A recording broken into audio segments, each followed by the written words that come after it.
Tiberius Julius Abdes Pantera, Roman archer, Germanic campaigns veteran, stationed in Palestine during Jesus' era. His tombstone discovered in Germany, 9 to 40 CE. Some controversial theories link him to Jesus' birth narrative. Serve in auxiliary cohorts, typical career of non-citizen soldiers. Historical evidence limited to archaeological findings and ancient references. Welcome to the History in the Shadow. Please subscribe our channel. If you like our videos, let's start the main story. Pantera, what are you doing? Come on, the Tigrinya are this way. Abdes was still unaccustomed to this unfamiliar beckon. The Roman name the army had given him 6 months earlier. He rarely heard it at the training camp east of Mount Carmel in the province of Galilee. Most times, the centurions who served as his taskmasters settled for calling him you there, as they clapped him with their vine, canes, or lashes. Hadad above and below. Pantera, come on, said his barrack mate, a young man he knew only by the Roman cognomen Opilio. Opilio had another name, of course. Like Abdes, he was Phoenician, and Opilio had been assigned to him as Pantera had to Abdes upon his enlistment. No matter the indignities or abuses heaped upon them in the pretense of their training. However, Opilio had never made mention of any given name other than this. He took fierce pride in his newly found Roman citizenship, a pride Abdes did not quite understand or share. Even now, on their first venture beyond the walls and ditches of their training camp and into the nearby city of Sepphoris, Opilio demonstrated his pride. While Abdes wore a pair of drably colored, overlapping tunics lashed about his waist with a girdle, Opilio wore a bright red, knee-length tunic that marked him as a Roman recruit. Abdes wore a simple scarf wrapped about his head to protect him from the sun. Opilio wore the dented, scraped helmet he had been provided as if it was the crested helm of a Praetorian guard. Abdes was nearly mortified to be seen with him. Pantera, Opilio said, aggravated now by Abdes' utter lack of acknowledgement. He hooked his hand against Abdes' sleeve and tugged to draw his gaze. What are you doing? He asked. Come on, we'll fall behind the others. The Tigrinya are this way. The other youths of their Decuri Barak had been nearly frenzied with excitement to be turned loose and on their own in the market district of Sepphoris. Along their hike south toward the city, they had chattered non-stop about the infamous Tigrinya, brothels in which a man might spend his wages in the company of well-skilled prostitutes. I need to buy some papyrus and ink, Abdes said to Opilio. He had been exchanging regular letters with his older brother Hamilcar in Sidon, and had paused at a vending stall offering an array of scribing supplies. He had not realized how expensive such items would prove until that moment, as he had listened in dismay to the merchant. Opilio rolled his eyes, laughing. That again? He asked. When will you stop? No one cares that you can write, Pantera. They will never make you immune for it. That's not why I want it, Abdes said, shrugging his shoulder to dislodge Opilio's hand. He wrote because he missed Ham, although he had to admit he had hoped one of the decurions might have taken notice of his literacy. Being appointed an actarius, or scribe, would have been thankless work, but at least it would have earned him immune status, absolving him of latrine and ditch digging, stable cleaning, late-night watches, and other such unpleasantries that currently comprise his days. Why do you want it all? Opilio asked. You heard the man, 100 denarii for the pair of sheets alone. There's money best served at a Tigrinya, I say. You go on, then, Abdes said. I'll catch up to you.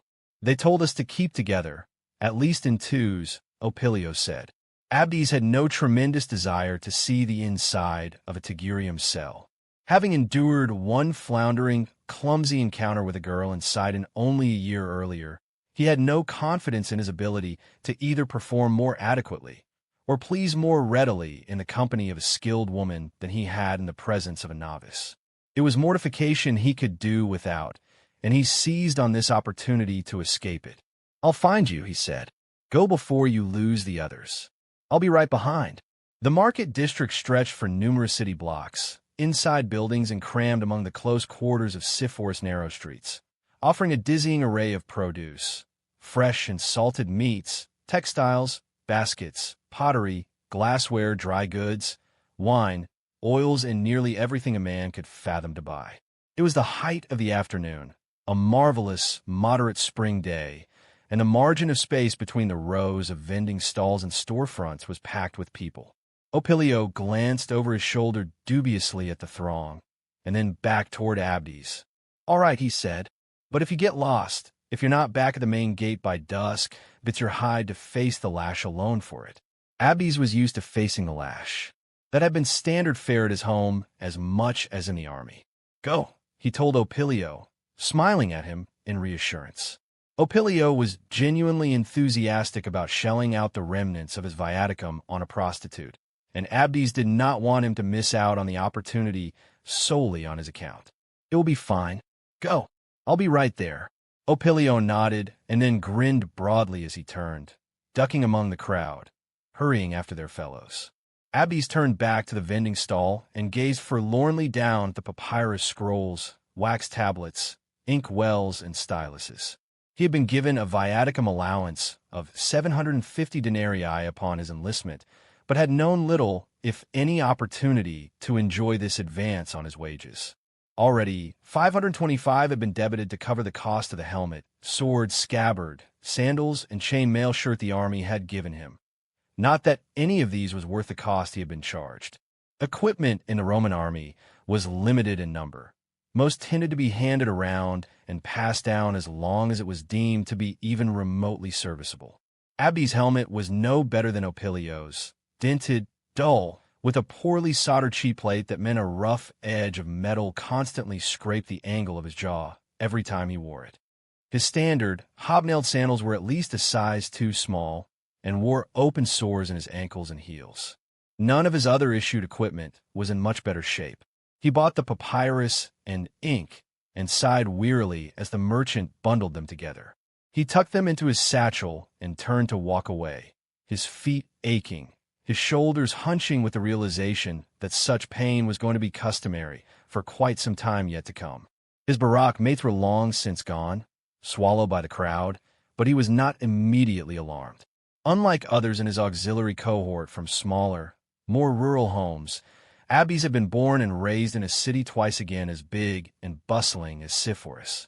Rather than be intimidated by the throng or the tight confines of the packed streets, Abdes felt a familiar comfort among them. Walking away from the vending booth and jostling shoulder to shoulder with people felt like being embraced, an atmosphere to which he was fully accustomed. Besides, it would be no problem finding Opilio again. Even among the crowd, he would stand out in his ridiculous helmet and red tunic. And Opilio, like the rest of their group, had headed west for the Tigrinya. If Abdes took his time, allowing himself the luxury of perusing passing stalls at his leisure, he would probably meet up with them again once they had all found their jollies and stumbled out of their respective brothel cells again.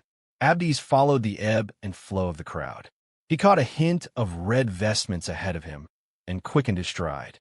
For a young man as eager to straddle a prostitute as Opilio had seemed, he had made rapport progress in finding one. He might as well have kept with me. If he can't move faster than this through a crowd, Abdes thought. Abdes saw a glimpse of Opilio, or at least of his red tunic, ahead of him, turning off of the main market thoroughfare and onto a side street. He must have grown exasperated, trying to shove his way through the throng and meant to try a secondary approach to the brothels. Abdes followed, again and again spying fleeting, momentary peeks of his friend. Again and again, Opilio ducked and turned down side streets, leading Abdes further and further from the market. Abdes was impressed. Opilio moved as if completely familiar and comfortable with Sepphoris' winding maze of intertwining streets and alleys. After about 10 minutes of this duck-and-glimpse pursuit, Abdes found himself lost. The crowds had thinned, and he seemed to be in a residential neighborhood. There were few, if any, shops or stalls about, and traffic consisted of people meandering to and from the market. To his dismay, he had also lost sight of Opilio, and he paused, turning about, momentarily befuddled. Splendid, he thought with a frown, as he surveyed the stark, blanched walls of 1- and 2-story homes surrounding him and doorways framed by baskets and large pottery jugs. Opilio doesn't know where he's going, and now I don't, either. He wasn't worried exactly. He had never stepped foot in Sepphoris before, but a city was a city, and north remained north no matter which direction your feet were planted, as Ham might have said. Abdes knew which direction he had come from. He could simply turn around again and retrace his steps to the market. He turned in an aggravated circle and saw a figure in red darting down a side street ahead of him. Abdes hurried to follow. "Opilio," he called out, but it was too late. Opilio was gone, having apparently decided on a direction and a course to pursue. Following this side avenue delivered Abdes into a relatively vacant area where the back stoops of houses greeted the street on both sides. He saw no pedestrians or traffic, although he heard murmured voices from either direction, as people either approached or passed. Abdes walked down the street, glancing down shadow-draped alleys between houses. "Opilio," he called. A dog answered him from somewhere, barking out a couple of peals in uncertain warning. He heard a door close from someplace else, a child yowling from a distance, and women laughing together, muffled through walls from beyond that. "Opilio," he called again. There was something unsettling about the quiet in the street, the close press of the mud-brick buildings that seemed to cast heavy shadows against the ground. "That's it," he thought, frowning again. "You're on your own to this, Opilio. You have no idea where you're going, and I'll be damned if I get lost and flogged for being late because of you." He started to turn, to go back to the market, when he heard a sharp, startled cry that cut off abruptly. "Opilio!" They had been warned by their officers to keep together in the city, or at least in pairs, as Opilio had pointed out. The market district of Sepphoris was crowded and bustling, and ripe with potential thieves. Though Abdes and the others in his group had been issued swords and received basic instruction and daily drills in using them, they had not been allowed to bring them. They had been sent on their own, none among them armed. Abdes looked in the direction of the sound and heard a heavy scuffling followed by another warbling cry.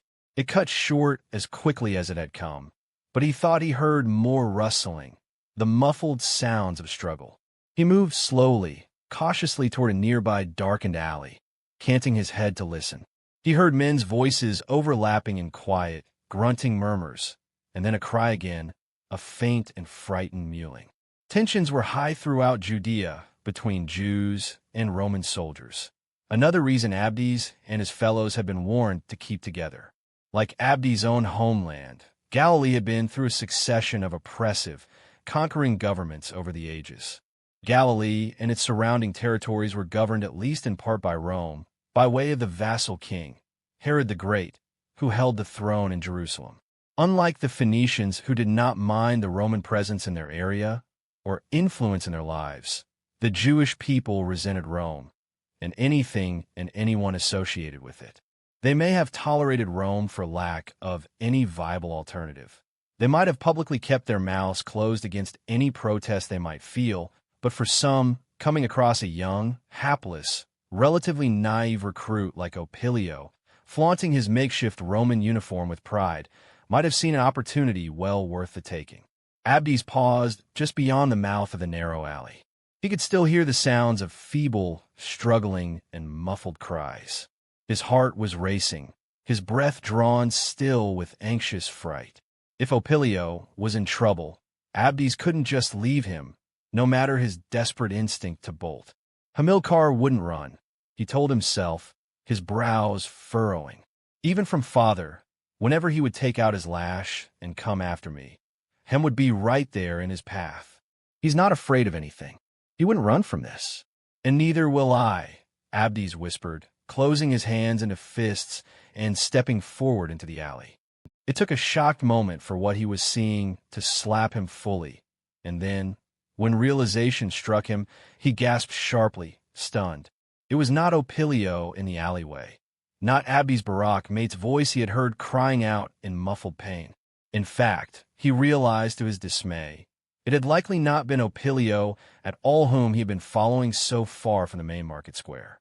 He caught a glimpse of red tunics and leather breastplates with overlying armor, two men with their backs to him.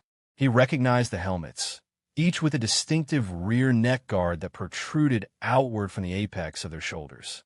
Roman soldiers, he thought, shying back in bewildered shock. "They are Romans." One of them was standing while the other was on his knees, his tunic drawn up, crumpled beneath the bottom edge of his chest armor. He was leaning forward, and Abdi saw a girl's legs spread wide to envelop his hips. The man was in the process of thrusting himself mightily, deeply into her with a shuddering, pounding rhythm. Abdes could hear the girl crying, her frightened peals smothered beneath the man's firmly clapped hand. He was not witnessing the impromptu services of a prostitute, or even the clumsy endeavors of hasty lovers. The soldiers were raping the girl, and Abdi staggered, his eyes flown wide. Either the one standing had already taken his turn, or readied himself for it, but the one on his knees was well underway. "Get away from her," Abdi said, because that is what Ham would have said. There was no way on earth that his brother would have stood there, stricken and bearing helpless witness. At Abdi's voice, the soldiers whirled and started. They blinked at him in mutual disbelief, and then Abdes marched forward, closing his hands into fists. "Get away from her," he said again, and before the man standing closest to him could recover from his surprise, Abdes shoved against his shoulder and sent him stumbling backward. "Get away from her." Abdes turned and heaved the man, straddling the girl mightily, knocking him off balance and sending him sprawling to the ground. The girl recoiled the moment his weight was off of her. She scrambled back, kicking her feet, sucking in loud, tear-sodden gasps for breath as she tucked herself against the wall. Abdes blinked at her. She had drawn her hands to her face, cowering, but he could see the hem of her tunic shoved up toward her hips. He caught a glimpse of her thighs, a fleeting hint that might have ordinarily sent at least a shiver of pleasant reaction through him. There was nothing tempting or titillating at the sight now. However, there was blood on her, smeared against her inner thighs in stark and gruesome contrast to her pale flesh, just beneath the apex of her groin. She was trying to hitch in breath to scream. She hiccuped and mewled, shaking her head, pedaling her feet helplessly in the dirt. The man behind him lunged, clapping his strong arm about Abdi's throat and jerking him backward, making him dance on his tiptoes. The man's forearm crushed against his windpipe, throttling him, and Abdes gasped. The soldier on the ground sprang forward, attacking Abdes. Abdes swung his feet up wildly, punting him in the face and chest, sending him stumbling, crumpling to his hands and knees. Abdes let his feet drop to the ground again and rammed his elbow back into the gut of his attacker. He felt the hot rush of the man's breath as it hoofed against his ear. He buckled, folding at the waist and twisting sharply, sending the man crashing over his shoulder and against the ground. Abdes backpedaled in alarm. Both men had reclaimed their wits and scrabbled to their feet. The first was upon him almost at once, springing like a cat, tackling Abdes and knocking him back into the wall. Abdes yelped, his cry cut short as his head smacked against the bricks, his breath momentarily lost at the harsh impact. He fell clumsily, taking the man with him in a tangle of thrashing limbs and swinging fists.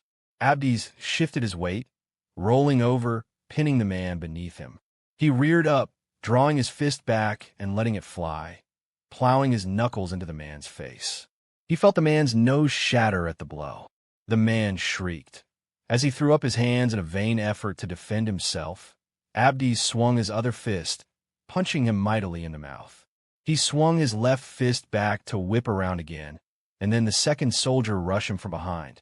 Again, his arm clamped about Abdes' throat, and Abdes' eyes flew wide, his breath forced from him in a strangled wheeze as he felt a sharp, screaming pain lance through his spine. Something had pierced him. The man had stabbed him, shoving something long and sharp deep into the meat of his shoulder, punching inward. Abdes caught a wink of pale light against metal in front of him, and then the man he straddled sat bolt upright, ramming the length of a dagger into Abdes' gut, just to the left of his navel. He leaned so near to Abdes, sinking the dagger so deep that the cuff of his fist smacked against Abdes' belly, so that when Abdes uttered a breathless, strangled cry, the man caught it nearly against his ear, as if Abdes had offered it for his intimate and exclusive review. Abdes felt the arm loosen and slip free of his throat as the man behind him stumbled backward. The man in front of him shoved Abdes away, using the momentum as Abdes crumpled onto his side to wrench his blade loose. Abdes felt his cheek hit the gravel dirt. The pain that swelled through him was bright, excruciating. He felt the ground beneath him tremble and heard the frantic pounding of footsteps as the men ran away. He tried to move his hand. He could see it draped against the ground in front of him, his fingers streaked with blood from the man's broken nose. Abdes closed his eyes, gasping. Every breath sent stabbing pain resounding through his form, making him shudder. He heard the soft rustle of the girl's clothing as she moved slowly, hesitantly away from the wall. He could hear her ragged breaths, her choked, hoarse whimpers as she wept. "Please," Abdes moaned, moving his hand weakly, scratching at the dirt, wanting to reach for her. When she came to him, he felt her hands flutter against him. She touched his shoulder, struggling to roll him over, letting his head settle against the nest of her lap. Pain ripped through him at the movement, forcing a cry from him. He convulsed against her, arching his back, and he felt her hands against his face. I'm sorry," he heard her gasp, and then she began to sob again. I'm sorry. She leaned over him, holding him, her hair spilling out from beneath her mantle and against his cheeks. He could feel her tears falling against his face as she folded herself over him, shuddering against him. He tried to open his eyes, to look up at her, but he couldn't manage. He was fading into shadows, his mind abandoning him from the pain. "Please," he groaned, and she pressed her fingertips against his mouth. It's all right," she whispered. "Hush, it's all right. Please, it's all right." The pain was too much. He could not stand against it. He let take him. He yielded to it, and it drew him under, dragging him in tow, smothering him with its oppressive weight as he passed out. Offer sacrifices to Aesculapius and his daughter, Mediterrina, god and goddess of healing and restored health. Abdes heard a man say quietly. With these murmured words, a stabbing, agonizing pain ripped through his abdomen, and though he tried to twist away from it, to cry out in protest, he could not move. His entire body felt leaden and weak, stripped of any strength he could muster. He was also ablaze. He couldn't breathe for the terrible heat. "His wounds are too deep," the man said. "I don't dare suture. It would trap the fever in him. Watch me now. Take strips of clean, undyed linen and soak in a mix of boiled, pressed basil leaves, tallow, and honey. Pack the wounds with it. Gently, do you see, Seneca?" "Yes, Gallus," said another man. More pain speared through Abdes, and he managed a feeble, breathless moan. He felt a hand settle against his forehead, smoothing his hair back from his brow. The man whispered to him in soft, indistinguishable sounds, and something pressed against his face, a cloth soaked in fragrant, blessedly cool water. Abdes gasped at the sensation against his flushed, burning skin and tried to turn his face against the rag. "He won't want to eat," the man, Gallus said. "Do not make him. It will only make things worse. Give him broth to drink. Plenty of fluids, as much as he will take." Abdes opened his eyes, his vision blurred and dazed. He blinked at a man leaning over him, little more than a silhouetted figure. He tried to speak, opening his mouth and gasping softly. "Please," he wanted to say. "Please, I am so hot." A moan escaped him, breathless and faint. The man moved, and Abdes saw his face swim into momentary focus. His large eyes settled kindly upon Abdes, his mouth lifted in a gentle smile.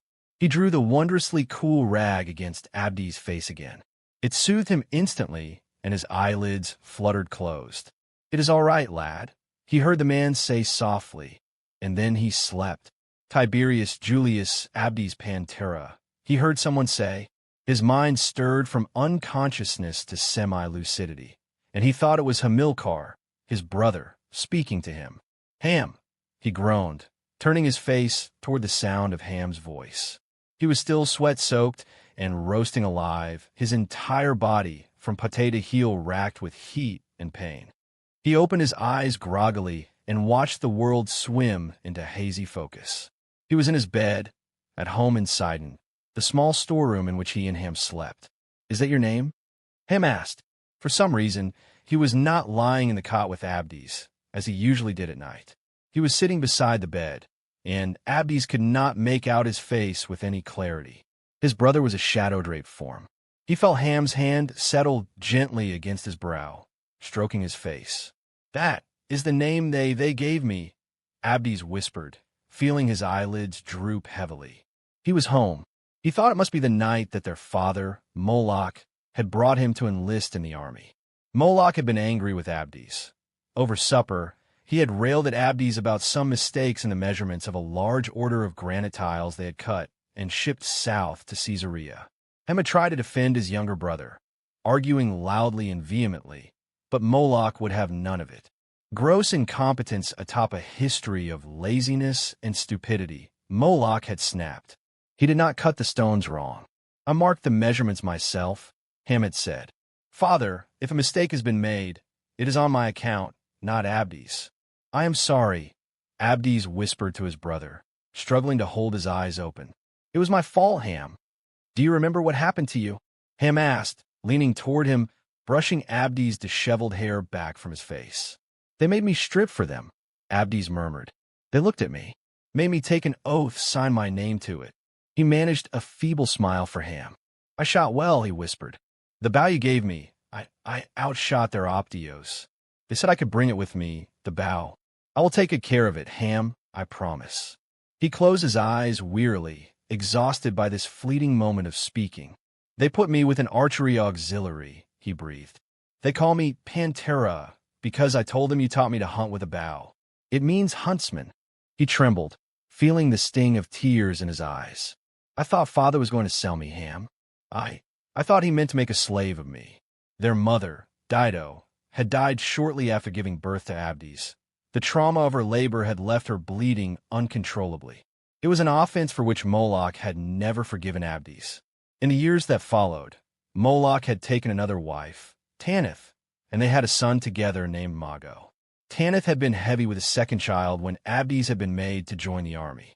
She had gone to great measures to convince Moloch that Dido had been unfaithful to him, that Abdes and Hamilcar were sired by another. It had not taken much manipulation. Moloch had never kept his doubts, or his disdain because of them, secret from his eldest sons. "I will take good care of the bow," Abdes whispered. "I promissa, hom." He opened his eyes again, blinking dazedly at his brother. "I'm sorry," he said, his tears spilling. Ham pressed his palm against Abdes' forehead, comforting him. He leaned toward his younger brother. "It's all right," he said softly, gently. As he spoke, Abdes saw he was not Ham at all. The man who looked down at him, his brows lifted with sympathy and concern, whose mouth drew downward somewhat with the weight of heavy worry, was dimly familiar, but not his brother. "It's all right," he said again, as Abdes' eyelids drooped closed and his confused mind abandoned him to shadows. The next time he remembered opening his eyes, the terrible, tremendous pain was gone. The heat of bright and brutal fever had waned, and he blinked, confused but lucid, at an unfamiliar ceiling above him. He could feel blankets tucked loosely about him and drew his hand toward his face, lifting his arm from beneath the covers. He winced at the movement. There was pain, but nothing sharp. It was a simple, aching protest, as if he had been prone and still too long, and his limbs and joints were slow to rouse. He sat up slowly, groaning and pressing the heel of his hand against his brow as his head swam dizzily. He felt a dull twinge of pain shiver through his abdomen and moved his hand, pressing gingerly against his belly. He blinked down at himself, bewildered to discover a clean but unfamiliar tunic draping his form. He looked around, and his puzzlement mounted. He was resting in a cot in a small, unadorned chamber he had never seen before. He was alone. A small window carved in the far wall cast a dim glow of pale, diffused sunlight across the chamber. There was a closed door against the opposite wall, and a small table across from the cot. "Where am I?" he thought. "What happened to me? How did I get here?" He pushed aside the covers and swung his legs carefully toward the floor, grimacing at new aches and stiffness in his knees. He stood slowly, stumbling, his legs unfurling with all of the ease of rusted hinges forced into begrudging motion. Standing did not suit his tentative equilibrium, and he groaned, closing his eyes and staggering as a wave of nausea swept over him. There was a clay jug resting atop the table, and when his nausea passed, he limped toward it. He was thirsty. He had no memory of what had happened, or how he had come to be in that place, but he knew that with certainty. His mouth felt parched, his tongue thick and heavy with thirst. He reached the table and leaned against it wearily, feeling as spent as if he had just run across the breadth of Galilee. He closed his eyes as he felt his mind swim again. His brows furrowed, and he hung his head, shoving his hands against the tabletop and forcing himself to remain upright. He waited, drawing in slow, measured breaths until his unsteadiness passed. He opened his eyes, looking down into the jug. It was filled with water. His throat ached at the simple promise of it. "Thank a start," he whispered, his voice hoarse and croaking. He dipped his hand inside, cupping his palm and drawing a brief but blessed sip toward his mouth. He dunked his hand again and then splashed his face to clear the fog from his mind. He splayed his wet fingers through the crown of his hair, shoving it back from his face. He lifted the jug between his hands and brought it to his mouth. The first sip had been only taunting, and rather than satiate any thirst, it had left him nearly desperate for more. He tilted his head back, gulping at the water, feeling it stream from the corners of his mouth, spilling down his chin and neck. He drank greedily until he taxed his poor gullet and choked. He dropped the pitcher as he stumbled back, gagging. It fell to the floor and shattered, spraying his feet and legs with broken pottery and water. Abdes crumpled to his knees, retching up the water he had only just swallowed. It spewed from his mouth and nose as his stomach wrenched in a wretched, agonizing knot. He cried out hoarsely, catching himself with one hand before he collapsed face first into his vomit and pressed his free hand against his stomach, as if he hoped to stave the violent spasms with his palm. Again, as his hand settled against his gut, he felt a distinctive ache, and all at once, he shuddered as memories flooded back upon him, unbidden and unwelcome. They flashed through his mind in a dizzying, terrifying montage of images. He remembered following Opilio through the market district of Sepphoris, chasing fleeting hints of his red tunic through the crowd. He remembered the two men, Roman soldiers, raping a girl, and the piteous sounds of her mewling in pain and fear. He remembered the flash of sunlight against a blade, and he convulsed, another strangled cry forced from him as he remembered it punching into his belly, burying deeply. His fingers hooked against the fabric of his tunic above this grim point of impact, and he shuddered, nearly crumpling. The door to the chamber flew open wide, and men rushed in, wearing the red tunics of Roman soldiers. Abdes jerked his head at the sudden, startling clamor of their heavy footfalls, and recoiled in alarm. "No," he whimpered, pedaling his feet against the floor, slapping in the spilled water. He scooted against the wall and cowered there, terrified and confused. "It's all right, lad," one of the men said. He approached Abdes, walking with a pronounced limp. He genuflected, heedless of the water and broken clay shards, and reached for the younger man. Abdes shied from his hands, drawing his shoulder toward his cheek, his eyes enormous with bewildered panic. Do not," he gasped. "It's all right," the man said again, quietly, gently. He kept his hands extended, but made no further move to touch Abdes. "Don't be frightened. It's all right. Who are you?" Abdes said, his voice hoarse and strained. The man seemed vaguely familiar to him. He was older, with a long face and full, rounded features tugged toward the strong, broad measure of his jaw and chin. His eyes were large and piercing, an unusual shade caught between green and brown. His gaze was piercing and fiercely attentive beneath a frame of heavy brows. It was a face fully capable of stern gravity or gentle empathy with only minor inflection. His brows lifted, and it softened his entire countenance. "My name is Marcus Virgilius Seneca," the man told him. "I am the Prefectus Vigilum of Sepphoris." "It is all right, Abdes. Can you talk to me?" Seneca asked, helping Abdes sit once more against the bed. "Can you tell me what you remember? What happened to you?" "Yes, sir," Abdes said. Seneca glanced over his shoulder as a young soldier stepped forward, carrying a satchel slung across his waist, a wax tablet and stylus in his hands. "He is an Actarius," Seneca told Abdes. "He will record your statement as official deposition. Do you understand, lad? Do you feel up to it?" Abdes didn't exactly understand, but he nodded anyway. "Yes, sir." When he was finished recounting, Abdes could tell by the vaguely disappointed look on Seneca's face that whatever the prefectus had been hoping for, Abdes had failed to provide. "You remember nothing of their appearance? Their faces?" a tall, blue-eyed officer asked. Like Seneca, he had stood close at hand, listening intently and with a grave expression as Abdes had spoken. "You grappled with them. Surely you saw something of their faces." "I do not remember, sir," Abdes said. "It happened very fast, sir, and I only remember their clothes. Their uniforms." The soldier opened his mouth to speak, his brows drawn, his mouth turned in a disapproving frown. "It is all right, Malus," Seneca said, glancing over his shoulder and holding up his hand. "Give him time. This is all still new to him. More will come as his strength restores."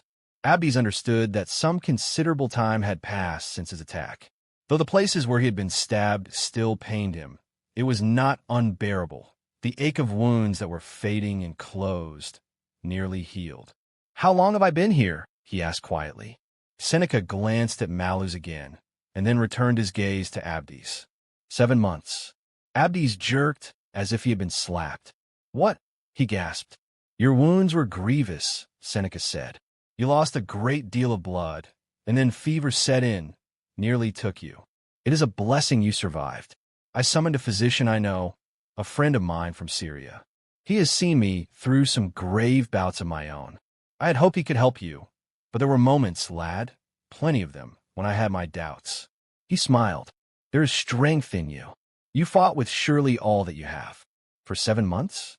Abdes' mind moaned in panic. "I have been here 7 months? Oh, gods, I have missed 7 months of training. I don't even know if the camp officers know where I am or what happened to me. What if they think I deserted? What if they wrote to father? To Ham? Gods above. What if they told them I ran away?"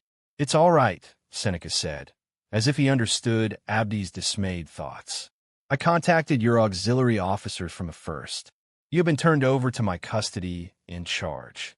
Abdes' momentary relief was all too brief, and he blinked at Seneca. "Custody?" he asked. He knew what the urban cohort was, Roman officials and soldiers who served as an auxiliary for King Herod, ensuring his laws were followed in larger cities outside of Jerusalem. They were, in essence, a sanctioned police force. "Am I under arrest, sir?" Abdes whispered. "With a story like the one you've given, you likely will be the officer," Malus told him, drawing Abdes' alarmed gaze. "But it is what happened," he said. "It's what I can remember. The men who did this ran away. I didn't see their faces." He pressed his palm against his brow and closed his eyes, wishing he could shove recollection into his brain. "I don't remember any more than this. Ask the girl for her account. She will say I'm telling the truth. She must have seen their faces. Ask her what they looked like." "We cannot ask the girl," Malus said. "She's dead." Abdes blinked up at him in stricken confusion. "What?" he gasped. He stared at Seneca in aghast. "No," he whispered. "She isn't dead. She was there when they left. I remember. She touched me. She was crying." "We found her body," Malus said, and Abdes gasped again, a low, anguished sound. Memories, fleeting and confusing, sifted through his mind. The girl's blood-smeared thighs, the quiet sounds of her weeping, the delicate brush of her hair against his face, her tears dropping softly against his cheeks. It's all right. Hush, it's all right. Please, it's all right." "Her name was Yobina," Malus said. "She was born in Basara, west of here, but came with her brothers to the city each day to work at their father's stall in the market. She was a pretty girl, or so we've been told. It was difficult to tell, what with her face swollen from strangulation, beaten until portions of her skull caved in." Abdes looked up at him, his stomach wrenched with horror at the thought of this. "We found her raped, strangled, and stripped, dumped in another alley not 10 strides from where you were lying," Malus said. He leaned toward Abdes, his brows furrowed. "You didn't make it far enough away before passing out to keep yourself from being so apparent." "Me?" Abdes whispered and then his eyes widened in shocked realization. You think I? He shook his head, shying back on the cot. I did not kill her. I did nothing. I told you what happened. All I can remember. It's the truth. He turned to Seneca in desperate implore. I didn't kill her. Perhaps we should let the crowd decide, Malus remarked to Seneca, arching one of his brows. To Abdes, he said, the Jews would have your hide. They know a Jewish girl was assaulted, and they know she's dead. They know we've taken you into custody. They know your name, too. They have stood outside of this building these past months, demanding we give over Pantera. Pantera, Abdes whispered. Tiberius Julius Abdes Pantera, Malus said. That's your name, isn't it? The name you were given when you took your oath of allegiance to Rome? When you were sent to the 7th cohort of the 3rd Gallic Archery Auxiliary? We know all about you, Pantera. You assaulted that poor girl, and then murdered her, hiding her body before succumbing to your wounds. No, Abdes said, shaking his head again. No, that is not true. I mean, my name is Pantera, but I did nothing. I didn't. How did you get those injuries? Malus snapped. Did the girl fend you off? Did she wrestle your own blade from your hand and use it against you before you murdered her? I didn't kill her, Abdes cried, stumbling to his feet, his eyes enormous with shock and panic. I did nothing but try to help her. I don't know what happened to her, but I'm telling you the truth. Malus stepped toward him, and Seneca rose, positioning himself deliberately in the soldier's path. That's enough, he said. Malus glared at him, startled, and Seneca's brows narrowed slightly. I said enough, Tribune. I believe the boy. His sharp tone softened slightly. You're trying too hard to make things fit. This man's account supports the evidence we have found in the most simple, and logical fashion. Shall I tell that to the outraged mob gathering on our grounds every day, sir? Malus asked, the angry crowd demanding this man's hide, demanding justice. Tell them we will give them justice, Seneca replied, but not at this boy's expense, not without cause, and not when I believe him. He looked at Abdes again. Tribune Malus is right. Word of what happened has flown through Sepphoris, and there are people out there who would see trouble come because of it. I won't lie to you. There are plenty among my cohort officers, and your training auxiliary besides, who thought it would be best to simply give the people what they want, as Malus suggested, to punish you and proffer amends. Abdes blinked at him, stricken. But I will not let that happen, Seneca said gravely, holding Abdes' gaze. That's why you're here, and why you will remain here in my charge. I cannot return to the camp. Abdes asked. The composite Bauham had given him was there, tucked beneath the blankets of his pallet. But my things are in my barack. Your belongings are gone, Seneca said, his brows lifting to see the visible pain that crossed Abdes' face. I am sorry. What? The auxiliary took them in remittance for your training costs. They paid for your food and shelter for 6 months. They felt they had it due. Abdes looked down at his feet, stricken. My bow, he thought, his brows pinching, his lips drawing together in a stubborn line as he felt tears well in his eyes. He would be damned if he would cry in front of the prefectus and his tribune like a distraught child, but his shame and remorse were nearly overwhelming. His pain did not necessarily come from the loss of the bow, but from the fact that Abdes had promised him he would take care of it. He had tried, just as he had tried to protect the Jewish girl from her attackers, but as with the poor girl, in this too, he had failed. I'm sorry, Ham, Abdes thought.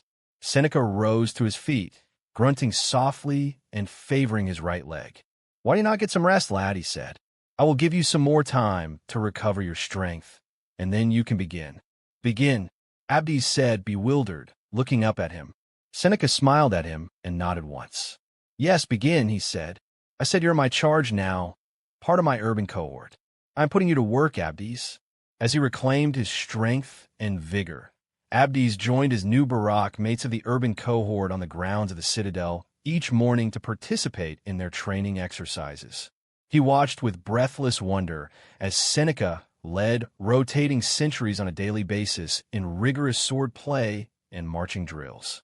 There seemed nothing the prefectus was incapable of or incompetent at, and even though surely every man of the 1,500-member cohort had known Seneca far longer than Abdes, He could not help but notice that everyone regarded the man with the same wide-eyed and breathless sort of awe that Abdes felt. They say he's the descendant of a Greek king. One of Abdes' Barak mates named Atticus told him one morning. They stood together at rigid and observant attention as Seneca and a cohort optio sparred together with swords, offering demonstrations in the center of a gathered company. Distant kin to the Spartan Leonidas, the lion's son of legends. Seneca's father was a Roman slave, made free by that birthright. He was a legatus in Germania before coming here, the fifth Alaude. I've heard during a battle, when his standard-bearer fell, Seneca charged the lines and took up the standard himself at the fronts. Caesar was so impressed when he found out, he gave him this post in Galilee. Is that how he hurt his leg? Abdes whispered. Why he limps like that? Despite his handicap, Seneca moved through his sparring drill with a graceful ease that Abdes could only long to emulate. Seneca handled his sword as if it was an extension of his arm, as comfortably as if the measure of the blade was a part of his form. I think it must be, Atticus said. I don't know. Everyone has a different story about it. He leaned slightly toward Abdes. They say he is blessed by the gods. Spears may strike him, and swords might cut him, but he cannot die. Apollo himself keeps him from it. Abdes had been stupefied with wonder when, on his first day of duty, Seneca had brought him to the citadel's quartermaster to receive the standard uniform of a cohort infantry soldier. He had marveled over the leather breastplate overlaid with armor, polished Gallic helm, sandals that fit his feet, Balteus ornamental belt, sword and dagger. He had to admit that while he had always somewhat scoffed at Opilio's pride in wearing his handed-down helmet and mail shirt, he could appreciate it as he donned the full and impressive armor of the urban cohort. He had never been made to feel like a soldier at the training camp. Between the poor quality of his equipment and the exhausting, thankless tasks he had been assigned, Abdes had always felt more like a slave. For the first time, he felt a tremulous and tangible pride at the prospect of being seen as part of the army. He felt like a soldier, and not just a boy dressed up and pretending. I do not have the money to pay for these, sir, a somewhat ashamed Abdes had told Seneca upon the presentation of his uniform. My viaticum has all been spent, sir, and I do not expect you to pay for them, Seneca had replied, startling Abdes into bewildered silence. The soldiers of the urban cohort are the most visible in Sepphoris. To most of these citizens, you will be the only view they'll ever have of Rome. How you present that view, then, is of utmost importance to me. I mean to make sure it's a good one. Seneca had allowed Abdes to write to his brother, albeit under strict instruction to not make any reference to his attack. The imperial mail system was by no means secure or necessarily private, and Seneca didn't want anyone to suspect his true identity. Your name is Abdes, Seneca had told him. I don't want anyone thinking otherwise. Too many people in Sepphoris have heard the name Pantera. Do you understand? Yes, sir, Abdes said. He hated that it felt like lying to Ham, but he was so grateful for the chance to correspond again that he willingly agreed. I have been sick for a time, but am on the mend, he wrote to Ham. I'm sorry if you've worried. I missed several months of my training, and they let me transfer to the urban cohort in Sepphoris. The prefectus has been kind to me. Even let me take my name, Abdes, again. You can write to me in care of the municipal citadel here. Seneca had told the cohort that Abdes had come to them from the 3rd Gallic Legion in Syria. It was not a complete lie, as Abdes had been originally assigned to the 3rd's archery auxiliary. The other soldiers accepted Seneca's explanations of Abdes' identity and presence among them without qualm or hesitation. Seneca also made certain that any questions they might have had about Abdes' qualifications were dispelled in full and from start. He had put Abdes to the test that first day, making him demonstrate his skills against the archery ranks that supplemented the cohort. After besting every man the cohort called against him, including several decurions who commanded the archery ranks, Abdes had found himself accepted and congratulated by his new fellows, a praise he never enjoyed before at the training camp. By day, his activities in the cohort kept Abdes distracted from memories of his attack. At night, however, he knew no such reprieve. He constantly relived the assault in his dreams. Over and over, The images would dart through his mind. He would hear the young Jewish girls frightened, muffled mules, and see the fleeting, haunting image of blood smeared against the pale skin of her thighs. He would try to change things to save her. He would run in his dreams. He would rush toward the alley, the sounds of her weeping, her soft but frantic struggles. He would scream for her, crying himself hoarse. No, leave her alone, leave her alone. But no matter his shrieks, speed, or efforts, he was always too late. He could never arrive in time. No matter how furiously or desperately he would fight with the soldiers, the end never altered. He would feel the searing pain in his back and see the glint of light against the dagger shoved toward his belly. He would convulse at the impact, twisting himself against his pallet in the barack, tearing his mind from sleep to awake in one abrupt, terrified, breathless instant. Seneca expected Abdes to begin his duties with the cohort in earnest, including taking his turn as sentry at the Citadel building. One morning at dawn, 3 weeks into his new routine, Abdes arrived at his post to discover a large, discontented group of Jewish clergymen gathered outside. He had not heard demonstrators protesting on the Citadel grounds much of late. Seneca had ordered them dispersed immediately should they collect. Seneca's warning and his soldiers' intolerance of the protest had seemed to quell their fervent dedication. But that morning, it was renewed in vehement full. The cohort guards stood at the top of the steps leading into the Citadel and blocked the crowd's passage, confining them to a grumbling gathering at the bottom of the steps. "They're back again," Atticus said, his mouth turned in a thin, grim line as he nodded toward the group. "The Pharisees from the Sanhedrin, some of their students from the academy. They say they won't leave until Seneca comes out or lets one of them in to see him." "Why?" Abdes asked, looking down the steps. "I don't know," Atticus said.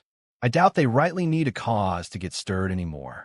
One of the men moved purposefully to the front of the crowd. He wore the white headscarf and blue-trimmed robes of a Pharisee priest, and the hems of his overlapping tunics flapped about his ankles as he climbed the steps, approaching the guards.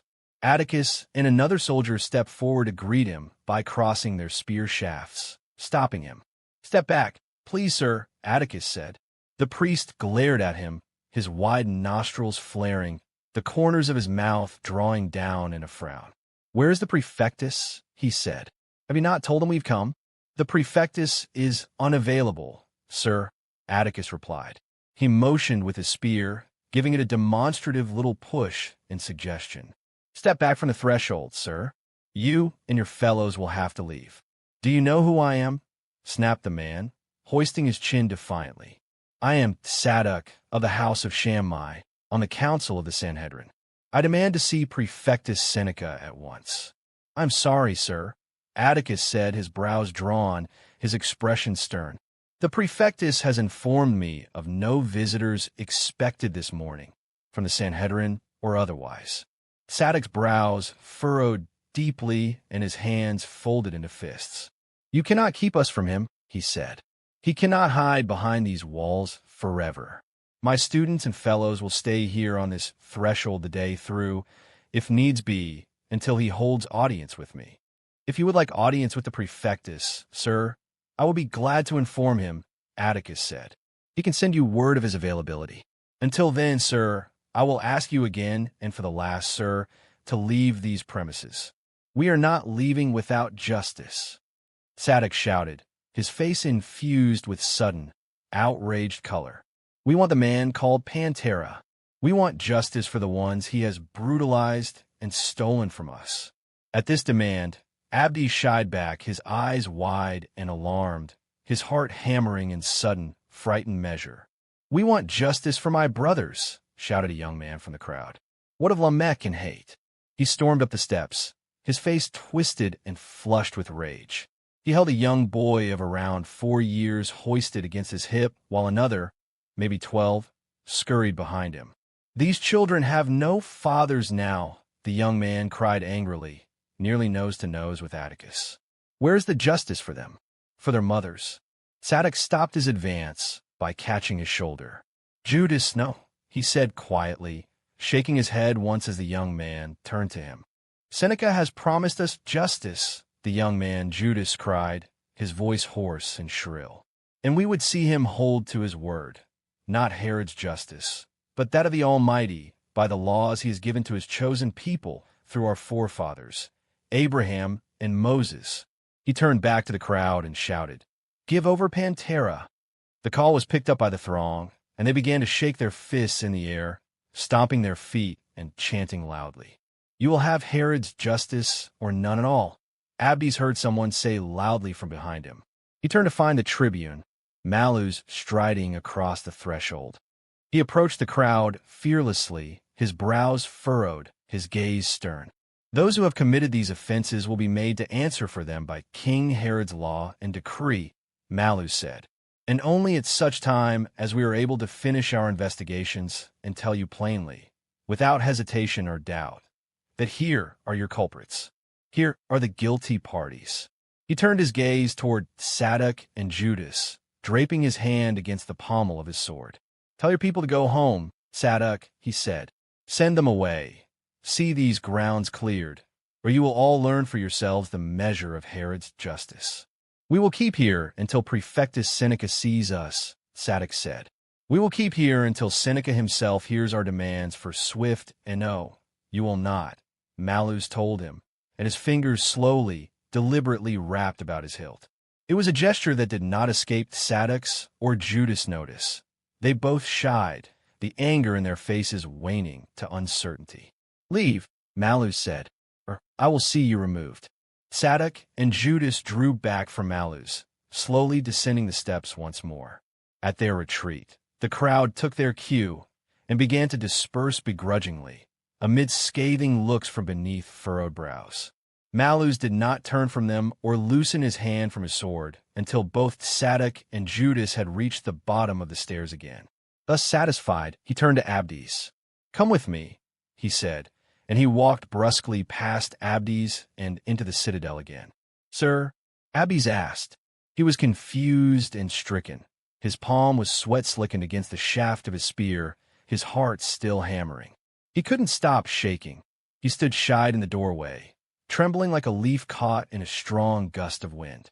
"Come with me," Malus said again, sparing Abdes a glance over his shoulder. Abdes blinked at Atticus, but his friend merely shrugged, as puzzled as Abdes by the beckon. Abdes turned and hurried to match the tribune's swift stride. Malus didn't like him, or believe his account of his attack. Abdes felt uncertain alarm fluttering through him to think that Malus would reprimand him somehow for the morning's demonstration, that he would use it against Abdes to prove he was unfit for cohort service. This fear only mounted when Malus delivered him to Seneca's office. The prefectus sat at an expansive writing table, in the process of reviewing several unfurled papyrus scrolls. He did not even glance up from his work as Malus and Abdes entered, and Abdes stood hesitantly in the doorway, his eyes round and anxious as he waited, fully anticipating rebuke or dismissal from his duties. "I heard Sidon and his fellows outside yowling about Pantera again," Seneca said at length. Abdes said nothing. His throat had constricted to a minuscule pinpoint through which he could force neither air nor breath. He closed his hands into fists lest the prefectus look up and see him trembling in the doorway. "Yes, sir," Malus said, realizing Abdes meant to remain mute. "I have dispatched them, sir, per your orders." "Thank you, Malus," Seneca said with a nod, still not looking up from his work. After another long moment of pronounced and prolonged silence, he glanced at Abdes. "Are you all right for it, lad?" he asked. His face softened with his inquiry, the gruff brusqueness in his voice fading. Abdes nodded, tightening his fists, not wanting Seneca to realize just how badly the incident had affected and disturbed him. "Yes, sir," he said. "I will remove you from morning sentry duty," Seneca said, looking back toward his scrolls. "I'll write orders to that effect for your decurion." Abdes blinked, ashamed that his fear had been so plainly evident, even to so brief a glance. "I do not mind for it, sir," he said, drawing Seneca's gaze. Abdes forced his chin up, trying to project some semblance of nonchalant confidence he did not feel. "I would as soon stand for the duty, sir," like the rest of my decury. With your permission, sir. Seneca looked at him for a long moment. Despite the capacity for kindness his countenance could project, Abdes had come to realize that most often he kept his face so stoically set, it was impossible to determine what thoughts he entertained. This was one such instance. As you wish, Seneca said, nodding once, lifting a stylus in hand and dipping the tapered tip into an inkwell. He turned back to his scrolls. I want you to go with Tribune Malus today, he said. There is a man in the lower district I need brought to me. You and Malus will deliver him here. Abdes blinked at him in surprise, and then at Malus with undisguised hesitation. Yes, sir, he said. Good, Seneca said. He glanced up at Malus. He is yours, then. Zadok and his fellows rattled you this morning, Malus remarked as they left the citadel building together. It was a statement, not an inquiry, and Abdes glanced at him uncertainly. I'm all right for it, sir, he said. Malus met his gaze. They rattled me, he said, and Abdes blinked in surprise, startled by this admission. The last thing he had considered as he had watched Malus stride so boldly towards Zadok and the demonstrators was that the Tribune had been the least bit intimidated. Malus paused in mid-stride and turned to Abdes. I owe you an apology. This entire Pantera debacle has placed a strain on Rome's governing here, and Seneca has charged me with trying to locate the ones responsible. You can see what I've been butting heads full long against all the while. It has grown very frustrating for me, and I took it out against you when you first awoke among us. I was out of turn, and I am sorry for that. Abdes looked at him, caught off guard. I appreciate that, sir, he said. Malus nodded once, and then resumed his stride. Abdes walked alongside of him, quiet for a long moment. Those men outside this morning, he began. Do not let them get to you, Malus said.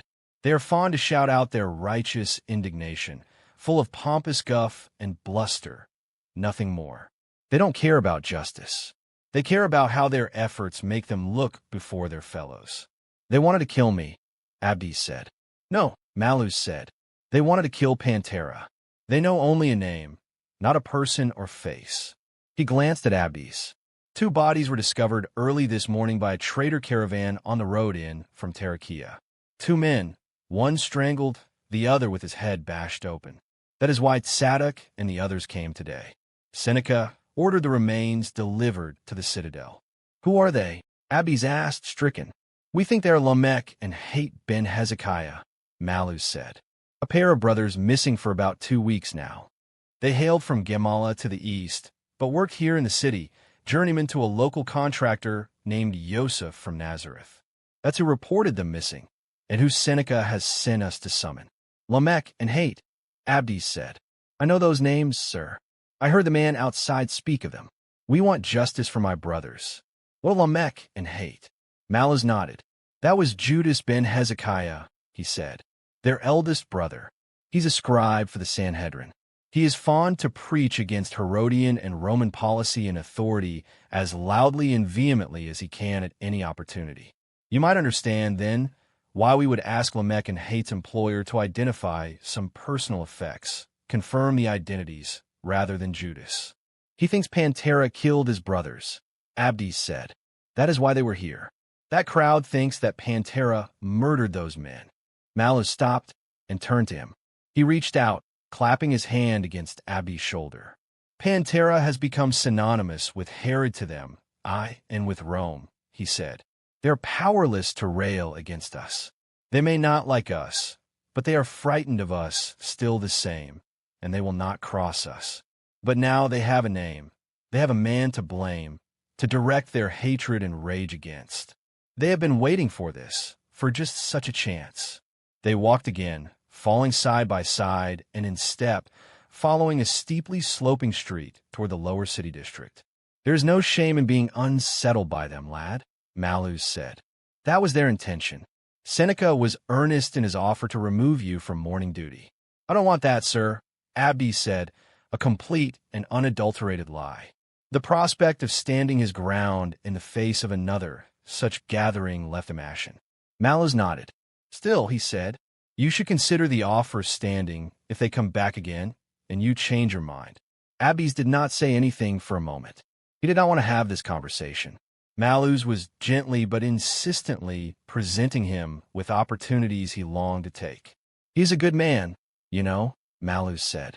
"Seneca, I mean. I have known him a long time.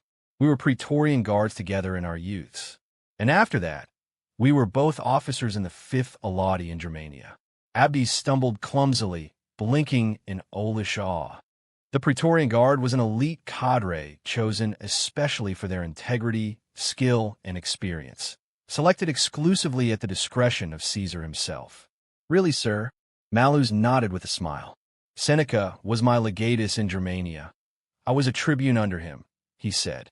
"When he transferred to Sepphoris, he asked me to come with him." "Did you get a fight in Germania, sir?" Abdes asked, somewhat breathlessly. Malus glanced at him, smiling again, either amused or charmed by his wonder.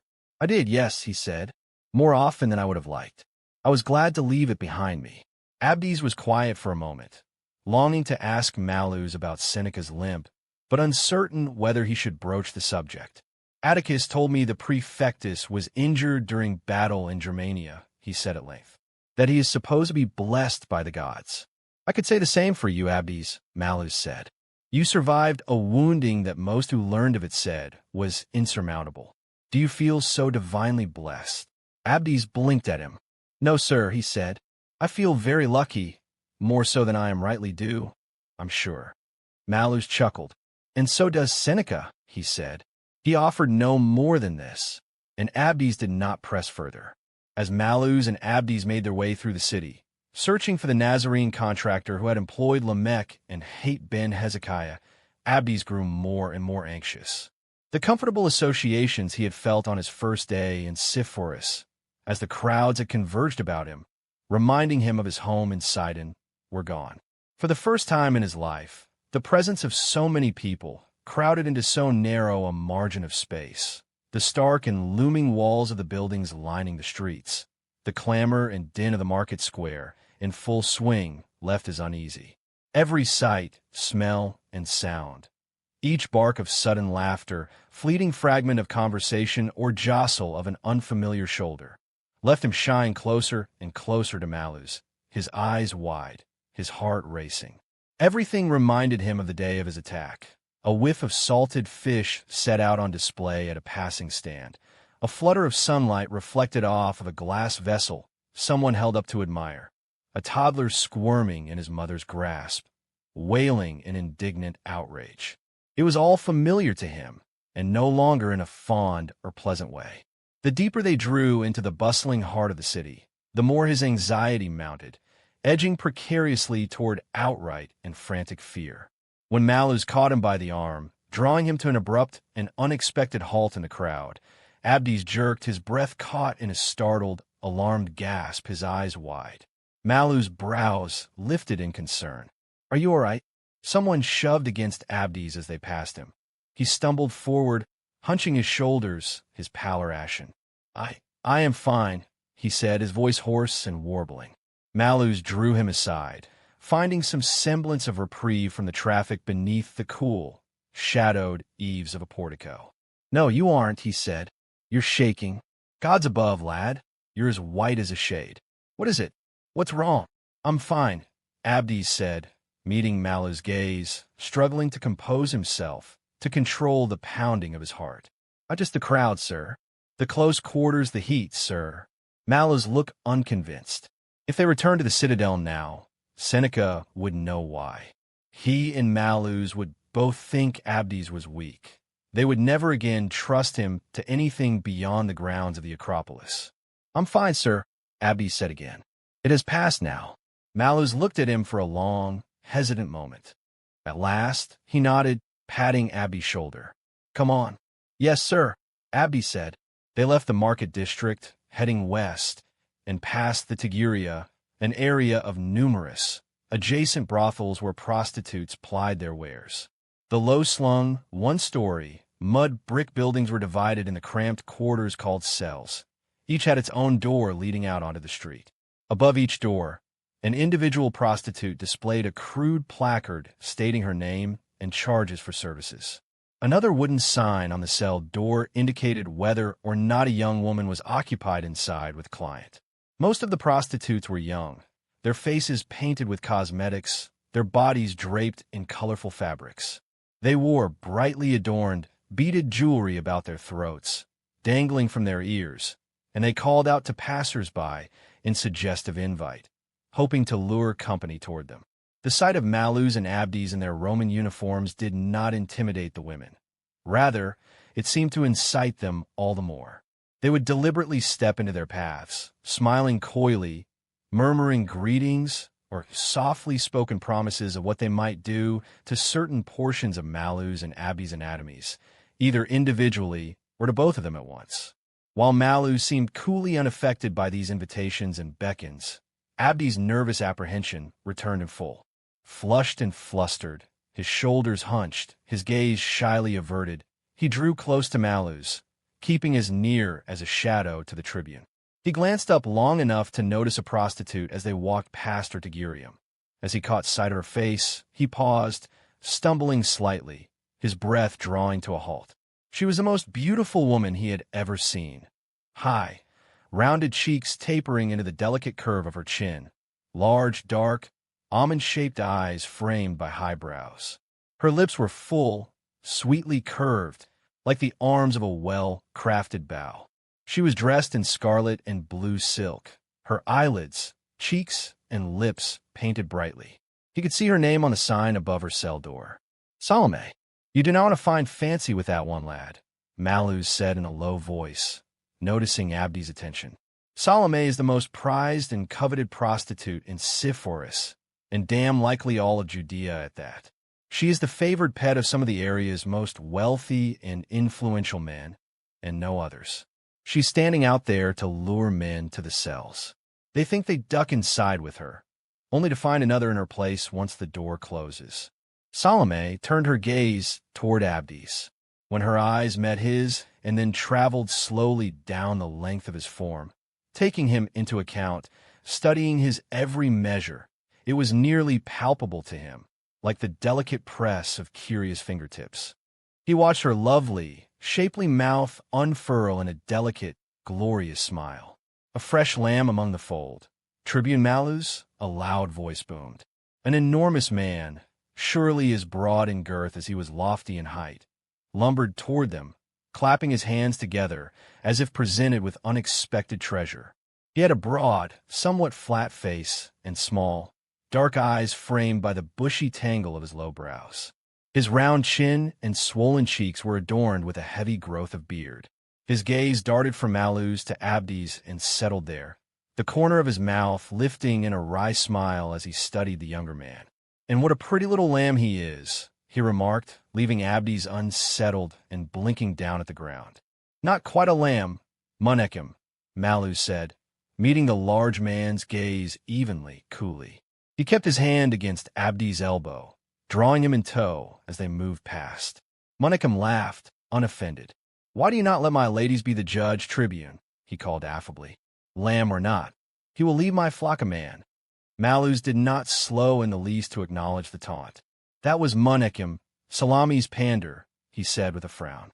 "He owns most of the Tiguria in Sepphoris, and the money-lending stands besides.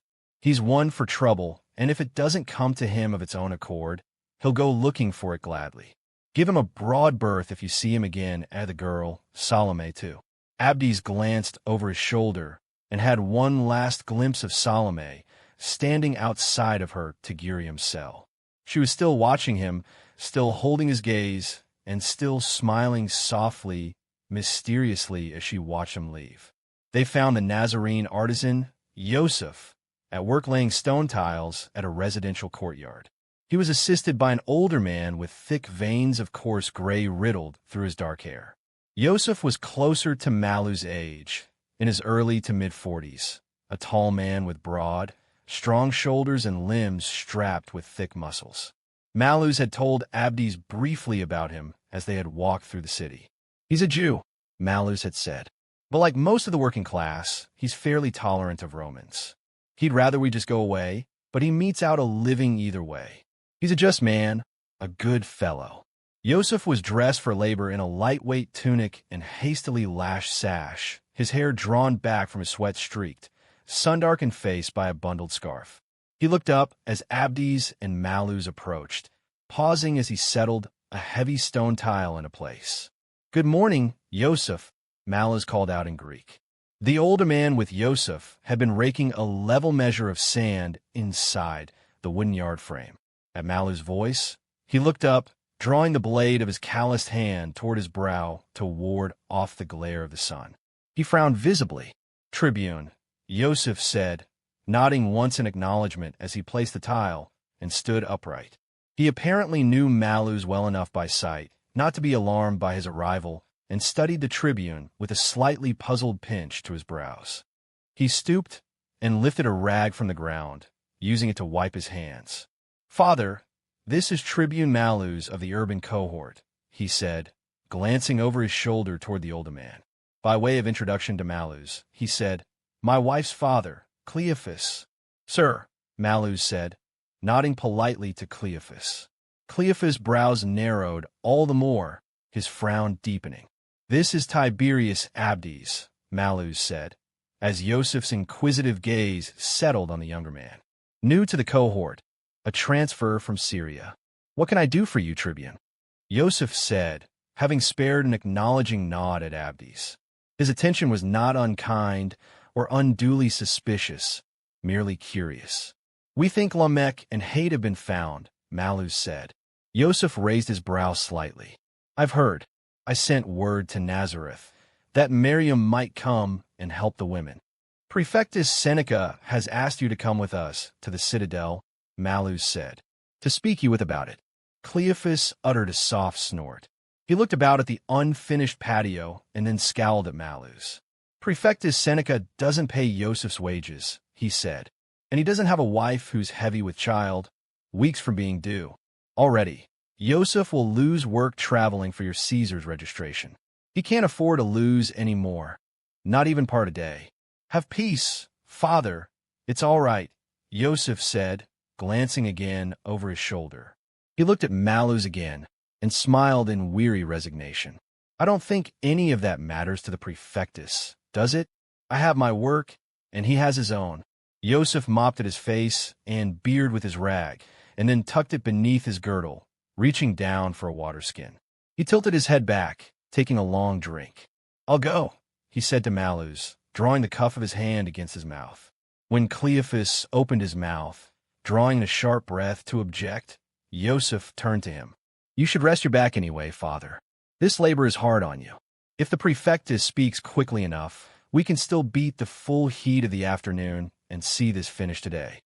As Yoseph accompanied them back through the city, heading for the Acropolis, Abdes listened as Malus and Yoseph exchanged polite, idle conversation in Greek. "You haven't registered with the census yet?" Malus asked, drawing Joseph's gaze. "I thought Nazareth was taken along with Sepphoris last fall." Yoseph shook his head. "I'm not native to Nazareth. My family is of Bethlehem." "South in Judea?" Malus asked, to which Yoseph nodded. "That's a 5-day trek." "At least," Yoseph said, nodding again. "Probably longer, with my Maryam so uncomfortable, even to ride by mule." Malus glanced at him, his brow raised in curious inquiry. "She's nearly due. A month now," Yoseph said. "She's had some false pains this past week. We're afraid the baby will come early." Malus offered some murmuring sounds in commiseration. They said nothing more for a long moment as they walked. Yoseph glanced over his shoulder now and again at Abdes, his initial curiosity likely roused all the more by Abdes' silence, his shy and uncertain proximity to the tribune. "Was it thieves?" Yoseph asked Malus. "I've heard their bodies were found outside of the city walls. Do you think thieves attacked them?" "I'm investigating the possibility," Malus said noncommittally. "Why has the prefectus summoned me?" Yoseph asked. "I've already told you what I know about Lamech and Hate. There's nothing more I can offer." He drew to a halt, his eyes widening suddenly, his mouth turning in a frown. "Does he think I'm involved in this somehow?" he asked. "Is that why you've come?" "If it is, sir, we should turn right around again. I'll bring my wife's father before him with me, and send for Maryam. Both will tell you I've been with Cleophas each day through, dawn until dusk, and home again in Nazareth for supper and evening prayers. Seneca doesn't think you're involved, Yoseph, Malus said. We found some items, personal effects with the bodies. We need to see if you can identify them. Yoseph blinked at him, visibly startled. What? He said, and then he shook his head, drawing back a step. No, I cannot do that. We don't know for sure they're Lamech and hate, Malus said. And we can't ask Judas ben Hezekiah to cooperate. You know that, Yoseph. Already, he's been to the citadel this morning, where we had the bodies delivered and made a stir. If you would only, you don't understand, Yoseph said, shaking his head again. I can't. It would not be the bodies, sir, Abdes said quietly in Aramaic, addressing Yoseph in his native dialect and visibly startling him. As he turned to Abdes, his brows lifted in surprise. Abdes lowered his head respectfully toward the ground.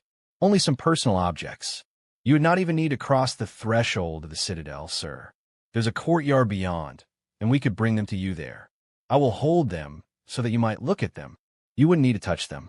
You wouldn't suffer contamination or impurity. He glanced up, finding his offer had the effect he had desired. Yoseph looked at him, puzzled, curious, but no longer stern. You speak Aramaic well, Yoseph said at length. Thank you, sir, Abdes said, lowering his gaze again. I learn in Sidon, sir, my home. Yoseph turned to Malus. All right, he said. I will look at them. Malus glanced at Abdes, his brow arched slightly. He had not understood their exchange. Like most Romans, his Aramaic was limited to casual discourse or marketplace bartering. The prefectus would be most appreciative, sir, he said. As they walked again, Malus fell back and in step with Abdes. What did you say to him? He asked softly, nearly a whisper. Abdes told him of his offer. Jewish men cannot enter a building that houses the dead, sir, or touch a dead body. It's personal objects, he said. It is considered unclean. Malus blinked at him, his brows lifted. I am sorry, sir, Abdes said, thinking the tribune might not appreciate his intervention, no matter his good intentions. I did not mean to overstep my bounds, sir. I only thought that if I spoke to him in Aramaic, his native language, sir, and let him know that we would respect his customs, that he might trust us. Malus' brows raised all the more. He smiled at Abdes, genuinely and visibly impressed. And so he did. He murmured, and he clapped his hand against Abdes' shoulder. Nicely done, lad. Yoseph waited for them in a small courtyard between the rear of the citadel building and the cohort barracks. When Abdes presented him with some items found with the bodies, a small leather money pouch with distinctive indigo stitching and the frayed remains of a brown and blue scarf that had been cinched about one of the dead men's throats in a makeshift garrote, Joseph's face twisted with anguish, his eyes clouded with sorrow. He did not even need to speak aloud. That was all of the answer Malus needed. Those belonged to them, Yoseph said quietly, hoarsely. He folded his arms across his chest, pressing his lips together in a thin line. He nodded once. The pouch is Lamech's, the scarf is Hate's. Thank you, sir, Abdes said. I'm sorry, Yoseph, Malus said gently. Abdes saw Seneca walk out the rear entrance of the citadel, striding toward them, his brisk pace marked by his distinctive, hobbling limp. The prefectus would like to speak with you, Yoseph, Malus said. It will not take long. Yoseph nodded mutely, his mouth still tightly drawn, his arms still folded. Yoseph, good morning, Seneca said. I'm sorry for the circumstances, for calling you away from your work. I'm at your discretion, sir, Yoseph replied. Abdes, report to the west entrance, Seneca said, without sparing a glance toward Abdes. You can finish the sentry shift you missed this morning there. Abdes blinked at him, wounded by the rebuff. He didn't understand what he might have done to disappoint Seneca, to warrant being sent away. He glanced at Malus, and found the tribune no less surprised. I said you were dismissed, Abdes, Seneca said, turning to settle his heavy, impassive gaze on the younger man. Yes, sir, Abdes said, turning and walking away. Abdes went to the western threshold of the citadel, as ordered. A group of Jewish women had gathered there, perhaps a dozen of them, all dressed in the black tunics and mantles of ritual mourners. They stood at the bottom of the steps, swaying together, their faces twisted in masks of lamentation, crying out and weeping, flapping their hands skyward and at the guards. "It is not right," one of them moaned in Aramaic. "It is not right to keep them from us. Let our mourning begin, as is our custom. Let us claim our honorable sons." "How long have they been here?" Abdes asked one of the soldiers. The three guards didn't seem to be paying much attention to the women. Either they didn't understand the Aramaic protests, or they simply didn't care. "A couple of hours now." Carrying on like this, the soldier said, "We tried shooing them off, but they come right back again. I don't know why they just don't go home." "They're waiting to begin their funereal preparations," Abdes said. He noticed a young woman standing apart from the group. The only way he knew she was supposed to be among them was the fact that she, too, was dressed head to heel in black.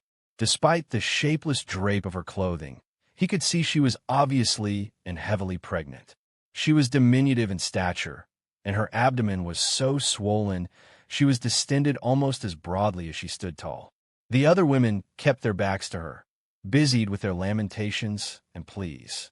"It's Jewish custom for the women to claim the bodies," Abdes said, watching the pregnant girl shuffle away from the group, her footsteps slow and trudging, her hands against her belly. "It's considered unclean for men to handle the dead, and it's custom for the women to start their preparations as soon after death as they can." He walked down the steps, not noticing the other soldier's surprise at his familiarity with Jewish practices. He was too busy watching the young woman, curious about her. Yoseph had mentioned that his wife was very pregnant, and that he had sent word to Nazareth, summoning her to help ready for the funerals.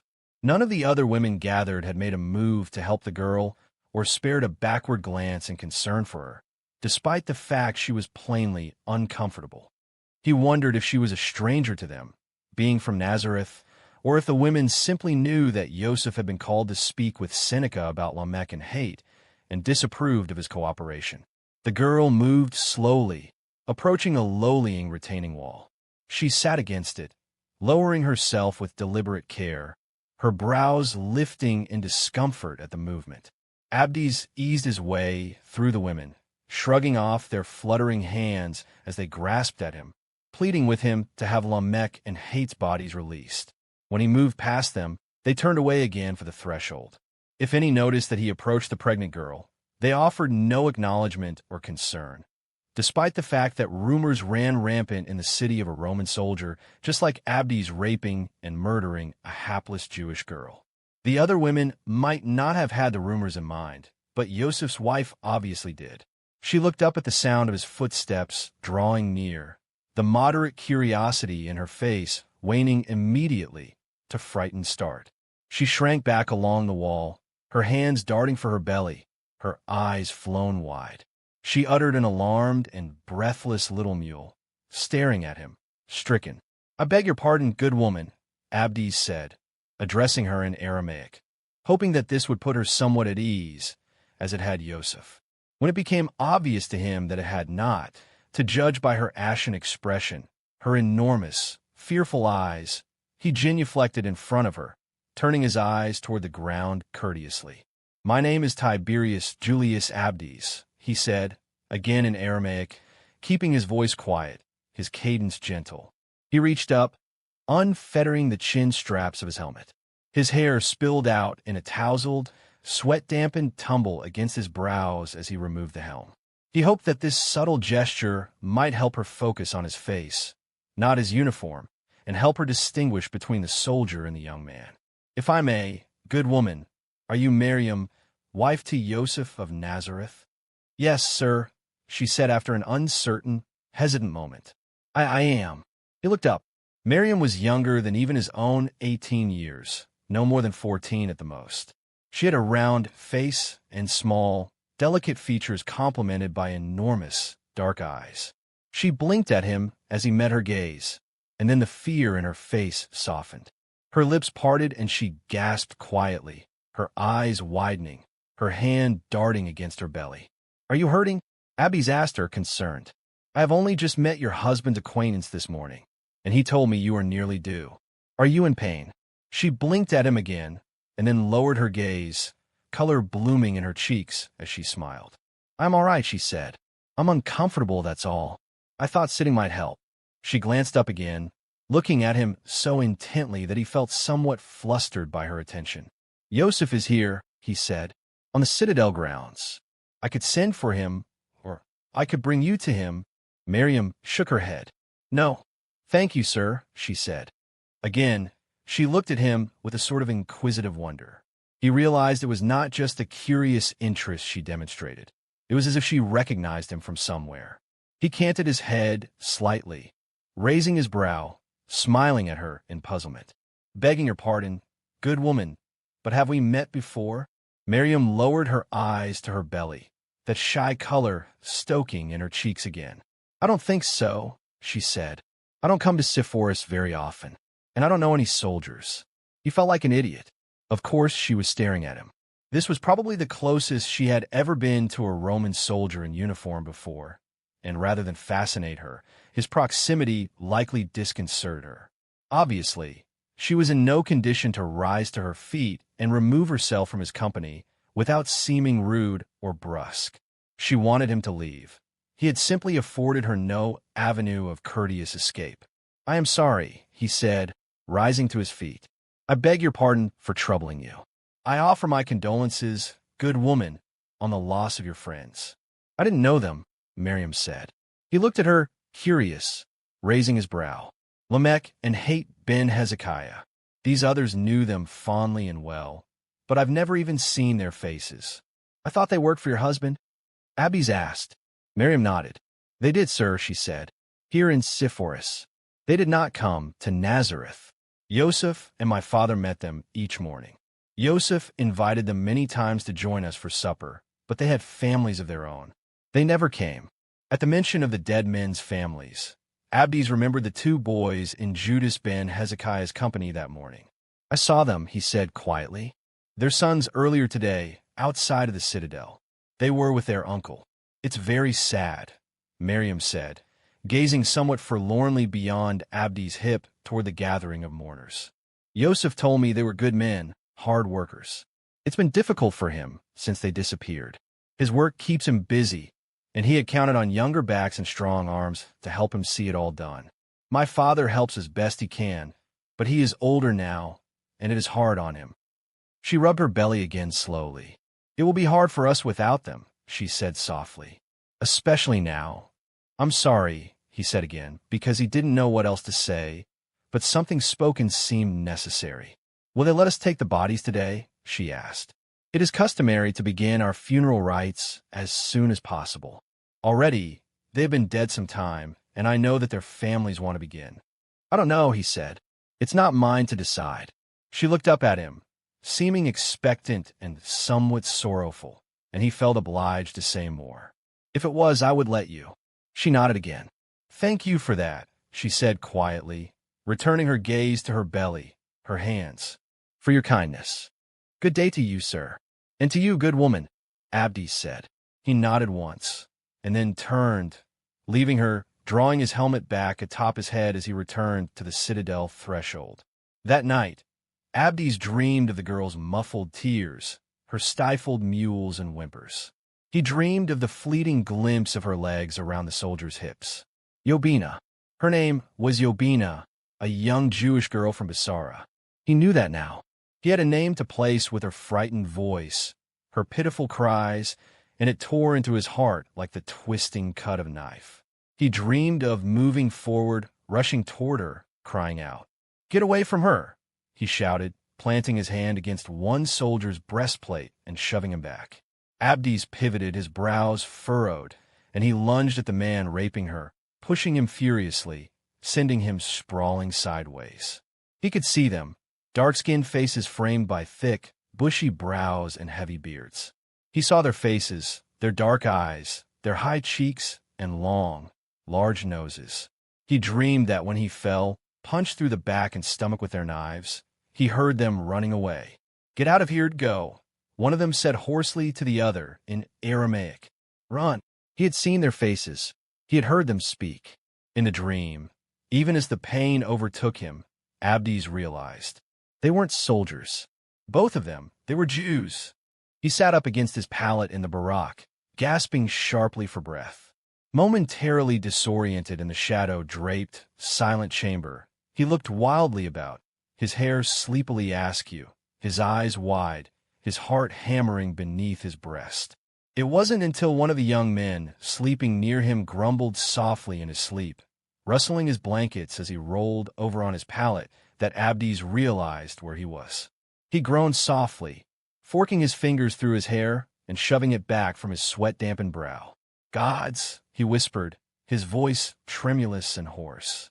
He was shaking, his entire body trembling, and he closed his eyes, his brows furrowing. They weren't Roman soldiers, he thought, remembering their beards, their sun-tanned faces. He remembered one of them, speaking in Aramaic, his voice panicked and hoarse. "Get out of here, go. Run." They weren't Roman soldiers, Abdes whispered, shoving aside his blankets. He fumbled about until he found his sandals, and then drew them on, cinching them tight. He rose to his feet, stumbling clumsily in the dark as he struggled into his clothing, his uniform. "What are you doing?" he heard Atticus croak sleepily. He lay in front of Abdes and rolled to look up at him, frowning blearily in the darkness. "Where are you going?" "I have to see the prefectus," Abdes said. "Cover for me at the morning watch if I'm late." "Late?" Atticus asked. He propped himself up on his elbows, his bewildered frown deepening. "What are you talking about?" "Never mind, I just cover for me, Atticus," Abdes said. He stooped, snatching his helmet by the chin straps, and carried it in hand as he ran out of the barack. He darted past the building guards and down the front steps, bolting across the courtyard toward the citadel beyond.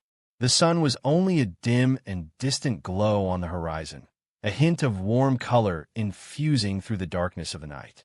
He tucked his helmet beneath his arm, trying to strap his belt and scabbard about his waist as he ran, to tug his plate armor into proper place across his shoulders. The sentries at the citadel blinked at him curiously as he ran up the steps and ducked past them into the main foyer. He headed for Seneca's office. He had remembered something. The prefectus would want to know about it.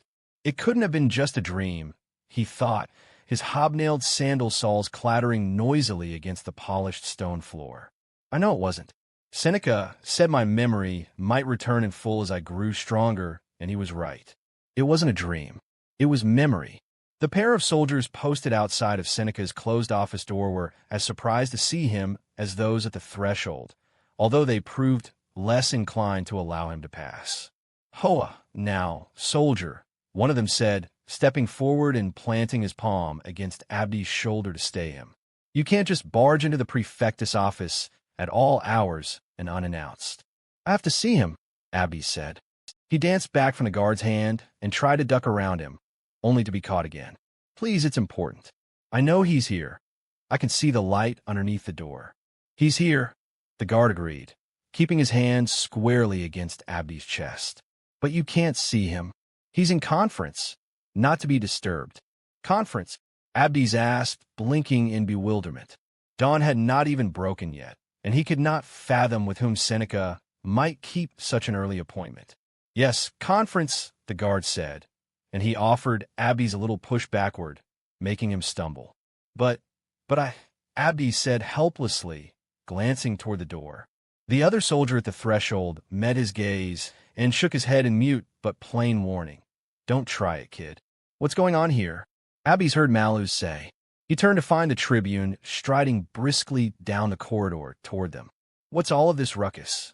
"No ruckus, sir," the soldier in front of Abdes said, stiffening to rigid attention at Malus' approach. "Begging your pardon, sir, but this soldier—" "I have to see the prefectus, sir," Abdes said, stepping in front of Malus, his brows lifted in implore. "Please, sir, it's important. I had a dream, sir, if I may. The prefectus has asked to not be disturbed," said the soldier. "He is meeting with Sadok of the Sanhedrin Council, sir. He left very specific instruction." "Of course he did," Malus said, nodding. Abdes blinked at him in dismay. "But he began. Malus took him by the arm and drew him in tow, leading him away from the office. "Please, sir, you don't understand. I saw them. They turned to me. I could see their faces. I remember." Malus ducked into an alcove, pulling Abdes along with him. "Abdes," he said, "settle yourself and slow down, lad. You're all in a state. I saw their faces, sir, Abdes said, and Malus blinked at him, startled.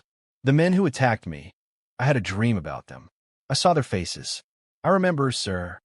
Malus leaned toward him, keeping his hand firmly against Abdes' arm. You're certain of this? He whispered, sparing a quick, cautious glance toward the corridor to be sure they were beyond the sentry's earshot. Abdes nodded. Yes, sir, he said. I've been having nightmares about what happened almost every night. Only this time, I remembered something. I remembered their faces. He stepped toward Malus, lifting his chin to speak quietly but fervently against the tribune's ear. They weren't Roman soldiers, he said, feeling the sharp, startled intake of Malus' breath against his cheek. They were dressed like Romans, in full uniforms, sir, but they were bearded. They spoke to one another in Aramaic. I remember now. He leaned back from Malus, and the tribune met his wide-eyed gaze. They were Jews, sir, Abdes whispered. You're sure of this? Malus asked, and Abdes nodded. What you are saying is very important. It is vital, lad. You are positive? Yes, sir, Abdes said. It wasn't a dream. It was a memory, I know it. Malus held his gaze, his blue eyes piercing and stern. Would you know them again to see them? Yes, sir, I would, Abdes said. We have to go to the prefectus. We have to tell him. The guard said he is meeting with that Pharisee priest, Sidon, right now. We could, Malus shook his head, drawing Abdes silent. Let me tell Seneca, Malus said. I don't want Sidon even suspecting who you are. But if he knew the truth, Abdes began. Abdes, listen to me, Malus said. Sidon wouldn't accept the truth if we handed him incontrovertible evidence. I know him, I trust me. He is zealous in his views. His mind is fixed on your guilt, and nothing you have told me will convince him otherwise. Let me approach Seneca. You go and take up your guard post. Say nothing of this to anyone. Let me explain to Seneca, and then we will decide what comes next. Abdes blinked at him, troubled, but nodded. Yes, sir, he said. I know why Sidon is here, Malus said quietly. He has written to Herod about the matter of Pantera. He is demanding the king himself see justice brought to bear. Abdes' eyes widened. Do not worry for that, Malus whispered. Seneca has anticipated it long before now. He wrote to Herod himself after you were brought to us, once he was sure you would survive your injuries. Malus smirked. Sidon expects to find an ally in Herod, he said. He'll be disappointed. The king has more on his mind at the moment than any petty squabbles between the Sanhedrin and the Roman prefectus. His son, Antipater, has challenged his will, contested the matter to Caesar himself. Herod's expecting company in Jerusalem, the Roman legatus.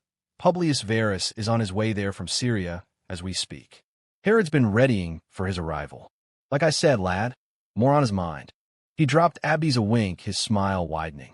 Herod wrote Seneca in reply, telling him this matter is wholly within his jurisdiction and capacity to resolve by the law.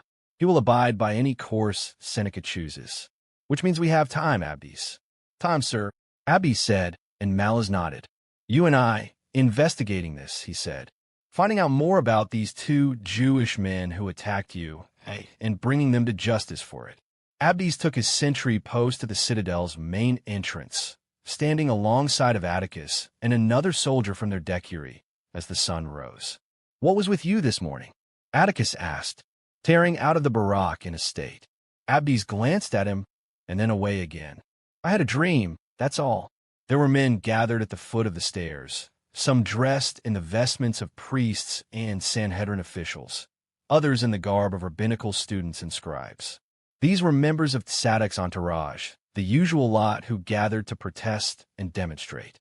That morning, they were uncharacteristically silent and subdued, contenting themselves to speak in small groups, offering prayers together and murmuring in quiet conversation. I heard that Sanhedrin priest, Sidon, is inside, Atticus said quietly, leaning toward Abdes. They say he arrived several hours ago and has been behind Seneca's door ever since. Abdes nodded. He scanned among the faces of Sidon's followers and saw Judas ben Hezekiah.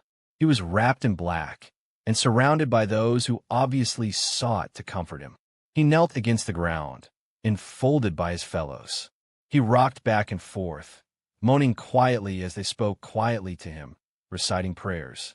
As with most aspects of their lives and religious practices, Jewish mourning customs were strictly regimented. Judas observed the traditional grieving phase, in which he could publicly lament and mourn the discovery of his brothers' bodies.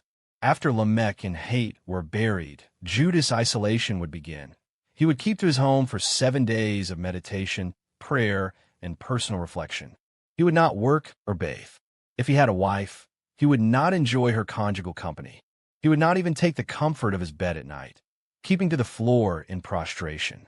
He would continue to wear black for 30 days following his brother's interments. Judas' grief was poignant and apparent.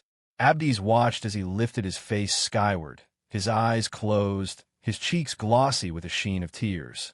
He hooked his fingers toward the new dawn and cried out hoarsely, a warbling, mournful wail. He would not be able to express his sorrow and pain after the burial. Jewish custom demanded that he hold his peace, that silence was the price of consolation in mourning. 3 young men sitting with Judas leaned against him at his cry, and he hung his head, shuddering as they offered him comfort. "Those are her brothers," Atticus whispered, drawing Abdes' gaze. Atticus nodded toward the young men surrounding Judas. "The girl who was killed, the one they say that soldier Pantera murdered. They're her kin." "Yobina," Abdes said, his heart seized with sudden sorrow. Her name was Yobina. When Sadok emerged from the citadel, he marched swiftly past the threshold, shoving Abdes and Atticus aside. His fists were clenched, his chin hoisted defiantly, his heavy brows furrowed in a scowl. Apparently, Malus had been right. Whatever Sadok had expected to come from his meeting with Seneca, he had obviously been disappointed. His followers rose to their feet, gathering around him as he approached. Abdes watched Judas go to the priest, his dark eyes round and hopeful. When Sadok spoke to him, quiet words Abdes could not discern from his vantage. Judas' face twisted with outrage, his brows drawing together. "No," he said, shaking his head.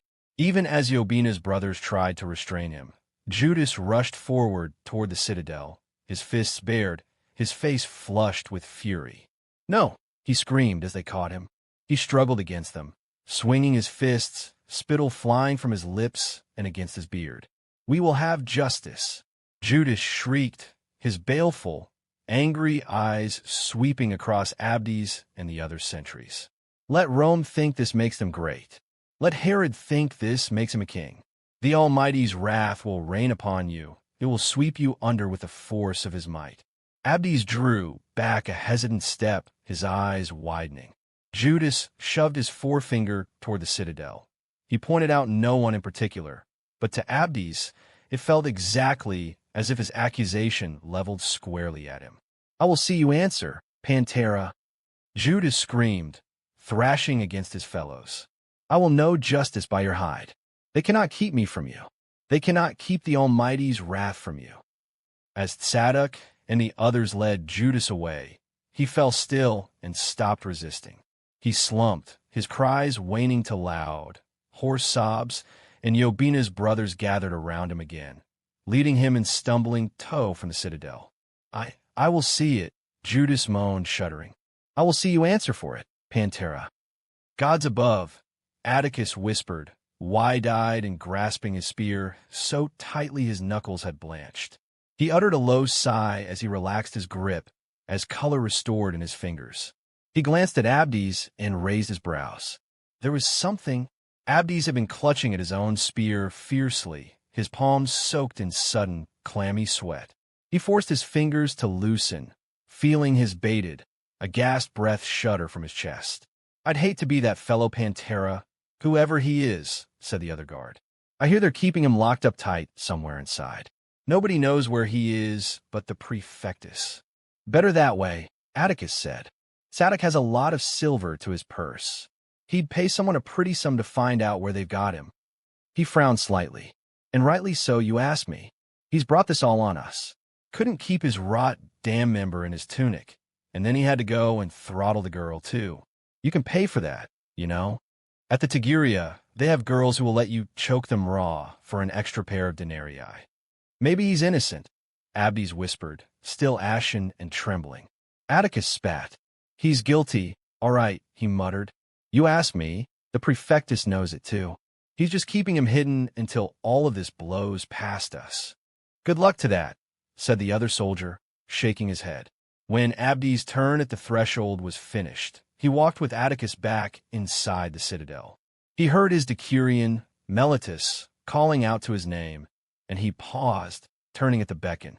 Yes, sir, he said, as Meletus broke from a brisk jog, catching up to him. Back to the barack. Atticus, Meletus said, nodding at the younger man who had also stopped. Go on now. I did not call for you. Yes, sir, Atticus said, giving Abdes a puzzled and wary glance, as if to say, What have you gotten into? He turned and walked away, leaving Abdes and the decurion alone. Come with me, Meletus said to Abdes. Sir, Abdes asked hesitantly. He didn't know what he might have done to warrant trouble. The prefectus has summoned you, Meletus said, walking away from Abdes. Come on, keep in step. Yes, sir, Abdes said, hurrying after him. If Seneca had called for him, Imit Malus had talked to him, relayed Abdes' dream to him. Abdes felt a tremulous shiver of excitement. His revelation had undoubtedly pleased the prefectus, who had long been confident that Abdes' memories of his attack would return to him. Surely, Seneca wanted to speak with Abdes at length about his dream. Malus had mentioned aiding in his investigation. Abdes wondered with eager anticipation at if Seneca meant to reassign him from his decury directly to Malus' charge. Abdes was surprised, then, to find not Malus awaiting him in Seneca's office, but a centurion, one whose stern, sharply angled face was completely unfamiliar to him. Close the door behind you as you go, decurion, Seneca said to Meletus, waving his hand slightly in dismissal. Yes, sir, Meletus said, taking his leave. Abdes remained just beyond the threshold, looking uncertainly between the prefectus and the centurion. Abdes, this is Lucius Marius Pulcher, Seneca said. He had been leaning his hip comfortably against the edge of his table, marking a relaxed pose. He stood in full now, limping toward Abdes. Centurion Pulcher is charged with overseeing the public works of Sepphoris, the market district measures, streets and public buildings, the aqueducts and cisterns. Yes, sir, Abdes said, bewildered, nodding his head in respectful deference to Pulcher. You'll be serving under Centurion Pulcher from now on, Seneca said, drawing Abdes' surprised gaze. You can read and write, Seneca said. Malus has informed me you are also fluently multilingual. You will be well suited in Pulcher's charge, as is Actarius. An Actarius? Abdes thought, dismayed. You want me to be this man's scribe? Seneca approached Abdes, looking him in the eye. Tribune Malus told me you had some reservations in the city yesterday, he said. His tone of voice, his expression were impassive, and Abdes couldn't tell if he offered commiseration or condemnation, which is understandable, given your circumstances. He said you overcame them admirably. Yes, sir, Abdes said, still bewildered. Thank you, sir. Seneca turned and walked slowly toward Pulcher. When I was a boy, I fell off of my horse, he said. I hit the ground hard, scraped my hands and chin, knocked the wind and wits from myself. He glanced at Abdes over his shoulder. I was fortunate that I didn't break any bones or hurt myself worse than this, but frightened me. My father tried to see me dusted off and on my feet again, back in my saddle, but I didn't want to. Do you know what he told me? No, sir, Abdes said. Seneca raised his brow. He told me I'd already known a taste of a fall. Some men went their lives through without having such benefit, and there was a lesson in it. The lesson, Abdes, was to plant my ass in the saddle and ride again anyway, all the wiser for having known what it felt like. Abdes blinked at him uncertainly. Your work with Pulcher will keep you deep in this city, Seneca said, which made Abdes suddenly grow rigid and bright, anxious alarm. The lower district, the market square. Every day, you'll be out in the midst of it in some capacity. He walked to his writing table, to a papyrus scroll that rested unfurled atop it. But, sir, Abdes said, I can't do that. He thought helplessly, remembering how paralyzing and overwhelming his terror had felt yesterday. It had been ridiculous and unwarranted, and Abdes had known this fully, but had nonetheless been helpless against it. "Please don't make me do that. I can't." Seneca had lifted a stylus and dipped it in an inkwell, leaning over to write. He paused, looking over his shoulder expectantly at Abdes. "You what, Abdes?" he said. "I can't do that," Abdes thought, stricken and ashen. He was shaking, helpless to prevent himself, trembling pate to heel at the simple, petrifying concept of venturing back into the crowded lower district. "Please, God's above, sir, don't ask that of me." "You what, Abdes?" Seneca said again, his tone patient, nearly condescending. Abdes blinked in new hurt to realize Seneca fully understood his apprehension. He knew Abdes was terrified to return to the city, and he was making him do it anyway. Why? Abdes wanted to ask him, confused, wounded. He couldn't seem to summon his voice. "Why would you do this to me? Why are you punishing me? What did I do?" When Abdes wouldn't answer, Seneca nodded once and looked down at his scroll again. "I'm signing your official writ of orders," he said. "I will see them delivered to Melodus. Every morning, you will meet Pulcher at dawn by the east entrance. He can tell you the rest of his expectations from there." But, sir," Abdes said quietly, forcing himself to speak, to summon words. "What about Tribune Malus, sir? I thought that he and I, sir, we would be—" Seneca awarded him a long moment of grave regard that left Abdes blinking down at his feet, rebuked. "Malus has his duties, and you have yours," Seneca said. "If I was you, lad, I would concern myself more with the latter than the former." Abdes nodded mutely, hurt and bewildered. "But what about my dream?" He thought. "I saw their faces. I remembered what they looked like. I thought that's what you wanted of me. Why are you punishing me?" Seneca looked back down at his table as he finished writing up Abdes' orders. "Plant your ass in the saddle and ride, Abdes," he told the younger man, rolling the scroll closed between his hands. "You have tasted of a fall and overcame it once." He glanced at Abdes, his gaze heavy and stern. "You can do it again." Abdes planted his ass in the saddle and rode, although he did not feel wiser for it. For 6 weeks, he trundled a wool satchel filled with little, folding, wax writing tablets across his chest as he followed Centurion Pulcher throughout the city of Sepphoris. Every day was an exercise in fear for him. His overwhelming, inexplicable panic seized him every time he set foot beyond the safe perimeters of the citadel grounds. Every time he entered the market district, engulfed in the crowds, he would struggle to steel himself against the memories that wanted to attack him, tearing and gnashing at his heart and mind. Every flash of red clothing he caught in the crowd reminded him vividly of his attack. Every accidental shatter of pottery or glass saw him jerking, as skittish as a nervous foal. It grew no easier, no matter how often he went in Pulcher's company, and every night, when he would finish his long hours of transcriptions, transferring his reports and citations from the wax tablets to ink against papyrus scrolls at the citadel, he would lie awake on his pallet, trembling and restless with the anxious prospect of enduring it all again the next morning. He couldn't talk to anyone about it. None of his Barak mates knew of his attack. He couldn't tell them or make them understand his irrational fear or despair. They knew something troubled him. It was obvious in the way he withdrew from them, even during those few, fleeting moments he knew in the mornings and evenings in their company. The tentative friendships he had been forming seemed with falter and fade. He had no time to spend with them anymore, and they were helpless to comfort him. "I cannot bear it, Ham," he had written to his brother. "I don't understand what I did to deserve this. I've tried so hard to figure it out, but I can't. I try to please Seneca, but it is a hopeless cause. He set his mind against me.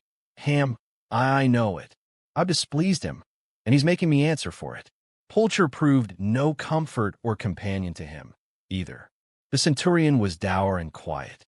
The only attention he paid to Abdes came on the occasions when Abdes' mind would wander, when Pulcher would be absorbed with his endless, mundane inspections of marketplace, vending scales, sidewalk and roadway cobbles, or public building mortar. Abdes would grow distracted, his awareness of the crowds around him unsettling him.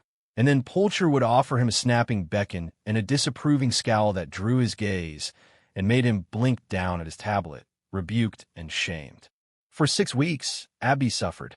He did not see Malus, even in passing, as if Seneca and Pulcher went to extraordinary lengths to keep Abdes from his newfound friend. He was lonely and alone. He considered this as he stared down at his tablet, watching the shadow of his stylus cut a darkened diagonal across the pale, opaque surface of the wax. It was summer in Galilee, the driest, hottest season of the year, and the sun beat down unabated against the city. The air was thick with oppressive heat. Already, Abdes was sweat-soaked beneath the confines of his tunic and armor.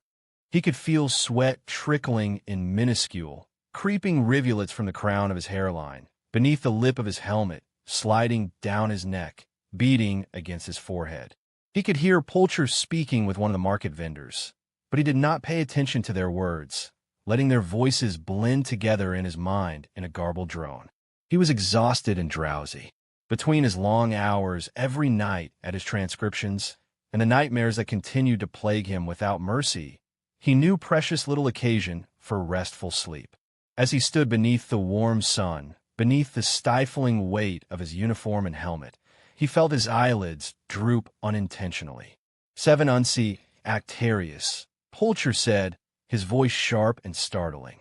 He slapped the back of his hand against the underside of Abdes' tablet, snapping his attention wide awake and bright once more. He blinked, jerking in surprise, looking up at the centurion. "Sir," he said. Pulcher glowered at him, his brows furrowed. "This scale is 7 Unci off," he said. "Nearly a libra in full. That's a citation of record." "Mark it." "Yes, sir," Abdes said, nodding, writing in his tablet.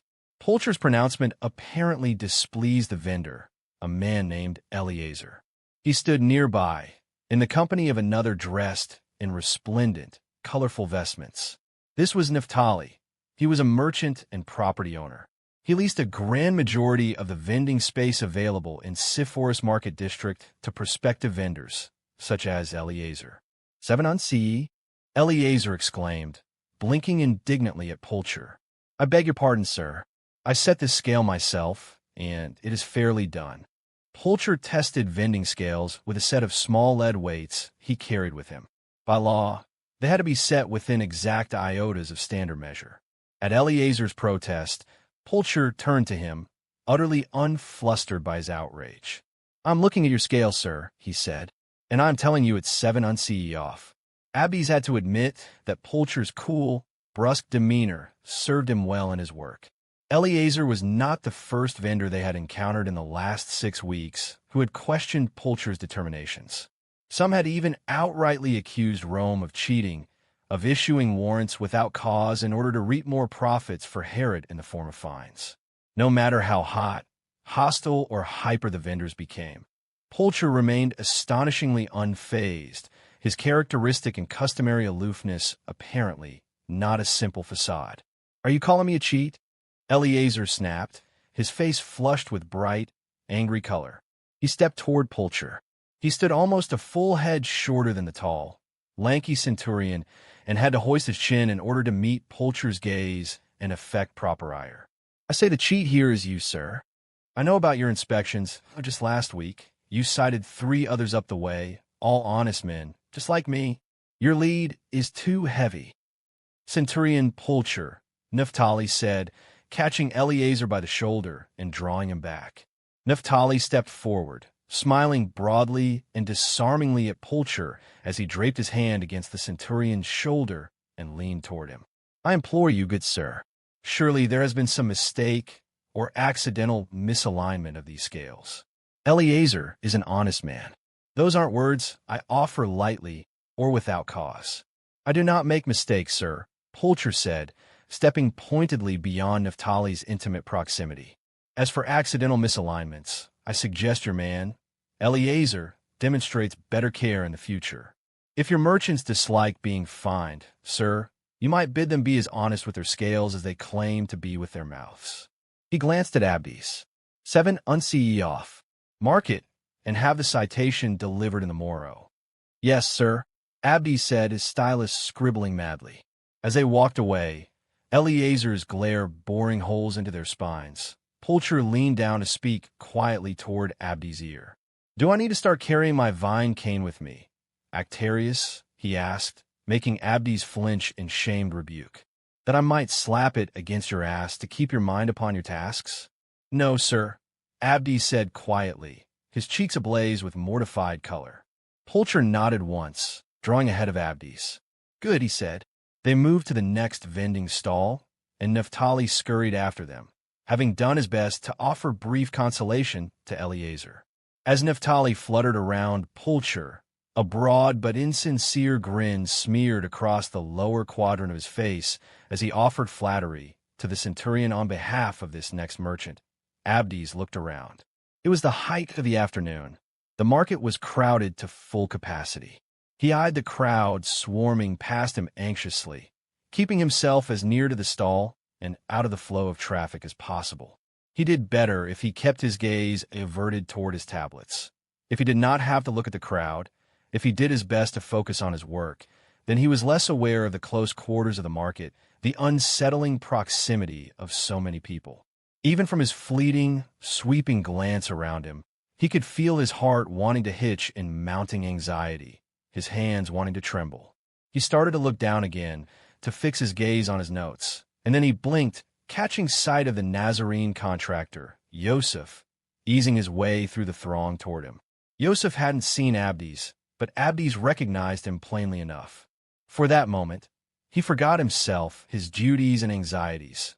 Yoseph was a familiar, friendly face, and Abdes was nearly desperate for any sort of such company. "Yoseph, sir, hello," he called out in Aramaic, stepping away from the booth. Yoseph caught his gaze around jostling heads and shoulders. It took him a moment before recognition settled, and then the suspicion in his eyes from having taken Abdes' helmet and uniform into account faded. "Hello to you," he called back. He shouldered his way over to Abdes, smiling at the younger man. "Abdes, is it not? From Sidon." He offered his hand in amicable greeting, and Abdes folded his tablet closed against his stylus, tucking it beneath his arm to accept the clasp. "Yes, sir," Abdes said. "It is good to see you again, sir." Yoseph pivoted slightly, allowing Abdes a glimpse of someone shorter in stature, shied behind his shoulder. "This is Maryam, my wife," Yoseph said. "Maryam, this is Abdes of Sidon. I told you about him, remember? The day back in the spring when I met with the prefectus?" Maryam stepped forward, cradling a snoozing, swaddling-bound infant in her arms. She looked up at Abdes, her eyes round with surprise, her cheeks graced with a sudden hint of shy color. "Yes, of course," she murmured, dropping her head in a polite nod. The last time Abdes had seen her, she had been fully due with child, her small, slight form swollen and distended with her pregnancy. He blinked in surprise to see her now. She had recovered in full, and not even the shapeless drape of her tunics and mantle could disguise the fact that she was as slender and delicate as a winter-barren tree branch. She smiled up at him, still childlike enough in her delicate, wide-eyed appearance to pass for Joseph's daughter, not his bride. "My husband told me about your courtesy in respecting our faith," she said, averting her gaze to her baby. "He has spoken very well of you, sir." She acted as if she'd never met him before. Abdes could appreciate that.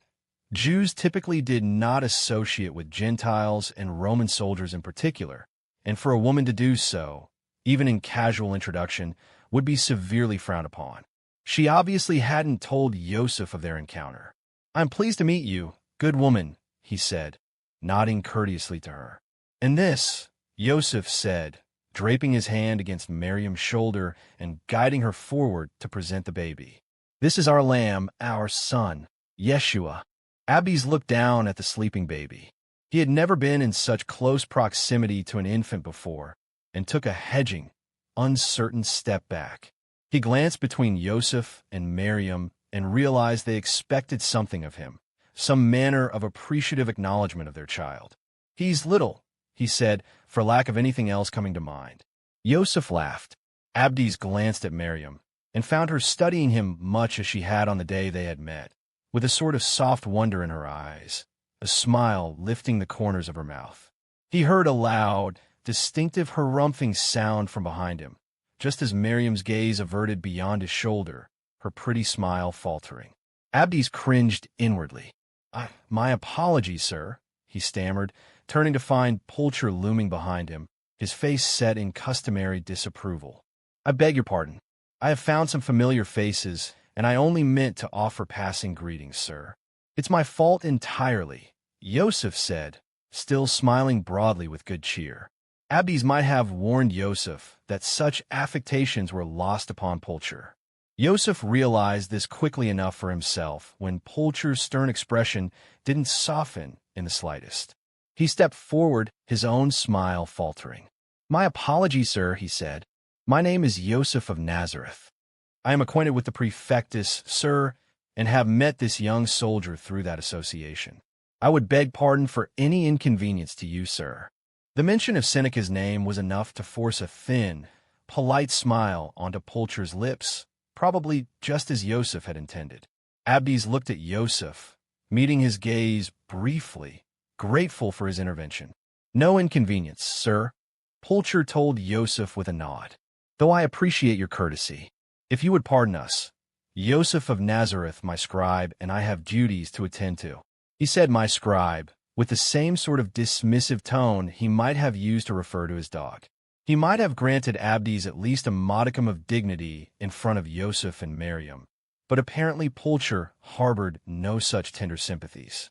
He had reminded Abdes of his place, and brought it plainly and apparently to Yoseph's and Maryam's attention as well.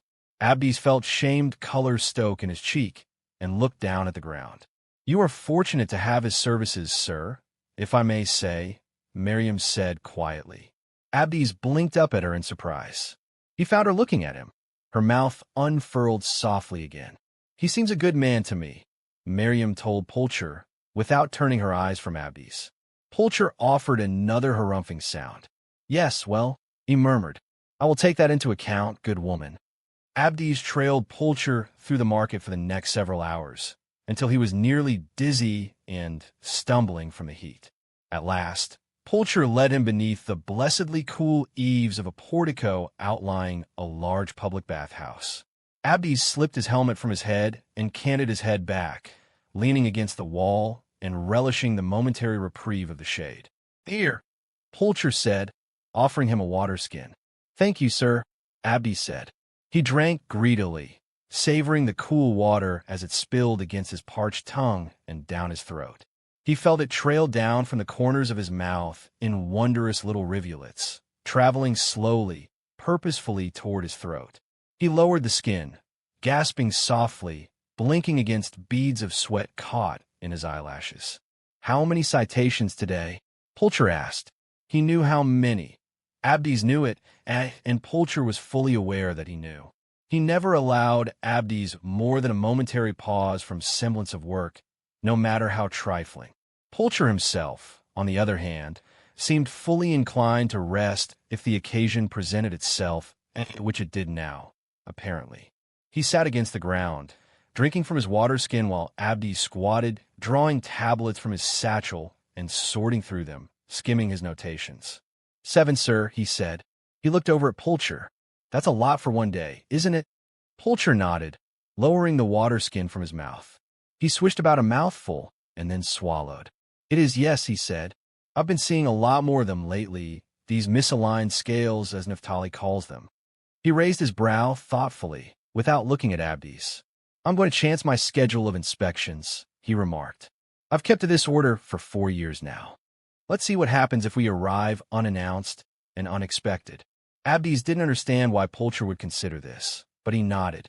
A change in their schedule meant less time in the market for the moment. That was as blessed an announcement as he had heard in ages. Pulcher drew his legs beneath him and stood. He approached the colonnade, his brows narrowing slightly as something caught his attention. Abdes followed his gaze and saw that someone had scrawled in thick, blood-red paint against the blanched stone of one of the broad columns. Where is Herod's justice for Pantera? The lettering screamed. They had seen a lot of such vandalism on public and municipal buildings, written in charcoal or painted in bright, furious tones. Give over Pantera, they demanded. Sometimes the messages were less clear or vehement. The Roman numerals LXXVI 77, although neither Abdes nor Pulcher understood whatever message this was meant to impart. Mark this for the record, Pulcher said without looking at Abdes. Yes, sir, Abdes said, sifting again through his tablets, looking for an empty one.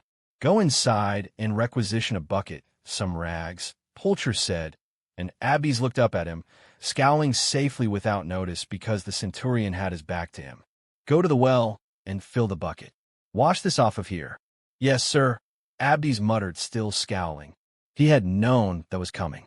For every incident they had encountered, Pulcher had ordered Abdes to make it disappear. The charcoal writing was easy enough to eradicate, but the painted examples, I like this one, were pains in his ass, sometimes taking hours spent in the grueling sun, rags and brushes in hand, scrubbing at walls and columns. Where will you be, sir? He asked. Pulcher used those occasions when Abdes would wash the vandalism away to rest. Sometimes he'd sit close at hand, but always in a spot of cool comfort, watching Abdes or dozing, while other times he'd retreat indoors at a public building or bathhouse in which to wait for Abdes to finish. Their current proximity to a bathhouse wasn't lost upon Abdes, nor was it on Pulcher, apparently. I'll be inside, Pulcher said, already walking toward the entrance, bathing away some of this wretched heat. Rot bastard, Abdes muttered, scrubbing at the column. The damnable paint was tenacious.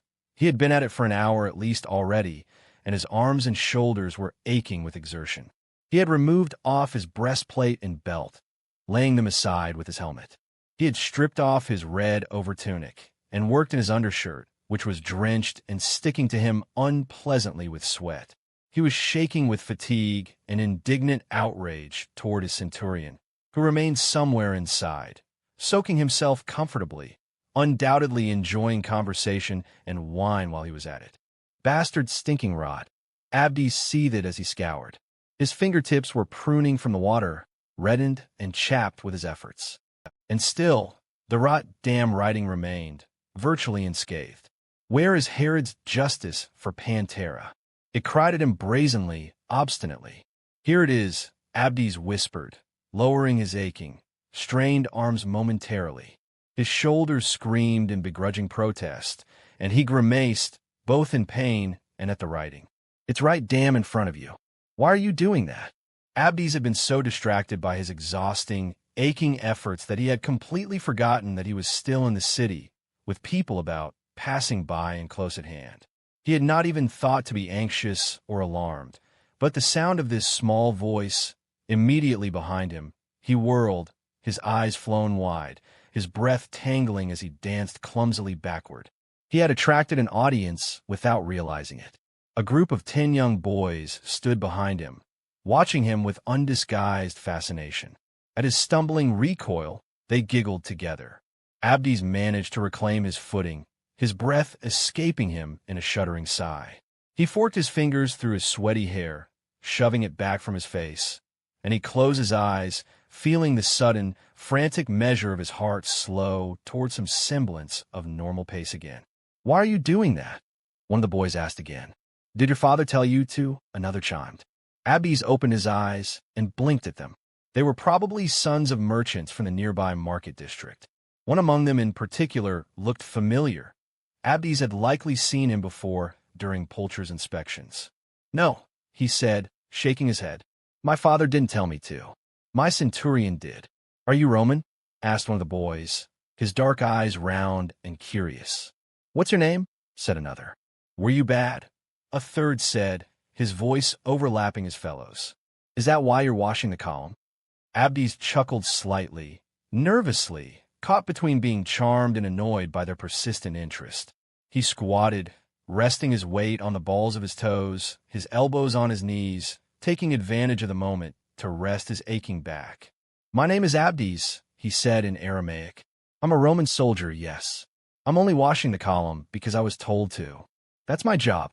At his address in their native dialect, the boys' eyes widened in fascinated delight.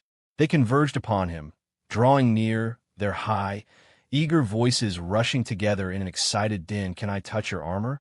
One of them asked, already leaning over and tugging at his discarded breastplate. "Yes," Abdes said, laughing in genuine amusement now. "What's this?"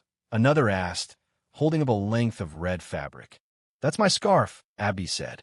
"I wear it under my armor to keep it from rubbing against my neck." "Is this your helmet? Can I wear it?" asked a boy who had already hefted the helmet between his hands. It was far too big for the diminutive circumference of his head.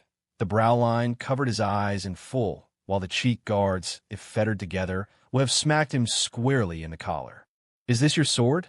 gasped another, discovering Abdes' Balteus. He lifted the belt in one hand, reaching for the sheathed blade with the other. Abdes leaned toward him, gently removing both from his eager grasp. "Yes, and it's sharp," he said. "You can't play with it. Have you stabbed anyone with it?" the boy asked, all adulating and awestruck eyes upon Abdes. "Do you get to fight in battles?" asked another, pressing himself against Abdes' shoulder, marveling over the sword. "Did you get to fight the Arabs from Petra in Jerusalem?" asked another. "My uncle says that Romans are bad men," said the boy who looked dimly familiar to Abdes. While his friends had surged forward, he had remained rooted in place, keeping a wary, suspicious distance from Abdes. He studied Abdes, his brows pinched, his small hands closed into fists. At his words, loud enough to rise about the excited chatter, the other boys fell silent with uncertainty. "My uncle told me Roman soldiers hunt down our women and hurt them," the boy said, as Abdes blinked at him, caught off guard by the tremulous vehemence in his voice. "That they hunted down my father and left him to rot in the bushes outside of the city." Abdes jerked as if he'd been physically slapped. Now he understood why this boy looked so familiar. He had indeed seen him before at the citadel on the day Lamech and Hate ben Hezekiel's bodies had been discovered. The boy had been accompanied by Judas ben Hezekiah. He had followed his uncle up the citadel steps, shied against Judas' hip. "These children have no fathers now." Judas had raged. "Where's the justice for them? For their mothers?" Abdes rose to his feet, his brows lifting as he looked down at the boy. "That isn't true, lad," he said quietly. "We don't know who killed your father." "But you're lying," the boy shouted.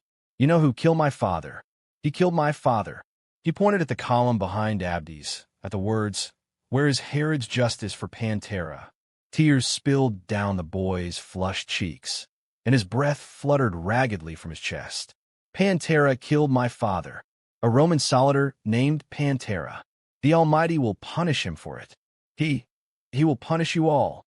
He whirled about and ran away, his angry cries dissolving into sobs. One of the other boys broke away from Abdes, hurrying after his friend. "Jacob," he called. The other children looked up at Abdes, visibly torn between wanting to stay with him in their curiosity or flee with their friend, Jacob, because they believed his furious, grief-stricken words.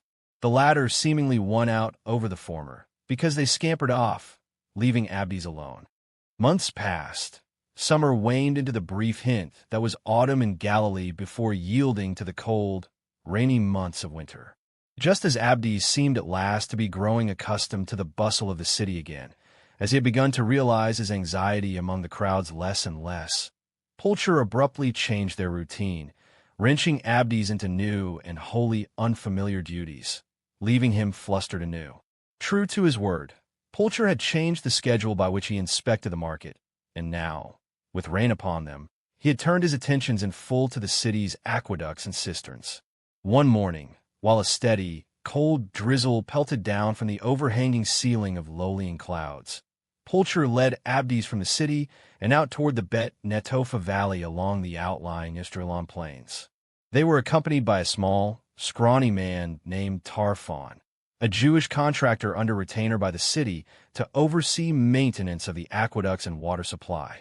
He was a pompous, self-important little man who used the power and authority vested in him as an obvious, at least to Abdes' effort to compensate for his slight build and short stature.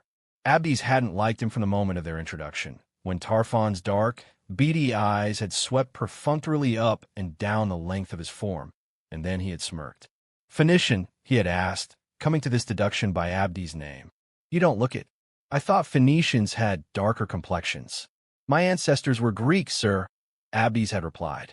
By way of Ionia, Tarfon had continued to smirk.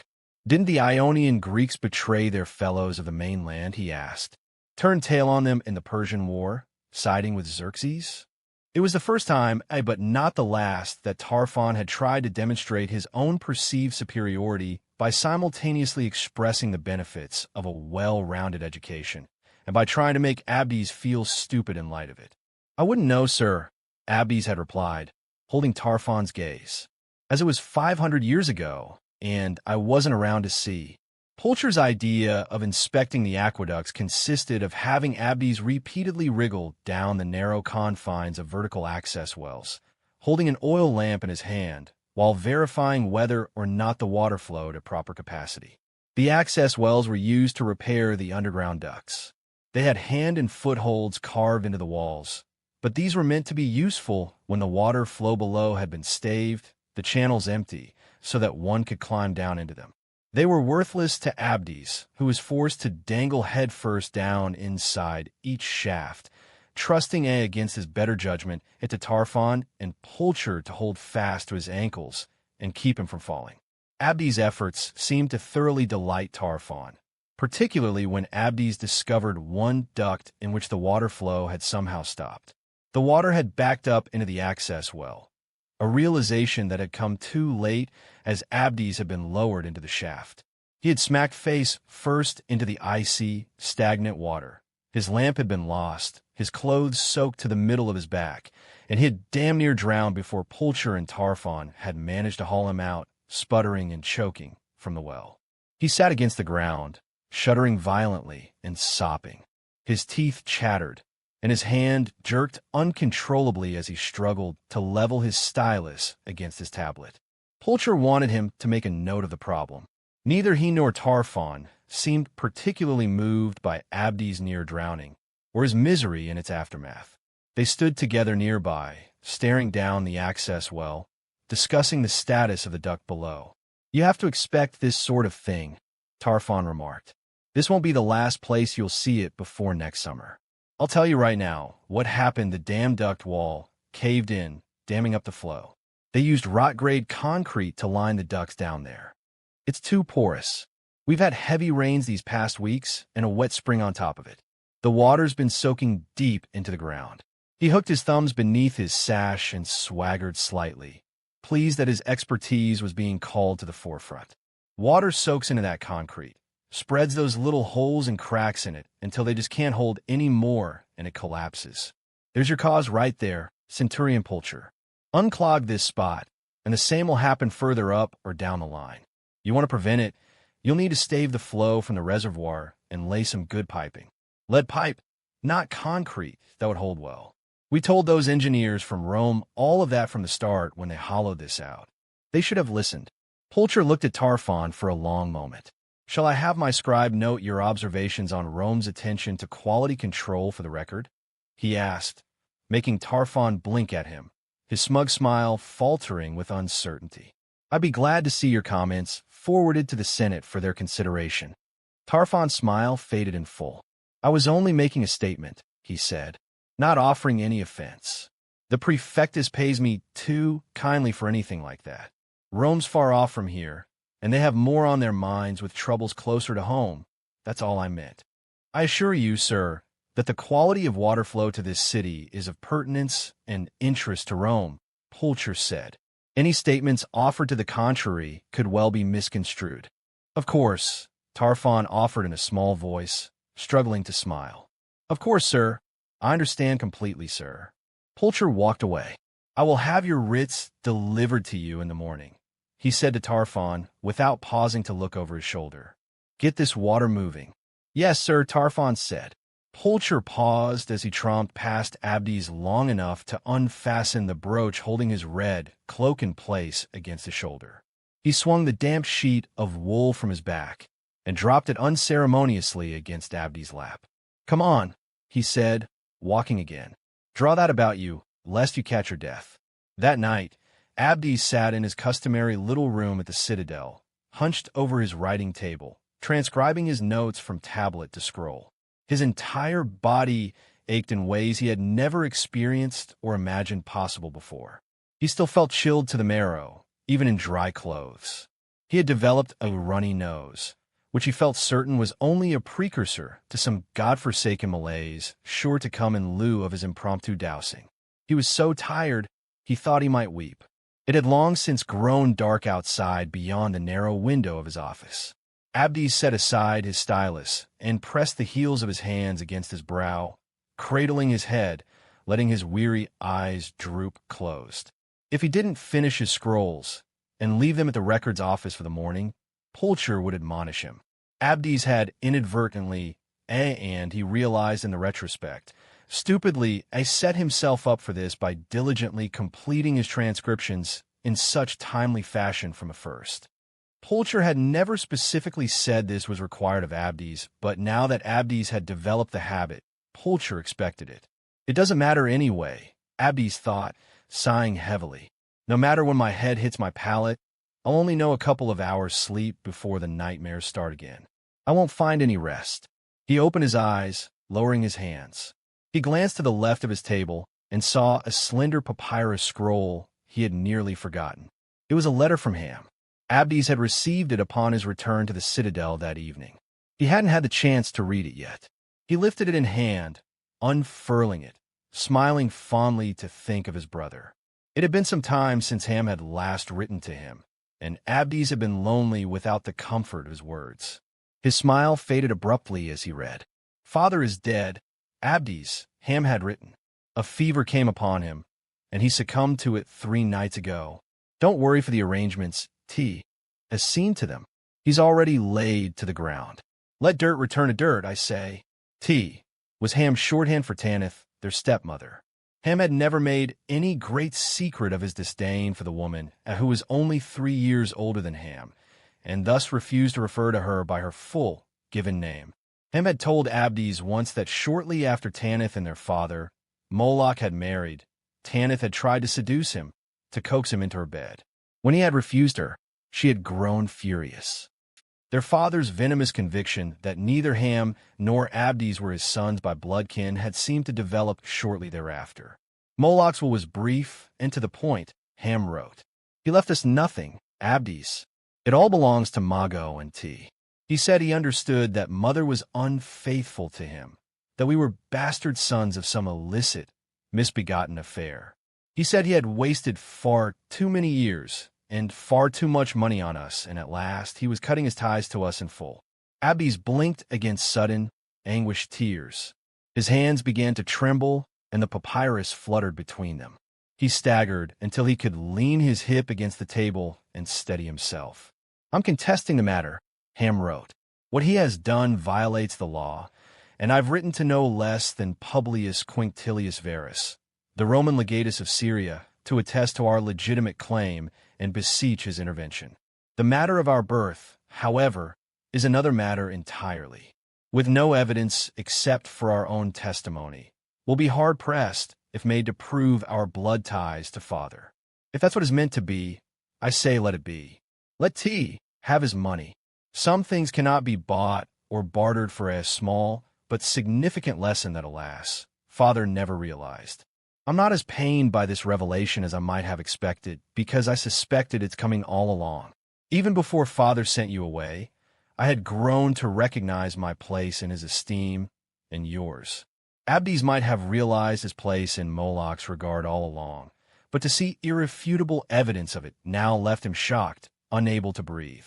I informed the legatus that he could forward his reply to your attention, in the charge of Marcus Virgilius Seneca, the prefectus of Sepphoris, as I'm leaving Sidon for Jerusalem," Ham wrote. "I've heard from merchants passing through that Herod offers dutiful employ to men of demonstrated skill, and I expect to be able to find a journeyman's position within short measure of my arrival. I'll pass through Sepphoris along my route, and hope to find some time with you. I've missed you so much, Abdes, and the sight of your face would bolster within me that which feels crumbled and decayed at the moment." Abdes heard the soft scrape of a sandal sole at his threshold, and he jerked at the sound, his eyes flown wide, his voice escaping him in a startled, breathless whimper. The papyrus scroll fell from his hands, slapping lightly against the floor. "I'm sorry," Malus said from the doorway. "I didn't mean to startle you, lad." "Malus," Abdes whispered. His eyes burned with tears, but he struggled to control them. He lowered his face, his cheeks hot and flushed, his breath constricted in his throat. I was just—" Malus might not have seen him in months, but he realized at once that something was wrong. He walked across the room, his blue eyes wide and sharp with concern. "What is it?" he asked.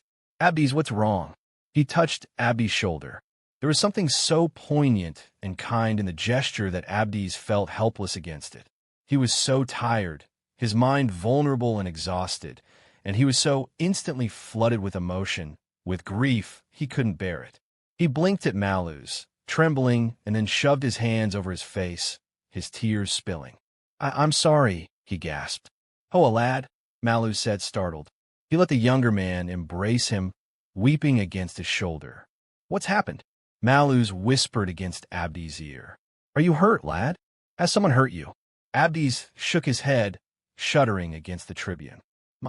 My father," he said, shaking uncontrollably. "My father is dead." "God's above," Malus breathed, holding him all the more fiercely. "I'm sorry." "I'm here, lad. It's all right. It's all right." Abdes huddled against him, weeping. He seemed to stand there in eternity, stricken by sorrow, until at last the strength waned in his knees, and Malus helped him sit against his stool. "I'm sorry," Abdes whispered, over and over, ashamed of himself, that Malus would see him in such a state. "I'm sorry, please, Abdes," Malus said, genuflecting before him. "There is no shame in it, lad. No shame." Abdes nodded, more tears spilling. "My brother wrote to me," he whispered. I almost forgot to read it, and then I saw it on the table, and Malus reached down, lifting the unfurled, fallen scroll in his hand. He glanced at Abdes, his brow raised inquisitively, and when Abdes nodded, Malus skimmed the letter. As he read, his brows lifted. Abdes heard the soft, distinct intake of his breath, and then Malus looked at him. "I'm sorry," he said softly. Abdes didn't say anything. He simply pressed his lips together and nodded. He was humiliated to have broken down in front of Malus, ashamed that he had proven so fragile and frail. Malus seemed to understand from his sudden, rigid posture, the way he drew his arms tightly about himself, his shoulders hunched, his eyes downcast and stricken, that he was struggling to compose himself. "I'll be right back," Malus said, rising to his feet. He set the scroll against the tabletop and turned, leaving the room. Abdes blinked after him, confused and abashed. He wasn't going to return. Abdes knew it. Abdes had just shamed himself irreparably in front of the only man in the entire urban cohort who had showed him any respect or kind regard. In that one moment of humiliating weakness, Abdes had just proven to Malus, too, that he was undeserving. He pressed his hand over his face and cursed himself. "Here," he heard Malus say, and he looked up, startled and dumbfounded. The tribune closed the door behind him as he entered, carrying in his hands a clay jug of wine and a pair of cups. "It is neat," Malus said, referring to the wine and the fact that it was not diluted with water. He set the cups on Abdes' table and poured hearty dollops into each of them. "Have you ever taken it that way?" He took a cup in each hand and presented one to Abdes. Abdes reached for it, his hand trembling as he curled his fingers about the cup. "No, sir," he said, shaking his head.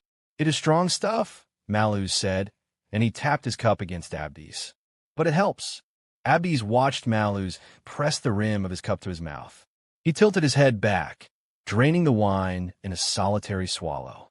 Abdes looked down at the deep, burgundy liquid and then closed his eyes. He did exactly as Malus had, canting his head back, and nearly choked as the powerful, acrid liquor seared down his throat. He sputtered, coughing, his eyes smarting as the essence of the wine. The vapors seeped swiftly through his nose as the pungent liquor pooled in a heavy, hot puddle in his belly. He gasped for breath, blinking owlishly. "Ready for another?" Malus asked him, already refilling his own cup. Abdes blinked against his reflexive tears. "Yes, sir," he whispered, nodding, his voice ragged. He offered his cup as Malus reached for it. Malus, the tribune said, pouring another intimidating quantity of wine for Abdes. As he had felt it gently clasp hold of his mind, he'd been able to stave his tears in full. His breath had returned to normal from its helpless hiccuping, and he'd found himself remarkably calm. He and Malus sat together, side by side on the floor, their backs against the wall, the bottle of wine between them. "I don't know why I wept for him," Abdes said. "I mean, the rot bastard never wanted me anyway." "Every man wants a good lad for his son," Malus said. "I'm the youngest of 5, I 2 older brothers, and 2 sisters besides. Do you think my father loved me any less? I would not be where I am today if he did." Abdes looked at him. "What is he like?" "My father." Malus smiled. "Oh, he is a magnanimous fellow, Abdes. Quintus Supplicius Magellus is his name. He was one of Augustus' grandest champions in the Senate, petitioning to have him declared pater patriae and Caesar." Abdes looked at Malus in wonder. "Your father is a senator?" "He is indeed," Malus replied, smiling proudly. "The wisest man I've ever known, although he'd say he paled to my mother. He used to tell me, 'I am just the boat, my lad, while your mother, she, is the wind and sails that guide me to greatness.'" Abdes looked down at his wine. "I never knew my mother," he said. "She died when I was born. She bled for me. I made something inside her bleed." Malus didn't say anything. Abdes could feel his gentle gaze against him, but he did not lift his eyes. "Moloch, my father, never forgave me for that," he whispered. "It was not your fault," Malus said softly. "I was always making mistakes by him," Abdes said. "I couldn't do anything to please him, no matter how hard I tried." Malus poured Abdes another heaping cup and glanced at the younger man. "Do you like working with Centurion Pulcher?" he asked after a moment. "In all honesty, Abdes." Abdes shook his head. "No, sir," he said. "I don't think the Centurion likes me very much." "Pulcher doesn't like anyone very much, except for himself," Malus remarked, drawing Abdes' gaze. When the corner of Malus' mouth hooked wryly, Abdes laughed. "He's an arrogant, self-absorbed bastard," Malus said. "Never seen even a passing moment of battle. He wears the uniform. He has the title. But he's an administrator of Rome, I'm not a soldier." He poured himself some more wine and sipped at it. "It's my fault you're with him," he said quietly. Abdes blinked at him, his smile faltering, his brows lifting in bewilderment. "The day Sada came to hold counsel with Seneca, when you told me about your dream, I went to Seneca straight away," Malus said. "It wasn't the first time I've spoken up against Seneca on your behalf, or the last by my breath. You can mark me at that, lad." Abdes blinked at him again, feeling the cold slither of dismay creep through his gut. "Against the prefectus, sir," Malus nodded, looking across the room. "He's a hard man," he murmured. "I've known him nearly 20 years, since we were more boys yet than men, when Augustus was still called Octavian, and this season of Roman peace, as we know it now, was just a far-off ambition, a distant dream." He sipped his wine again. "He expects every man under him to prove his worth, but not by a man's individual standards of merit, mind you. Seneca expects it by his own. I went to him. I told him about your anxieties in the city on that day. We went to collect the Nazarene, Yoseph," Malus said. "I meant no harm. I was concerned for you. I was troubled by the effect your attack had on you. I told him because I thought it would be best for you that he should know, so that we could help you." Slowly, Abdes. "I thought making you endure so much that was so unfamiliar would only have ill effect on you." He looked at Abdes.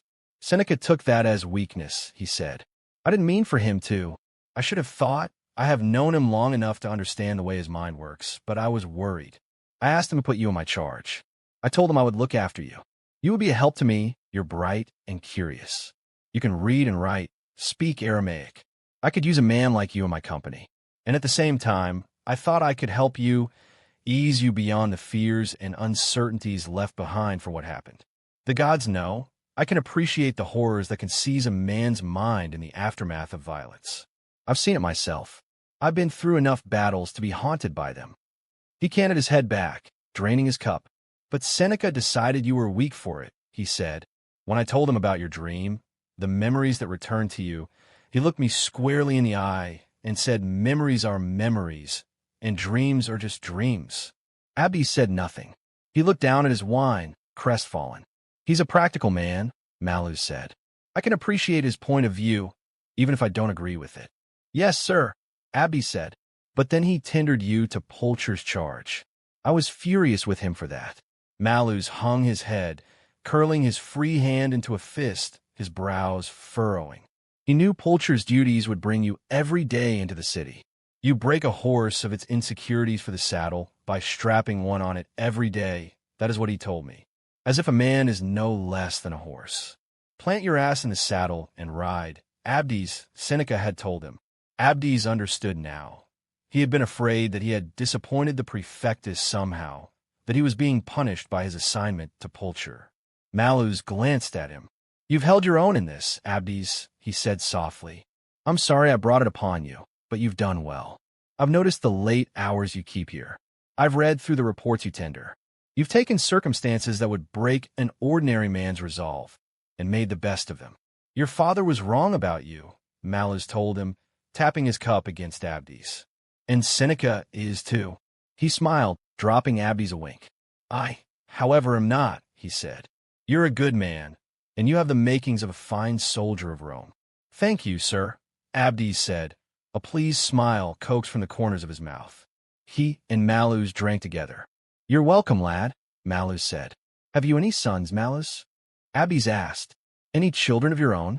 Malus laughed. No, he said. I'm not even married. It's against the laws of Rome, you know, as long as you serve under her commission. We're wed to the army. The bridegrooms of the empire. That's you and me, lad, to all of us. Insufferable in our damn loyalty. He glanced at Abdes, his brow raised. What? Abdes looked down at the floor. You would be good at it, I think, he said quietly. Being a father, I mean. I think you would make a very good father. I wish you were mine, he thought, a sudden and somewhat forlorn realization. Malus was everything Moloch was not. Kind, just in his regard, even-tempered, sympathetic. He had been fair to Abdes. He had given Abdes the opportunity to prove himself. He had taken Abdes as much under his wing as he could to encourage him. He had stood against his superior officer and longtime friend on Abdes' behalf. No one but Ham had ever made such efforts for him before.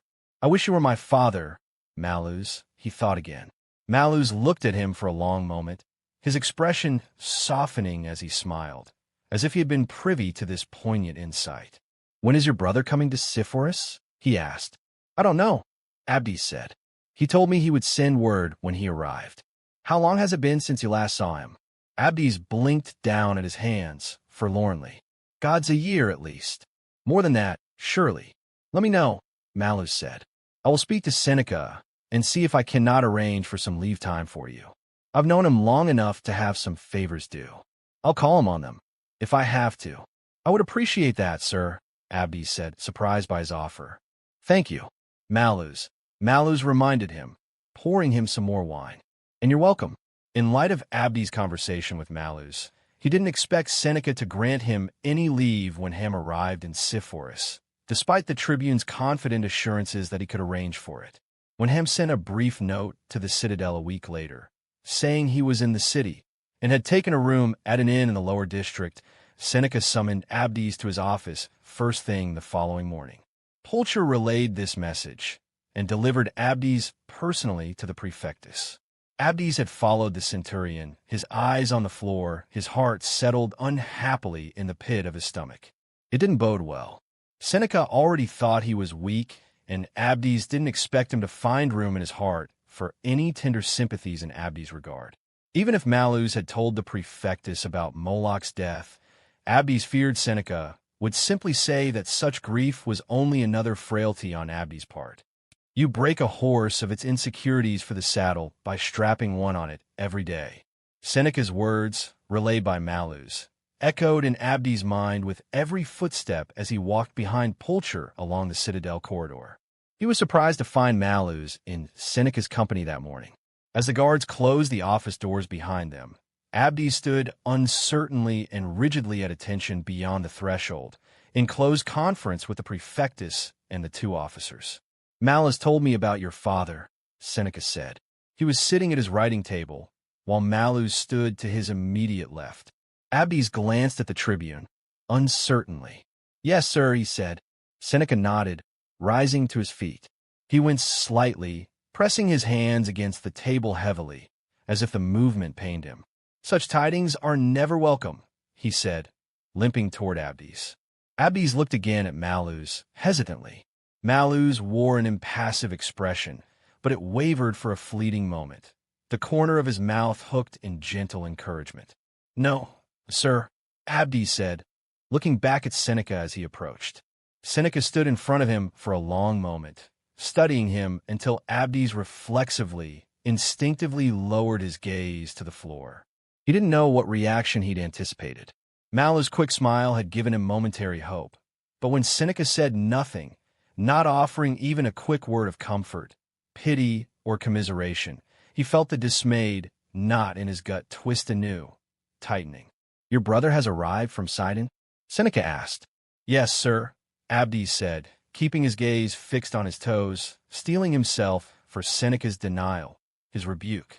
I've spoken with Pulcher already this morning, Seneca said, and he's agreed to relieve you of duty. I'm giving you 2 days' leave. Abdes blinked up at him in surprise. He glanced over Seneca's shoulder toward Malus, and again, the tribune smiled at him. You did this, Abdes thought, struggling to hold his mouth in line, not to break out in a broad, stupefied grin. You did this for me. You are to report to your barack by dusk tomorrow, Seneca said, drawing his gaze. If you're late, you'll be flogged for dereliction. Do you understand? Yes, sir, Abdes said. Seneca nodded once.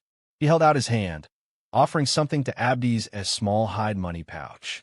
There are 4 denarii there, he said, in response to Abdes' startled and bewildered gaze. An advance on your wages.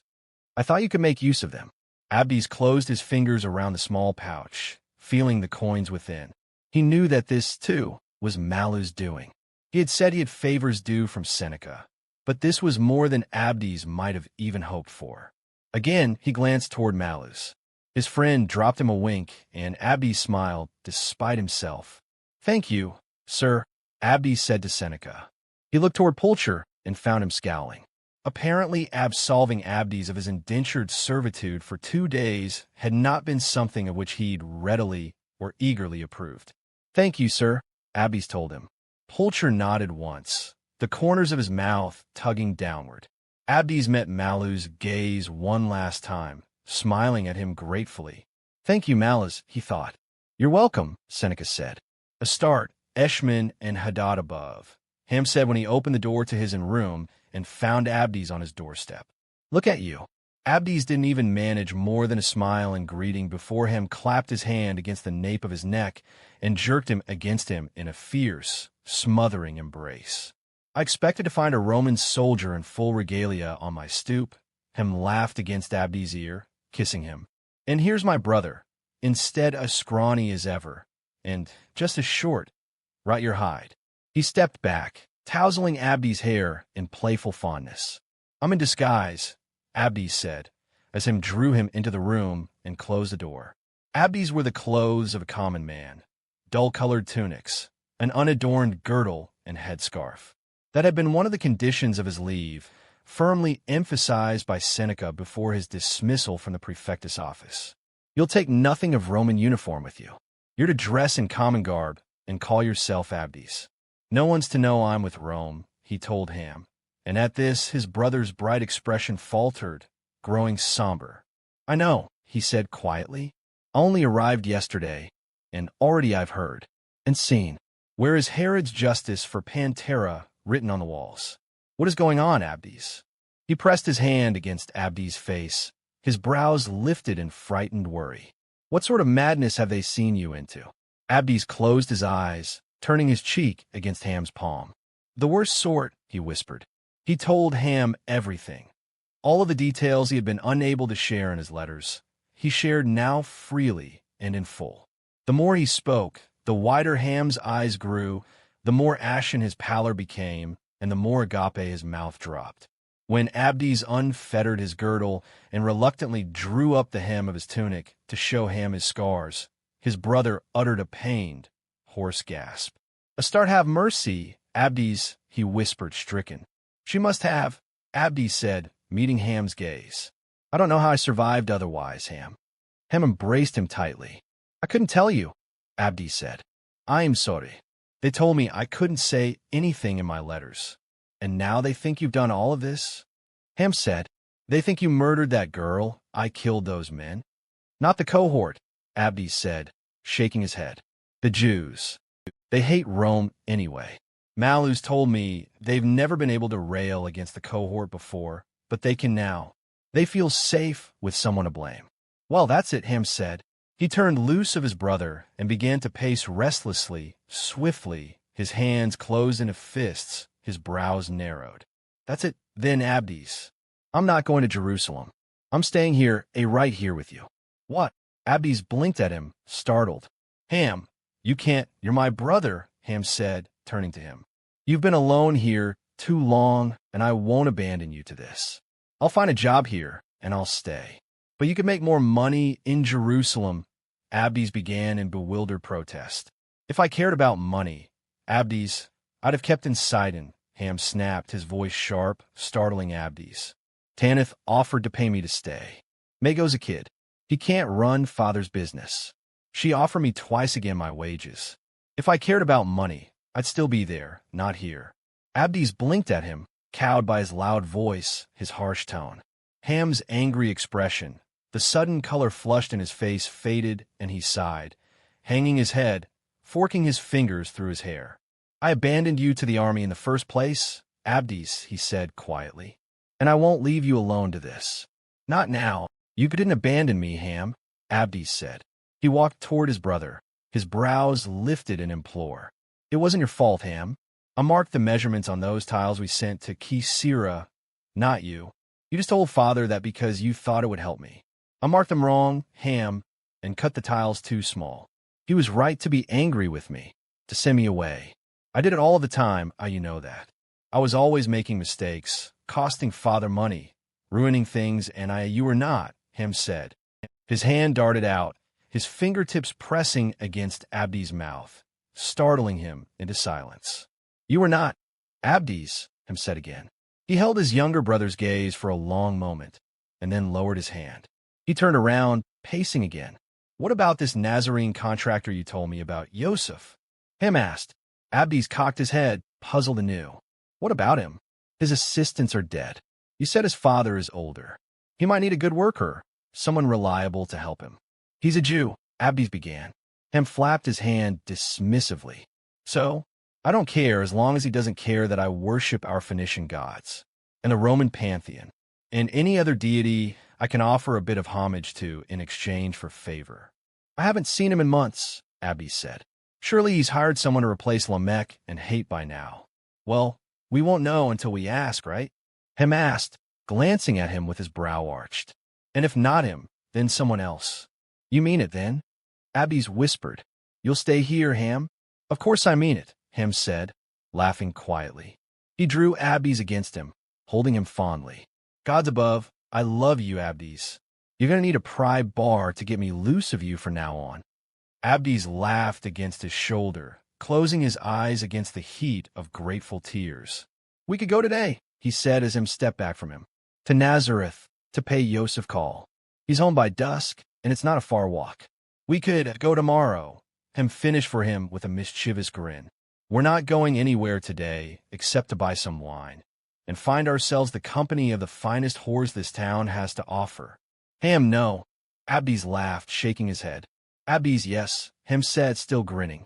He produced a swollen money pouch from beneath his girdle and dangled it in front of Abdes' face, shaking it to make the coins inside jangle.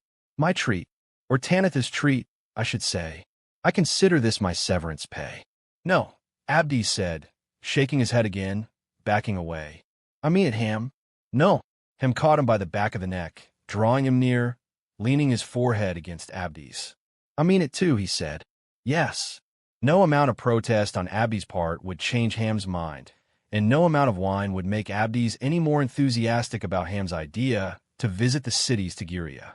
"Ham, no, please," Abdes said, trying yet again, and with equal futility, as took him by the wrist and led him in stumbling, laughing toe from the inn.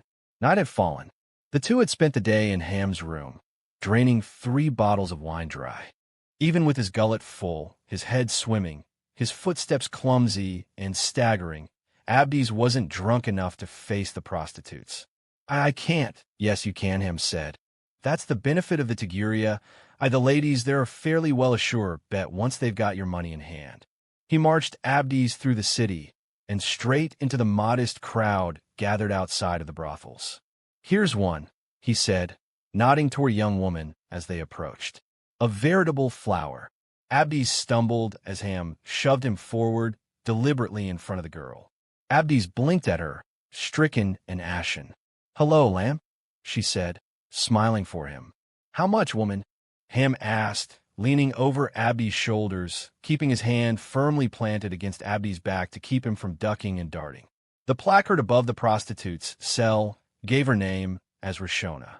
Rishona's eyes traveled slowly down the length of Abdes' form, studying him, leaving him flustered and embarrassed. She glanced up at Ham, her brow lifted. For a moment, she seemed to look beyond them, her attention distracted, but then her gaze settled again upon Abdes, and her smile widened. A quinarius, she said. Sold, Ham exclaimed, even as Abdes drew in breath to object. Ham reached over his shoulder, passing Rishona some coins, and then he shoved Abdes forward. Show him no mercy, woman. Ham, Abdes said, turning in wide-eyed, aghast at his brother, even as Rishona caught his hand and led him into the Tiguria's cell. She swept him smartly about and ushered him in ahead of her. He blinked at the backside of the cell wall. It was a sparse room, with only a stone cot overlaid with blankets for adornment. He heard the door close behind him, and he was paralyzed, swaying unsteadily from the wine. She didn't say anything, and he didn't turn around. He couldn't. The chamber was illuminated with the soft, golden glow of lamplight. He watched his shadow dance and flutter against the mud brick wall before him. He couldn't breathe. He stood rooted in spot, immobilized, a steady tremble spreading suddenly from his shoulders down toward his feet. He heard the soft rustle of fabric as she moved, the whisper of her bare feet against the floor as she approached him, and he flinched, hunching his shoulders. Is this your first time in a woman's company? She asked, her voice floating in a soft, rhythmic cadence from over his shoulder. He shook his head. He found himself all at once coated in a clammy, anxious sweat. He closed his fingers into fists, feeling the tacky sensation of it against his palm. When her fingertips brushed against the nape of his neck, trailing in his hair, he gasped softly, jerking in nervous start. No, he said, forcing his voice from the tightened confines of his throat. No, I've had too much wine, I think. He felt the swells of her breast press against his back, her breath draw lightly, warm against his neck, and he closed his eyes, his heart racing anxiously. She had anointed herself with some sort of floral-infused oil, and the sweet fragrance of it surrounded her in a delicate, wondrous cloud. Tell me your name, she whispered, lifting her chin to let her lips dance against his ear, sending a new tremble through him. This time, warm and pleasant. Abdes, he whispered, his breath shuddering from him as the tip of her tongue slowly, delicately drew against his earlobe. Close your eyes, Abdes, she breathed, and he did. Her hands draped against his shoulders, turning him to face her. He started to open his eyes, feeling dizzy at the motion, unsteady from the wine with them closed, and her hand settled lightly against his face. Close your eyes. She stepped against him, and he stumbled backward, the sensation of her full, heavy breast against his chest, leaving him breathless. He felt the back of his legs strike the edge of the cot, and he whimpered softly in starting to reflexively open his eyes. Again her hand stayed him. Sit, she breathed, her lips so near to his mouth he could draw her breath as his own, if he had been capable of breathing at the moment. He sat back against the cot. She knelt between his legs, sliding herself slowly against him, letting his thighs enfold her hips, her waist. Her breasts settled against his chest, and then her mouth brushed against the slope of his throat, the underside of his jaw. She began to kiss him, her lips trailing along the angle of his chin toward his ear. It was delicate, deliberate friction, so wonderful he gasped softly, tilting his head toward her shoulder. She drew her tongue against his throat, small, firm, concentric circles against the point where his pulse fluttered in quickening rhythm beneath his flesh. When she moved, letting her teeth tug lightly against the lobe of his ear, he gasped again, trembling against her. "Do you want me to stop?" she whispered. He shook his head. She had stoked something deep and visceral within him, a growing, tremulous warmth. He could feel himself hardening against her, responding to her touch, her kiss. All at once, his anxieties had dissipated in full. "No, open your eyes, Abdes," she said. He did, and the dimly lit chamber swam into murky view. He blinked dazedly, and then drew back in surprise as he saw her face, only scarce margins of space from his own. It was not Rishona, the girl Ham had paid for. "Salome," he whispered. He was hallucinating, surely. The wine had addled his brain, and he was seeing things. He imagined Salome's beautiful face, her large, dark eyes, her full and generous mouth lifting in a smile. "You know me," she said softly, and then she kissed him, pressing her mouth against his, drawing his breath and wits from him. This can't be real, he thought, as her lips parted against his own, as her tongue slipped into his mouth, drawing against his. She leaned toward him, pressing her breasts firmly against him, letting her tongue delve deeply into his mouth. He opened his mouth to draw her in, canting his head back. "This can't be real. I know you too," Salome breathed, smiling, her nose touching his. Her hand moved between his legs, reaching beneath the hem of his tunic. Her fingers curled slowly, deliberately about him, and his eyelids fluttered closed, his breath shuddering from him. "You're a soldier, aren't you, Abdes?" "A Roman soldier." Her hand began to move, and he moaned. "Yes," he said, his voice strangled and strained. "I've seen you," she said, and the rhythm of her hand quickened. "In your uniform, your armor at the markets." "Yes," he whimpered, gasping for breath. "You've seen me too," she said. "Have you wanted me, Abdes? Have you wanted this?" "Salome is the most prized and coveted prostitute in Sepphoris," Malus had told him, "and damn likely all of Judea at that. She is the favored pet of some of the area's most wealthy and influential men, and no others." Abdes opened his eyes, gasping again, his eyelids fluttering as her hand coaxed him, quickening against him, leaving him reeling. From the first time he had seen her, she had haunted him, her beautiful face infused within his mind. Malus' words of warning, "Trust me, keep away from her," were forgotten as Salome held his gaze, letting her lips dance against his in fleeting, soft kisses as he struggled for breath. "Yes," he whimpered, nodding. "Yes, I have wanted this. I've wanted you, Salome." She straddled him on the cot, her thighs folding over his hips. When she lowered herself, settling against him, and he slid easily inside of her, he moaned, his voice muffled as she kissed him. Salome began to move, quick, hard thrust that delivered him deeply into her. She tugged against his tunic, drawing it up his chest toward his neck of him, and he shrugged it over his head, casting it aside. He pressed his hands against her breasts, feeling her hardened nipples strain through the thin, colorful fabric. She moaned at his touch, pulling his head down toward her bosom, letting him kiss her there. He drew his tongue against her nipple, making her moan again, her fingers tightening in his hair, and he shoved the draping folds of silk aside to taste the sweetness of her bare skin. He kissed her breasts hungrily, guided by her hands and encouraged by her soft, urgent sounds of pleasure. She writhed against him, marking a powerful, strident rhythm until his body was drenched in sweat, his breath shuddering with the desperate need for release. When her hips delivered her mercies upon him, it was tremendous, excruciating, and exquisite all at once.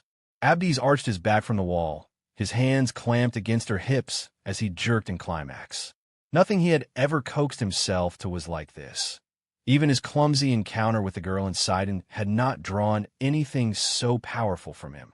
In the aftermath of such massive, overwhelming release, he crumpled against Salami's shoulder, clutching at her, gasping for exhausted breath, trembling uncontrollably. "Gods," he panted. "Gods above." Salome drew her arms gently about him, her fingertips trailing lightly through his hair, stroking his disheveled waves. Her cheek pressed against his ear, and she tilted her head, kissing his shoulder softly. He trembled beneath her, naked, and her hand left his hair, tracing slowly, delicately along the musculature of his back. He felt her fingertips linger against the sensitive stripe of flesh where the blade had punched through him. "Who did this to you?" she whispered. He shook his head, his eyes closed, still shivering against her. I don't know," he said, his voice hoarse and exhausted. "I don't remember." She leaned back, her gaze traveling down his chest, toward the lean muscles stacked against the plane of his stomach. Again, she touched his scar, her brows lifting as if with pity. "And this?" she asked, looking up at him. He shook his head, mesmerized by her. "I don't remember." In the golden glow of the oil lamp, she was absolutely radiant. Her eyes were enormous, glistening moistly in the soft light. Her dark hair tumbled about her face in haphazard curls, and her skin was flushed and dewy with a light sheen of perspiration. "Gods above, you're beautiful," he whispered. Salome likely heard that every day of her life, and from men of far better merits than anything Abdes called her own. Still, she smiled. Whether amused or charmed by his adulation, he couldn't tell. She said nothing. She shifted her weight, sliding abruptly away from him, leaving him to gasp softly at the sudden chill filling the space where her warm body had only just been. She took his hand gently and pressed something against his palm. Abdes looked down and saw a small bronze coin, and not the dependia or denarii used for market bartering, but one specifically minted for the Tiguriya. Panders distributed them in exchange for advanced purchases of services from individual prostitutes. This token was marked with the distinctive double sigma Greek characters, signifying Salami's name, and the city in which she worked, Sepphoris. Abdes blinked up at her. This token for Salami's company surely fetched at least 20 times again what Ham had bartered for Rishona. Salome had just given him a pass, ordinarily, and exclusively reserved for those wealthy patrons to whom she extended regular preference. She met his gaze, but said nothing. She only smiled again, fleeting and enigmatic, before drawing the scarlet cape of her mantle about her shoulder. She turned and walked away, leaving him alone in the cell. The next morning, Abdes woke in Ham's room, his head throbbing from his overindulgence in wine the night before. He brought his hand to his face as he sat up, feeling groggy and disoriented. His eyelids fluttered dazedly, and he groaned, shutting them against the glare of sunlight in the chamber. "Good morrow," Ham said cheerfully, already up and about and tromping past his pallet on the floor, offering him an affable hair-tousling as he passed. "Stop," Abdes growled, shrugging his shoulder to dislodge Ham's hand. "How are you feeling?" Ham asked, not the least bit offended by Abdes' grouchiness. "Awful," Abdes croaked. He opened his eyes experimentally and watched the room swim into bleary view. "What happened last night?" Home laughed. "What happened?" He walked across the room again, tousling Abdes' hair for a second time. Abdes hunched his shoulders, swatting irritably at his brother. "Stop," I said. I stood for a seeming eternity outside of a Tigurium cell, making idle conversation with the good ladies of its employ, waiting for you to stumble out from behind closed doors, Hem said. "And that's after having spent some measure of my own time and energy in a neighboring cell. You asked me what happened." He laughed again. "You were ridden long and hard, from the sounds of things, Abdes." Abdes blinked down at the blankets swathed about his hips. He remembered now, the Tiguriya, Salome. Her fragrance lingered in his clothing. He could draw the delicate, faint scent of her against his nose. "I picked well, didn't I?" Ham asked, standing over Abdes and grinning. "Rishona was worth the price of admission?" "Rishona?" Abdes looked up at him, bewildered. I was not with Rishona. I was with Salome. Wasn't I? Or was I drunk and imagined it was Salome? Rishona, Salome, Maria Shah, Zerlinda. Holm shrugged. Call her whatever you'd like. Abdes' money pouch lay on the floor beside his pallet. He remembered the token Salome had given to him, and he reached for the pouch, puzzled. Are you hungry? Ham asked. No, Abdes murmured, overturning the contents of the pouch against his blankets. I have some flatbread and figs, Ham said. I drew some water, if you're thirsty. Abdes looked down at the 4 denarii Seneca had given him the day before. He also saw the copper coin, the Tigurium token minted with the double sigma inscriptions, Salame's personal coin. It was real, he thought, his eyes widening, his breath drawing still. It really happened then. It wasn't just a dream. He had been with Salome last night. She had deliberately traded places with Rishona. She had chosen his company, and then given him her own personal token to ensure his company would continue. That's one thing I've never understood about Jews, Ham remarked. He and Abdes walked together, following the southeast road from Sepphoris toward Nazareth. Abdes' eyes were distantly settled upon the ground. His shoulders slouched beneath the drape of his mantle against the chilly air. The sky overhead was gray. The ground underfoot was soft with mud. He had been lost in thought, his mind drawing him again and again towards Salome, replaying every moment he had spent with her. It still felt unreal to him, some wondrous dream from which he expected at any moment to awake. What? He said, glancing at his brother, disturbed from these pleasant recollections. All of these rules and laws they follow in homage to a solitary God, they say, is responsible for everything, Ham said, walking with his hands tucked for warmth beneath his mantle. No travel, bartering, or work for a whole day, sundown to sundown. That's just laziness, if you ask me. He was talking about the Jewish custom of observing a day of rest, the Sabbath. He had probably been talking about this for a while now. Abdes had been aware of Ham's voice droning on, but he hadn't been paying attention. He'd been imagining Salame's fragrance, the firm warmth of her breasts pressed against him, the impossible softness of her skin against his hands, the delicate flavor of her mouth as she had kissed him. They were going to Nazareth on the Sabbath, following the dirt road as it twisted and twined its way through a rolling landscape of rain-drenched green, which grass nodded in the gentle tug of breeze blown inland from the Mediterranean Sea. Along the valley plains between rolling hills, vineyards and rows of olive and fruit trees were pressed together, like the ranks and files of advancing phalanxes. Dense pine forests and tangled scrub, juniper and underbrush marked ragged perimeters and diagonals across distant fields. They had passed few, if any, other travelers en route. Only an occasional donkey caravan, led by Gentile fishermen from the Sea of Galilee, to their west, bringing in shipments to the Sepphoris markets. Jews did not travel on the Sabbath or participate in the market.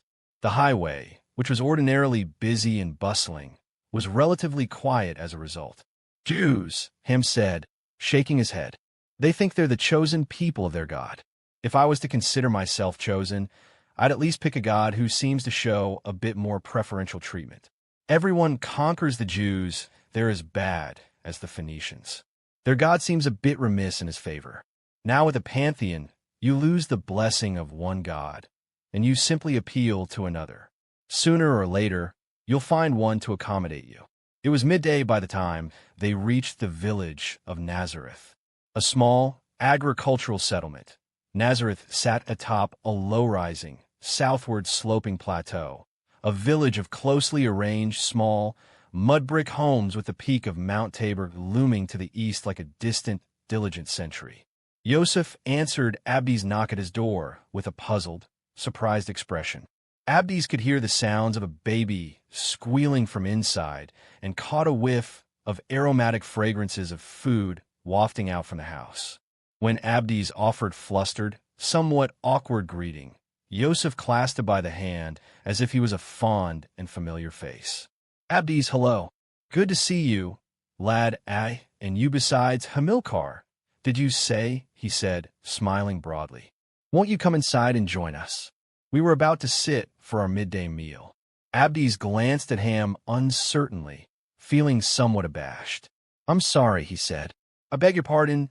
I didn't mean to interrupt, not at all, Yoseph said, drawing Abdes inside. Ham followed behind him, exchanging friendly hand clasps as Yosef leaned past his brother's shoulder to greet him properly. "Maryam," Yosef called. "Maryam, we have company." Yosef's house was modest, but comfortable.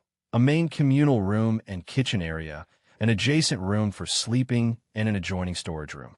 Oil lamps cast a dim, golden glow across the main room, and a domed oven graced the wall near the front door. Coals had been left to dwindle.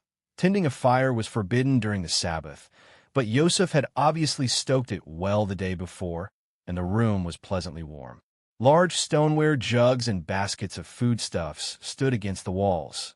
Dried vegetables and cloth bags were suspended from the exposed beams of the ceiling.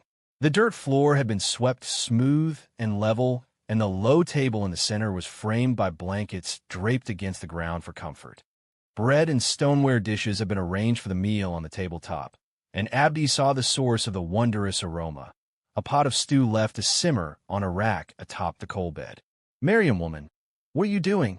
Yosef called. "He was wet," Maryam said, entering from the sleeping room.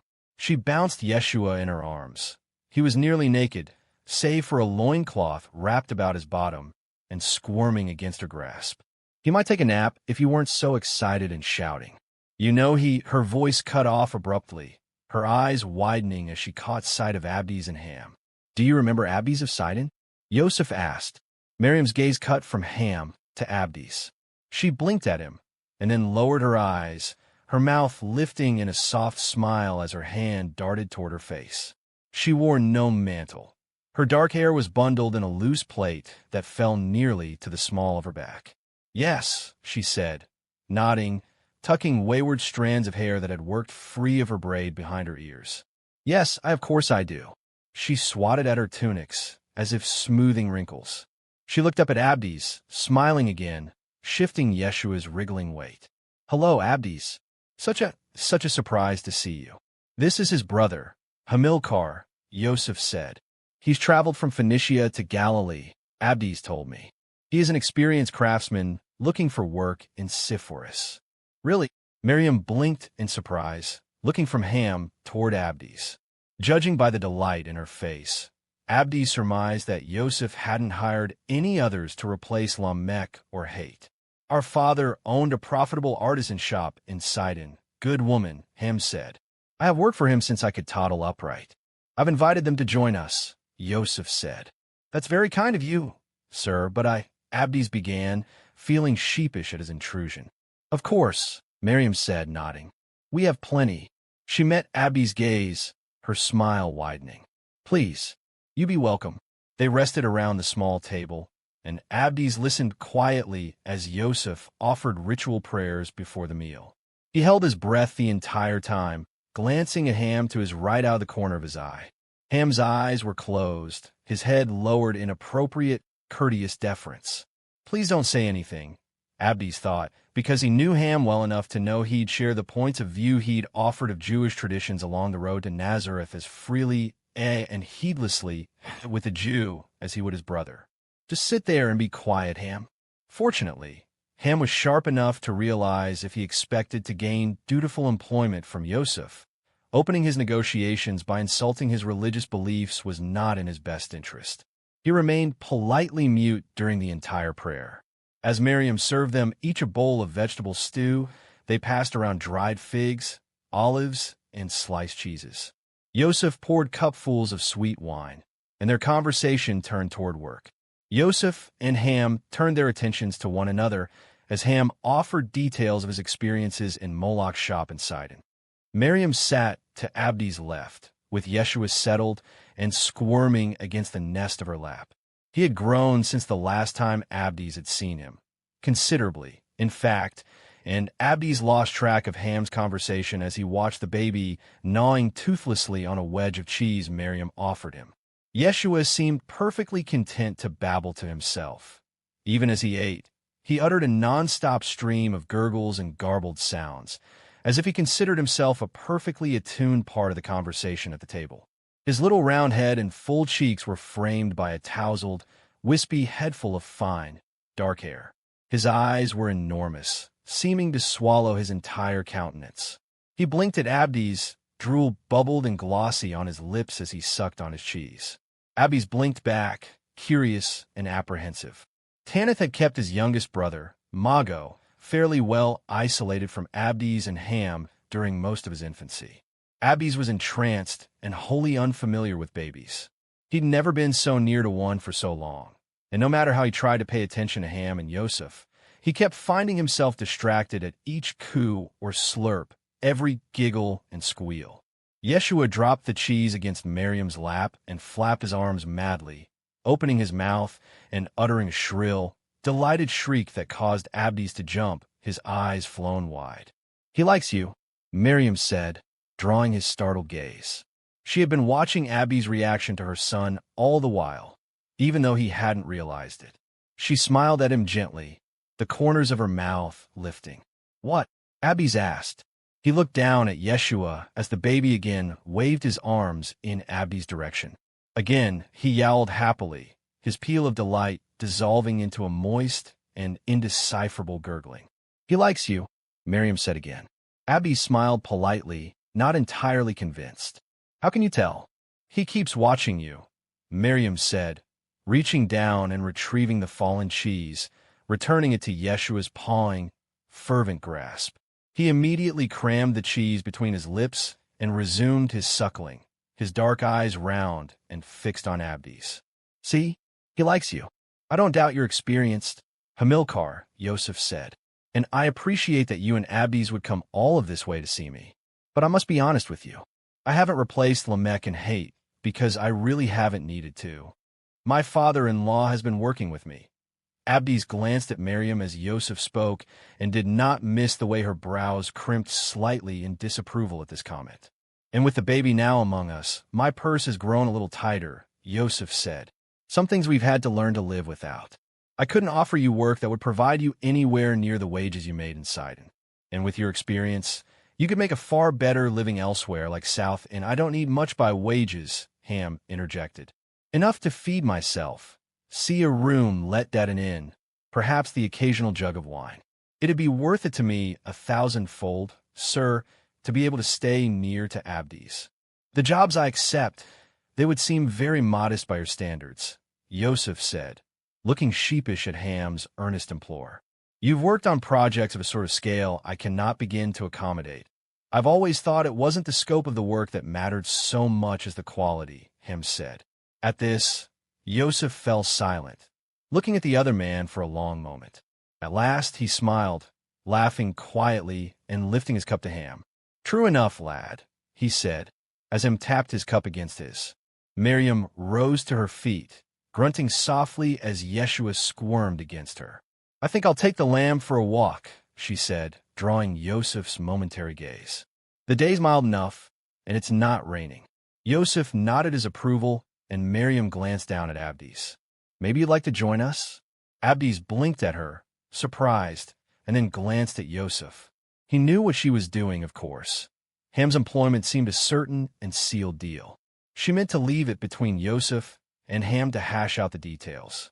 It was a good idea, and Abdes rose to his feet. "I will be pleased to, good woman," he said. "That was very kind of you, Abdes," Maryam said as they walked along. They marked a leisurely pace, strolling side by side along the narrow streets of Nazareth. She carried Yeshua tucked against her shoulder, bouncing him lightly as he chewed on the edge of the mantle she'd drawn over her head. Yeshua seemed to have a proclivity for chewing on things. Maryam had explained that he was beginning to cut his teeth, and that gnawing helped ease the irritation in his tender gums. Abdes glanced at her, his brow raised inquisitively, and she smiled at him. "To have thought of us," she said, "to bring your brother to meet Yosef." Her bright expression faltered, and she looked down at the ground. "He's a proud man, and he wouldn't admit it, but he's had to turn down work these past months. He cannot keep up with what he has, not by himself. My father tries to help, but he hurt his back some time ago, and he doesn't need to be taxing it." She looked up at him. "I'm very grateful that you came." Her earnest praise left him flustered. He felt color stoke warmly in his cheeks, and he lowered his gaze. "Thank you for that," he said. "Why did Hamilcar travel here from Sidon?" she asked. "He was on his way to Jerusalem," Abdes said. We supplied a lot of stone for Herod's building projects there and in Caesarea. He figured he could find easy work there for the king. I mean, why did he leave Sidon? She asked, drawing his gaze. You said your father owned a large business there, that he's only recently died. Your brother seems very knowledgeable and skilled. Why didn't he take over in your father's stead? Because my father didn't leave it to him, Abdes said after an uncertain moment. We have another brother, Mago, from his second marriage. When he died, he left his business to Mago. Wouldn't he be younger than you or Hamilcar? She asked, frowning with puzzlement. Yes, Abdes said, nodding once. He is 6 years younger than me, 10 younger than Ham. He glanced at Maryam. My father did what he thought was best. He wanted to make sure his business was left to one he knew was of bloodkin. For whatever reason, my father did not have that confidence in me or Ham. He didn't understand why he had just told her that, why he had just confided in her. There was something in Maryam's quiet, gentle attention that seemed to loosen his tongue, soften his guard, and leave him feeling inexplicably but decidedly at ease in her company. She was childlike in her appearance, but womanly in her demeanor, an amalgamation that Abdes found both engaging and somewhat unnerving. The soft pity that lifted her brows, apparent and poignant in her eyes as he spoke, left him immediately abashed by his candor. He looked away, shamed color blazing in his cheeks. My father died when I was 3, Maryam said, and he blinked at her in surprise. Cleophas is my mother's second husband. He's the only father I have any memory of, and he has always treated me as no less than his daughter. It's love that bonds a parent and child, not blood, he used to tell me. She smiled, and he could not help but to smile back. Again it occurred to him that her youthful appearance belied some quiet, inner strength, the wisdom of a woman twice again her age. Maryam looked away, catching sight of an old man shuffling along the narrow street toward him. His clothes were threadbare and in need of mending, and he leaned heavily against a wooden staff as he approached. His beard and hair were blanched gray, with no discernible clue as to what color they might have been in his youth. He looked scruffy and dirty and more than a little disreputable, and when Maryam called out to him, smiling as warmly as if she spied an old friend or familiar kin, Abdes blinked at her in new surprise. Gabriel, Maryam said, lifting her hand to beckon. Hello, Maryam Nazarene, the Almighty's blessings to you, the old man, Gabriel said as he limped toward them. He lowered his head politely. Good Sabbath to you, woman, and to the company you keep. Abdes had seen the old man sort before in Sepphoris. He had watched Poulcher chase plenty of people in similar states from public thresholds or lots. He was a beggar, a panhandler vagrant, who lived off of the charity of others. Good Sabbath to you, Gabriel, Maryam said, completely unoffended or wary of his appearance. Abdes wondered momentarily what Yoseph would think of her gracious and familiar greeting to the old man.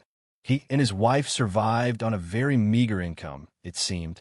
Abdes imagined if Yoseph was hesitant to hire assistants because he couldn't afford to pay them, he would be none too pleased to discover his young wife giving money to beggars in the meanwhile. This is Abdes of Sidon, who has come to pay us call from Sepphoris, Maryam said. Abdes, please, this is Gabriel, a dear friend. Gabriel nodded in deference to Abdes. Good sir, may the Almighty bless you on his Sabbath, he said. And you as well, sir, Abdes said. And your lamb, if I may, Gabriel said, smiling broadly at Yeshua and revealing a significant lack of front teeth. He reached out with one misshapen hand to tickle beneath Yeshua's chin, drawing a happy squeal from the boy. Here, sir, Abdes said, stepping deliberately between Maryam and Gabriel. The old man blinked up at him in bewilderment, and Abdes reached beneath his girdle, drawing out his money pouch. He'd be damned if he'd let the old wretch plead a coin from Maryam or bother her any more. He fished out one of his denarii and held it out, his brows drawn to clearly impart his disapproval, wanting simply to be rid of the man. Abdes, Maryam said quietly, hooking her hand against his sleeve.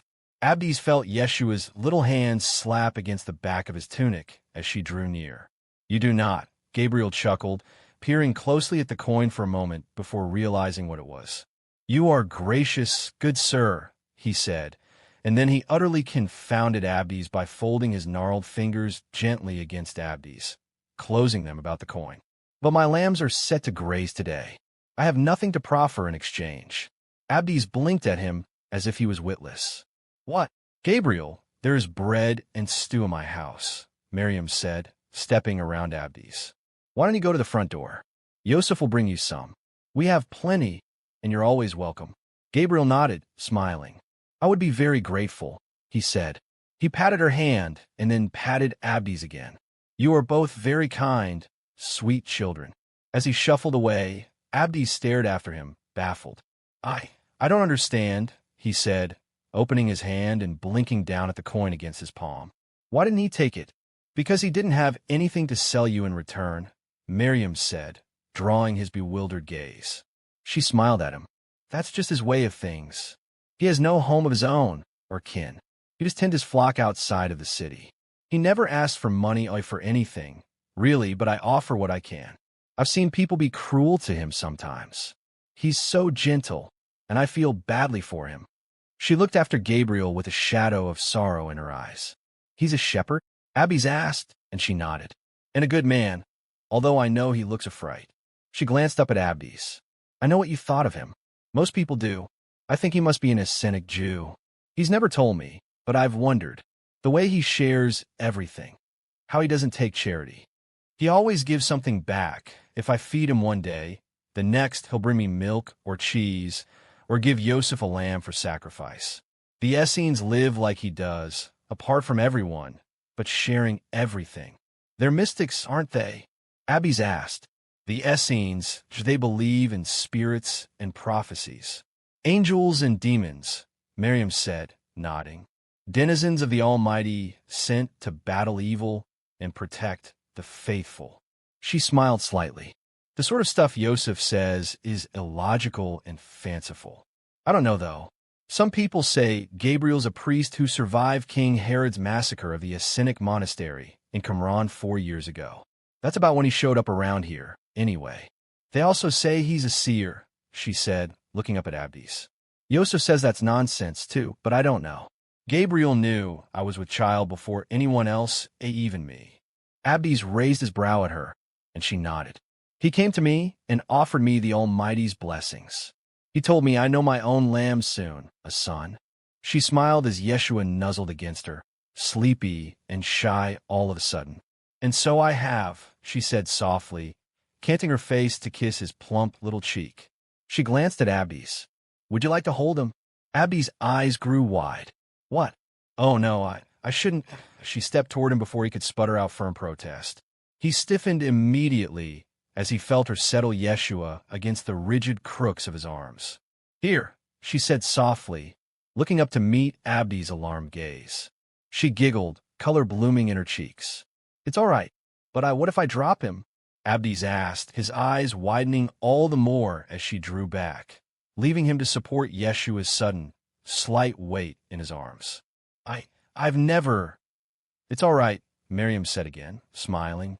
"You're doing fine. You won't drop him." She looked at him with such unexpected confidence, trusting him so completely and wholeheartedly with this, her most precious possession, that he couldn't argue or object. She smiled at him, nodding in encouragement, and he looked down at Yeshua. The baby was very drowsy. Even his new, unfamiliar perch didn't seem to unsettle him. Abdes cradled him against his chest, watching the baby's large, dark eyes blink sleepily up at him. "Hello," Abdes said quietly, the tension draining from his shoulders and arms.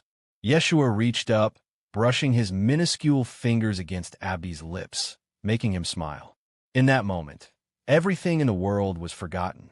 The night before with Salome, his brother's conversation with Yosef, the pain and shame he had harbored since receiving news of his father's death, and his frustrations and fears in his work for the cohort. It was all simply gone, abandoned by his mind when he looked down at the baby, when those small, delicate fingertips danced against his mouth, as if deliberately coaxing a smile from him. "Hello, Yeshua," he murmured. He looked up at Maryam and smiled helplessly at her. "He likes you," she said softly, drawing near to him, draping her hand against his arm. "Do you think so?" he asked, looking down again. Yeshua's eyes had fluttered closed, and his little mouth was pursed and slightly ajar. Abdes heard the soft murmur of his breath as he dozed. Abdes smiled again. "He's beautiful," he whispered. They walked together, and Abdes carried Yeshua nestled against his chest. Maryam seemed visibly pleased that Abdes had recovered from his initial horror and was actually enjoying the proximity to the baby. "You don't have children of your own? You or Hamilcar?" she asked. He laughed. "Oh no," he said. "We're not even married. I can't marry, not in the army. It's not allowed by law." He paused thoughtfully and then borrowed Malu's words. "I'm wed to the army. You could say a bridegroom of the empire." She laughed at this. "My stepmother never let me hold Mago," he admitted to her, smiling sheepishly. "I never even saw much of him until he was old enough to walk. I don't think she trusted me not to drop him." "I trust you," Maryam said. "You're doing very well, Abdes." A group of 4 women walked past them, also apparently enjoying an afternoon stroll. Abdes couldn't help but notice their quiet conversation died as they passed, and they shot him dark, suspicious glances from beneath furrowed brows. Nazareth was a small village. No more than 25 families called it home, and he was readily recognized as a stranger among them. Maryam murmured polite salutations as they brushed past, seeming unbothered by their regard. As they walked away from the women, Abdes heard one of them speak softly, but distinctly to another. He couldn't make out everything they said, but he heard her hiss Pantera, and he stumbled, his eyes flying wide, his breath choked in his throat. "Abdes?" Maryam asked, concerned and startled. Abdes turned, his heart hammering in sudden alarm beneath his breast. Yeshua must have felt this quickened, fervent measure against him, because he stirred, his little arms wriggling feebly. The women kept walking, but he met their gazes as they glanced over their shoulders toward him. When they noticed his attention, they whipped about once more and hurried away, folded together and whispering. "God's above. They know who I am," he thought in dismay. "How can they know? How could they possibly know?" "Abdes, what is it?" Maryam asked. She glanced behind them, watching the women. "What's wrong?" He blinked at her, stricken. "They've seen me with her," he thought. "God's above. They saw me with Maryam. They know who she is. They know us both. They know she is with me." He couldn't begin to fathom the rebuke the Jews in Nazareth would heap upon Maryam, not to mention the ones in Sepphoris against Yoseph. Once word spread that the infamous and hated Pantera had paid them call. "What have I done?" he thought, anguished, distraught. "Abdes," Maryam said, touching his arm, her brows lifted in worry. "What is it?" "I have to go," he said. Maryam blinked, gasping softly in surprise as he stepped toward her, returning Yeshua. He felt the baby's fingers pluck lightly against his tunic, as if Yeshua sought to catch him, stay him. "What?" Maryam said. "Abdes, what has they?" "I have to leave," he said. "I'm sorry. It's getting late, and I'm due back at the Barak by dusk. Astar, help me. What have I done?" He thought. "I'm sorry," he whispered to Maryam. "I'm sorry." Abdes didn't sleep at all that night. He lay against his pallet in the darkened Barak, watching the shifting patterns of pale glow and shadows as moonlight waxed and waned through the chamber windows. He listened to the sounds of his Barak mates sleeping and envied them. He rested on his side, his knees drawn toward his belly, his hands toward his face, curled in a childlike posture beneath his blankets as he trembled in the dark. He kept seeing the faces of the Nazarene women in his mind, their drawn brows, their dark gazes draped in shadows from the folds of their mantles. He kept hearing their whispers as they leaned together, frowning. "Pantera," one of them had hissed. "Pantera." He thought of Judas ben Hezekiah shrieking on the grounds outside of the citadel. "I will see you answer, Pantera. I will know justice by your hide. They cannot keep me from you. They cannot keep the Almighty's wrath from you." He felt stricken to imagine Judas' reaction when he found out that Yoseph, a fellow Jew and his brother's former employer, had welcomed the man he believed to be their murderer in his home. Already, Yosef's tolerant view of Roman officials in Sepphoris and his cooperation in their investigations probably marked him unfavorably in the eyes of his fellows. Abdes closed his eyes, imagining the enraged mob that gathered with Judas and Sidon daily, turning their fury against Nazareth, storming Joseph's home, dragging him from his bed. He could hear their screams of outrage echoing in his mind, directed not against him this time, or Herod or Rome, but against Yosef as they beat him with their fists, kicked him as he crumpled, breathless and bleeding to the ground. He imagined poor Maryam, her large eyes wide with horror and anguish as she cowered at her doorstep, clutching at her son, watching helplessly as the crowd pummeled her husband, hurled stones at him, punishing him. "Gods," he whispered, splaying his fingers and covering his face with his hands. He shuddered, gasping softly in the darkness. "Gods above, what is wrong with you?" Hem had asked, as they had walked back towards Sepphoris. He had been as bewildered as Maryam and Yosef by his brother's admittedly bizarre behavior, his frantic, frightened insistence that they leave Nazareth. Hem had needed to nearly jog to keep up with Abdes' harried pace along the highway, and when he had at last reached out, catching Abdes by the sleeve in concern, Abdes had whirled toward him, wide-eyed and breathless, jerking away as if Ham's fingers had burned him. "What's wrong?" Hem had asked, confused and alarmed. In all of his life, he had likely never seen Abdes in such a panic state, so unsettled that he jumped at every unfamiliar sound, shied from every traveler who passed him along the road. Hem had stepped toward him, his brows lifted in bewildered implore, reaching for his brother. "Abdes," he had said softly, "tell me what's wrong." Abdes hadn't told him. He hadn't said anything. He had danced clumsily away from Ham's outstretched hands, shaking his head, hurrying along again. When Abdes had returned to Sepphoris, parting company with Ham, he had gone to the citadel, searching desperately for Malus. He wanted to tell the tribune what had happened, to beg for his help, to send soldiers to Nazareth to keep Maryam and Yosef safe. He had been told that Malus had left the grounds to go to Seneca's house and join the prefectus for supper. He had no one to turn to and spent the night through seized with bright, relentless alarm. At dawn's first light, he rose, shrugging his way into his uniform, his body trembling with fatigue. He felt leaden with it. More so than lack of sleep, his merciless fear had left him exhausted. He hurried to the citadel, hoping for the first time that Judas and his followers would be gathered there, screaming for his hide. "If they're here, they can't have bothered Maryam and Yosef," he told himself. "Please let them be here. Please." To his utter, astonished relief, they were. He could hear them as he crossed the citadel foyer for the customary place where he and Pulcher met each morning. To his surprise, Pulcher was not already there, waiting for him. Ordinarily, the centurion beat him, no matter how early Abdes rose or his best attempts at punctuality. He walked past the guard at the side entrance and stepped out onto the citadel grounds. The crowd customarily gathered at the main threshold, and though he couldn't see them from his vantage, he could hear them clearly. Their cries grew louder, sharper with protest. Obviously, sentries had been dispatched to send them away. He turned to go back inside, and saw a small, silhouetted figure walking toward the citadel. He stumbled to a halt as he realized it was Maryam. It was only first light, but Yosef would have already been on his way to the city for his day's work, as he and Ham had been scheduled to meet at dawn. Maryam was unchaperoned, and to Abdes' dismay, he could plainly see she didn't have Yeshua with her. She would no more leave her home and venture into the city, leaving Yeshua alone in Nazareth.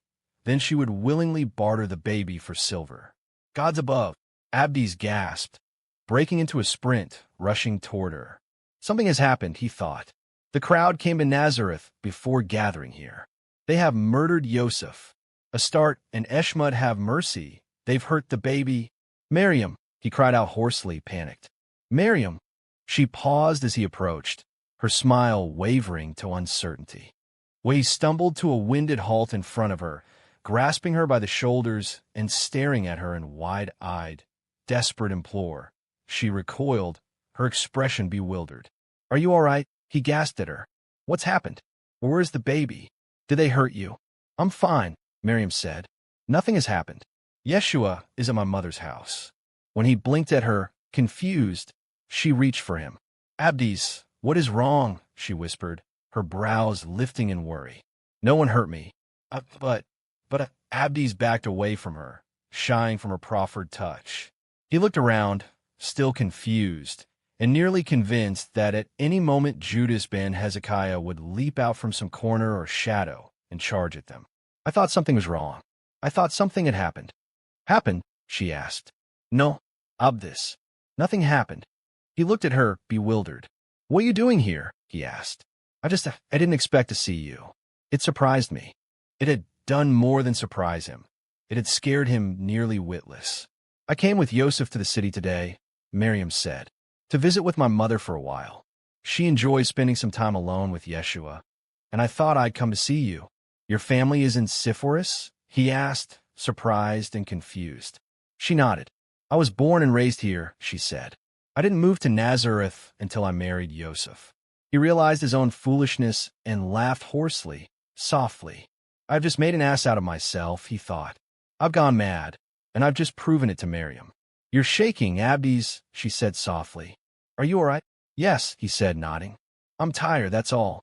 "Forgive me, Maryam. I didn't sleep well last night, and with the protesters and all the screaming and yelling, it has me on edge." She turned her face toward the front of the citadel.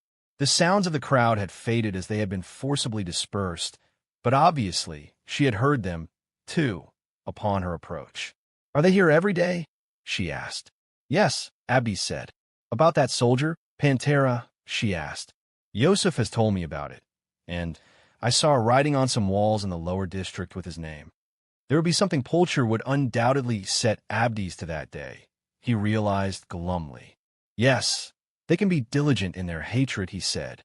She looked at him, her expression gentle, her eyes filled with kind sympathy. "It must be hard for you," she said softly, "for you all to have to listen to that, see it every day." Abdes managed a laugh. "It's lost its novelty," he admitted, and she smiled. "I brought you something," she said. For the first time, he noticed she carried a small, cloth-wrapped bundle in one hand and a slim papyrus scroll tucked beneath her arm. She offered the little package to him, smiling hopefully, hesitantly, shy colors stoked in her cheeks. "Me?" he asked, surprised. He took the bundle, blinking at it, feeling absurdly touched. "You didn't have to. It's not much," Maryam said. "The rest of flatbread from yesterday. You seem to like it." The bread she had served with the Sabbath meal had been made in conventional fashion, small panels of dough pressed flat and cooked against a cinder bed. She had flavored the barley meal with honey. It had been sweet, each bite nearly melting to the taste. "I did like it," he said, pleased and bewildered by the gesture. "It was some of the best bread I've ever had, I think." Maryam smiled, delighted by his praise. "I've heard that the rations they give you here with the army are flavorless as plaster," he suggested, and when she laughed, he felt any lingering anxiety wane. He laughed with her, grateful for the reprieve, for this moment of release. "I will guard this with my life," he said, pressing the bundle of bread against his breastplate. "If anyone else finds out I've got real food, they'll riot to get their hands on it." She laughed again, drawing her hand to her mouth, her cheeks bright with blush. "I could bring you some more next week," she said, "if you'd like." She said this with a tremulous, hesitant hopefulness in her voice, her eyes round and earnest. She had grown up in Sepphoris and lived now in a tight, tiny community in which she was likely viewed as a stranger. She obviously didn't travel often to Sepphoris, at least enough to maintain acquaintances outside of her family, as evidenced by the unfamiliar ostracism she'd received when she came to help with Lamech's and Hate's funeral arrangements. She was considered an outsider in both places, and although she had her husband for comfort and some companionship, he worked from dawn until dusk and was twice again her age, if not more. She kept to her home day in and day out with only her child for company, and Maryam was still little more than a child herself. She might have understood the duties and routines of mothering and wifehood, might have had the wisdom of a woman within her slight measure, but Maryam was still young. Abdes was her age, no older than by a few years at most. She longed for a friend of like age and frame of mind, someone she could relate to.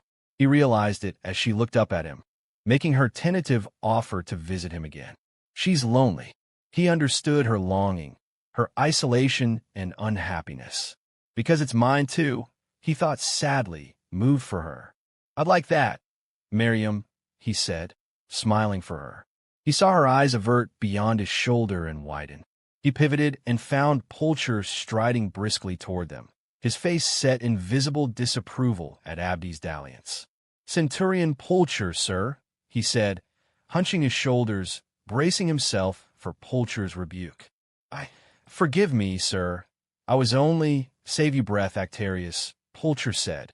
"If you were ever on time for anything, I might be more disappointed." Abdes blinked down at the ground, abashed. "Yes, sir." Pulcher looked at Maryam for a long moment. "Good woman," he said by way of greeting, nodding his head once politely. "Good morning, sir," Maryam said. She still looked intimidated, wide-eyed with trepidation, but she seemed to muster some mettle, stepping forward again and lifting her chin to address the centurion eye to eye. "I had hoped to see you, sir." Abdes and Pulcher blinked at her in simultaneous surprise. "Me, good woman?" Pulcher asked. "Yes, sir," Maryam said. "I'd hoped to give this to you, sir." She drew the scroll from beneath her arm and offered it to him. "This soldier has been very kind to my husband and family, sir. I wanted you to know how much we appreciate his efforts on our behalf, sir." "Efforts?" Pulcher asked, sparing Abdes a dubious glance. He unfurled the scroll and skimmed through the correspondence. "I thought you would like to know that not every Jewish citizen finds fault with your cohort, sir," Maryam said, "and that every Roman soldier isn't a menace, as some would have us think. I had hoped you might share this with the prefectus, sir." Abdes blinked at Maryam, stupefied and moved beyond breath. He hadn't even known she was literate. Most people of common birth, and girls especially, never learned to read or write. That aside, he knew how much money she had paid for the scroll, as he had priced such items himself at the market on the day he had been attacked. Jews were forbidden to write correspondences on the Sabbath. It was unlikely Maryam and Yoseph kept ink, a stylus, or papyrus around, and he realized she had braved the market that morning before coming to the citadel. She had spent a significant sum from her family's already strained budget to write a letter on his behalf. "Maryam," he whispered, touched. Maryam glanced at him and smiled. Pulcher rolled the scroll closed between his hands. "Yes, well," he said in a terse, clipped, and decidedly uncomfortable voice. "The cohort appreciates that you'd make time for such kind mention," he said. "I will bring this to the prefectus' attention personally, good woman." "Thank you, sir," Maryam said, holding Abdes' gaze, smiling at him again.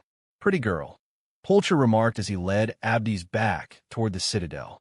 Abdes was somewhat puzzled as to why they didn't just head out into the city from the grounds, and had realized to his dismay that Pulcher probably intended to scold him.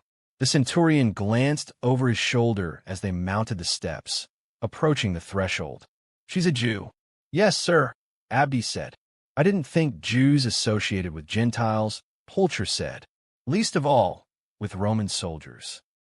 "She seems a bit liberal in her faith, sir," Abdes said clumsily. Pulcher made a soft, harumphing sound, glancing at Abdes again. "If you get her pregnant, the prefectus will order your spine laid open with a lash." Abdes staggered, his eyes flown wide. "What?" he asked, blinking. "Oh, sir, she is only an acquaintance, sir. A friend. I am not laying with her." Pulcher paused, looking at him evenly, not believing him in the least. "She is married, sir," Abdes said rather helplessly. Pulcher harumphed again. "You've been forewarned, Actarius," he said simply, turning and continuing his stride. Abdes' bewilderment only grew as Pulcher delivered him to a small antechamber near the Decurion quartermaster's office. Abdes hesitated in the doorway, anxiously surveying the heaping piles of scrolls stacked nearly to his chin atop a writing table, spilled upon the floor. "The quartermaster's decury has just completed their annual inventory," Pulcher said. "You're to audit their reports and verify the accuracy of each representative equipment count." Abdes blinked at him, startled. "You're also to cross-reference this year's recorded inventory with audits from the previous 2 years," Pulcher said, "and note any discrepancies you find in comparison." Abdes looked around in mounting dismay at the mess of scrolls before him. Orders from the prefectus, Actarius, Pulcher said, walking past him, leaving the cramped little office. I had counsel with him this morning on the matter. Abdes' stomach twisted into an unhappy knot. His gaze traveled slowly about the room, at the haphazard mess that had been left for him to sort out. Gods above, he muttered. Keep in file, Actarius, Pulcher called from the corridor. The quicker your introduction, the sooner you can get started, and the quicker, one would assume, you can see this finished. Abdes slouched, hunching his shoulders in begrudging resignation. He turned, following the centurion. His apprehension and dismay only increased as Pulcher walked him through the 6 enormous storage chambers comprising the citadel's armory, and he saw firsthand the seemingly endless racks and shelving units stacked and packed with armor, armaments, and clothing. How much is kept here, he asked. I don't know, Pulcher replied. I'm not the quartermaster. Only he, his staff, and the prefectus monitor the inventory. He glanced at Abdes, his brow arched with undisguised amusement. And now you, I suppose, when this is done. Bastard, Abdes thought, glowering at him, closing his hands into fists. He understood perfectly now. Seneca had given him 2 days of leave, but he hadn't wanted to. Malus had proven true to his word and called Seneca on a favor to guarantee his graciousness. Seneca had brought Abdes to task for it. This wretched task. As enthusiastic as Abdes felt about the assignment, the quartermaster Decurion, a large, burly man named Hostus Aelius Pertinax, was even more so. 5 years now, I've overseen this armory, he growled upon his introduction to Abdes. He folded his thick arms over his strapping chest and glowered between Pulcher and the younger man. 5 years now, I've tendered my inventory, and never once has a prefectus questioned me on my count or seen my men through this sort of rot-damn inconvenience. If Seneca has doubts about my integrity, he ought to just call me on them face to face, not send some rot whelp, stylus-wagging clerk to double-check my accounts. Abdes bristled at this, returning the Decurion's glare. I'm sure the prefectus has his reasons, Decurion Pertinax, Pulcher said dryly. Pertinax swung his scathing gaze toward the centurion. I'm sure he does, he said with a snort. And I'm right damn sure it's got nothing to do with my staff's record-keeping or accounting, and all in the world to do with impressing the pater. Caesar just appointed that proconsul from Africa as legatus of Syria. What's his name? Varus. And Varus is little more than kin, and somewhat less than kind to Caesar. Seneca sups with him in Rome. There's benefit, I should damn well think. If Caesar takes Judea from King Herod, I just wager Seneca holds some hope that he'll see himself made a new legatus, too. I'll be glad to share your opinions with the prefectus. Pulcher began coolly, but Pertinax stepped toward him, hoisting his wide chin in defiance. Go right ahead, Centurion Pulcher, he snapped. He shoved his forefinger at Abdes, an abrupt and forceful gesture that made Abdes draw back, startled. And tell the good prefectus I'd share them myself. Gladly, even, if he'd show me more regard than to send some tablet-bearing pup to my armory to validate my numbers. Soonest begun, soonest done, Pulcher told Abdes as he abandoned him to the tiny office, the mountains of papyrus scrolls. Bastard, Abdes muttered, sitting motionless and helplessly surrounded by the paperwork. They were in no discernible order he'd been able to observe. Obviously bent on making his task as difficult as possible, Pertinax and his decury had simply stuffed all of the scrolls in the room, paying no mind to chronology or sequence. Rot-damn bastard, Abdes muttered, slapping aside a pile of scrolls, sending them scattering from the table. For the next 2 weeks, from dawn until well after dark, Abdes worked on the audit, until his head ached him nonstop, his mind exhausted and taxed from counting equipment and comparing his totals to those recorded in the inventory ledgers. He also had to compare individual recordings, ensuring that each piece of equipment, as denoted by etched serial numbers, corresponded with a piece accounted for by this same number in the records. There were 1,500 soldiers appointed to the urban cohort's 6 divisional centuries. The armory was originally outfitted with provisions to equip up to twice that number at any given time, as well as to supplement any legions crossing through Galilee and in need. Each helmet, shield, sword, spear, sheath, dagger, belt, tunic, pair of sandals, leggings, chainmail shirt, leather breastplate, and armor overlay issued by the quartermaster had been inscribed with an identifying serial number. As each was issued, the number of each piece was noted and attributed in the ledger scrolls to the recipient soldier. For each that was returned, it was likewise noted in the ledgers.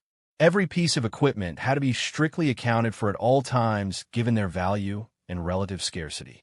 It proved mind-numbing work, more exhausting and mundane than the worst of Abdes' previous Actarius duties. At least with Pulcher, he'd had almost daily calamities to break the monotony. Merchants screaming at them, calling them cheats, vandalism on buildings to shock and appall them, broken channels of aqueducts to marvel and swear over. In the armory, there was nothing but occasional, passing encounters with Pertinax or his scribes to award Abdes sullen glowers and muttered insults. Several times during the course of his audit, Abdes discovered totals that didn't match the armory records. He dreaded these moments more than any other.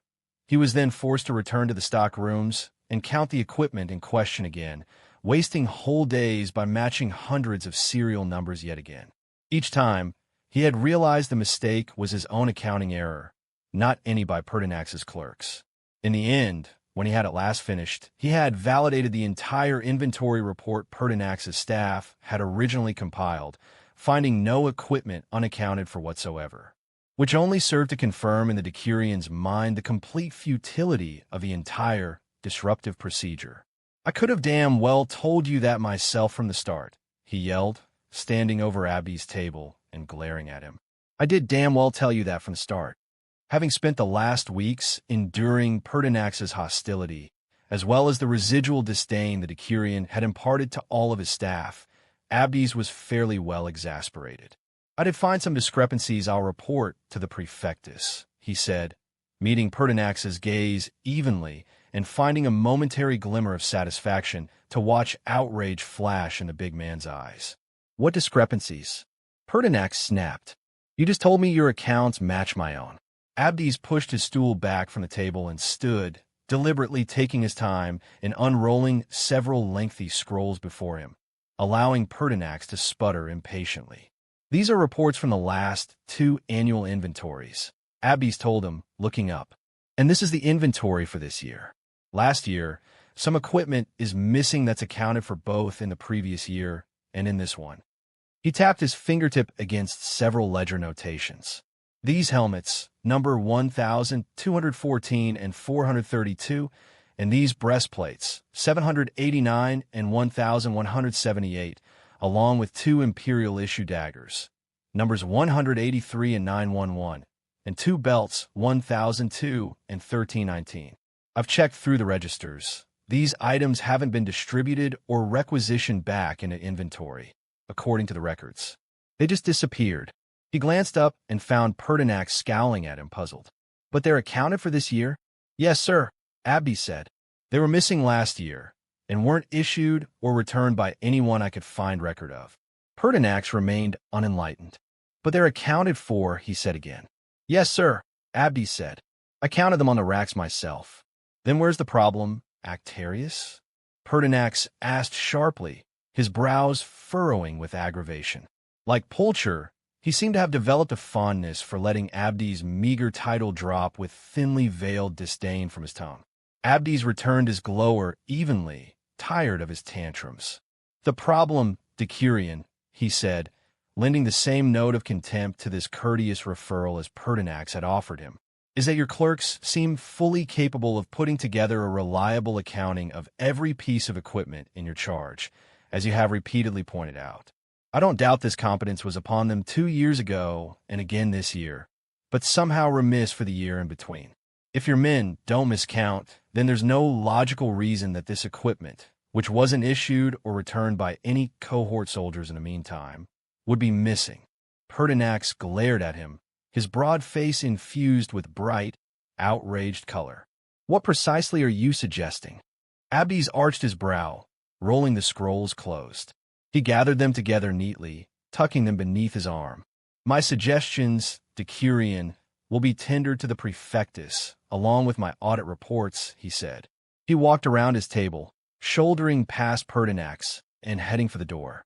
I know who you are, Pertinax said, giving Abdes immediate, wide-eyed pause. I know who you are, boy, and how you've come to find yourself in such a position in the cohort. For 2 weeks, Abdes had been able to put his anxieties and fears behind him. If anything good had come out of the tortuous audit, it had been that for the first time, he hadn't thought a whit about Pantera. He'd been too busy, too absorbed to even suffer nightmares, at least of his attack. He had dreamed of numbers, of a never-ending supply of helmets and swords, of serial numbers and ledger scrolls, but nothing of his attack, Yobina, the Jewish girl, or Pantera. With Pertinax's words, it slammed into him again and all at once.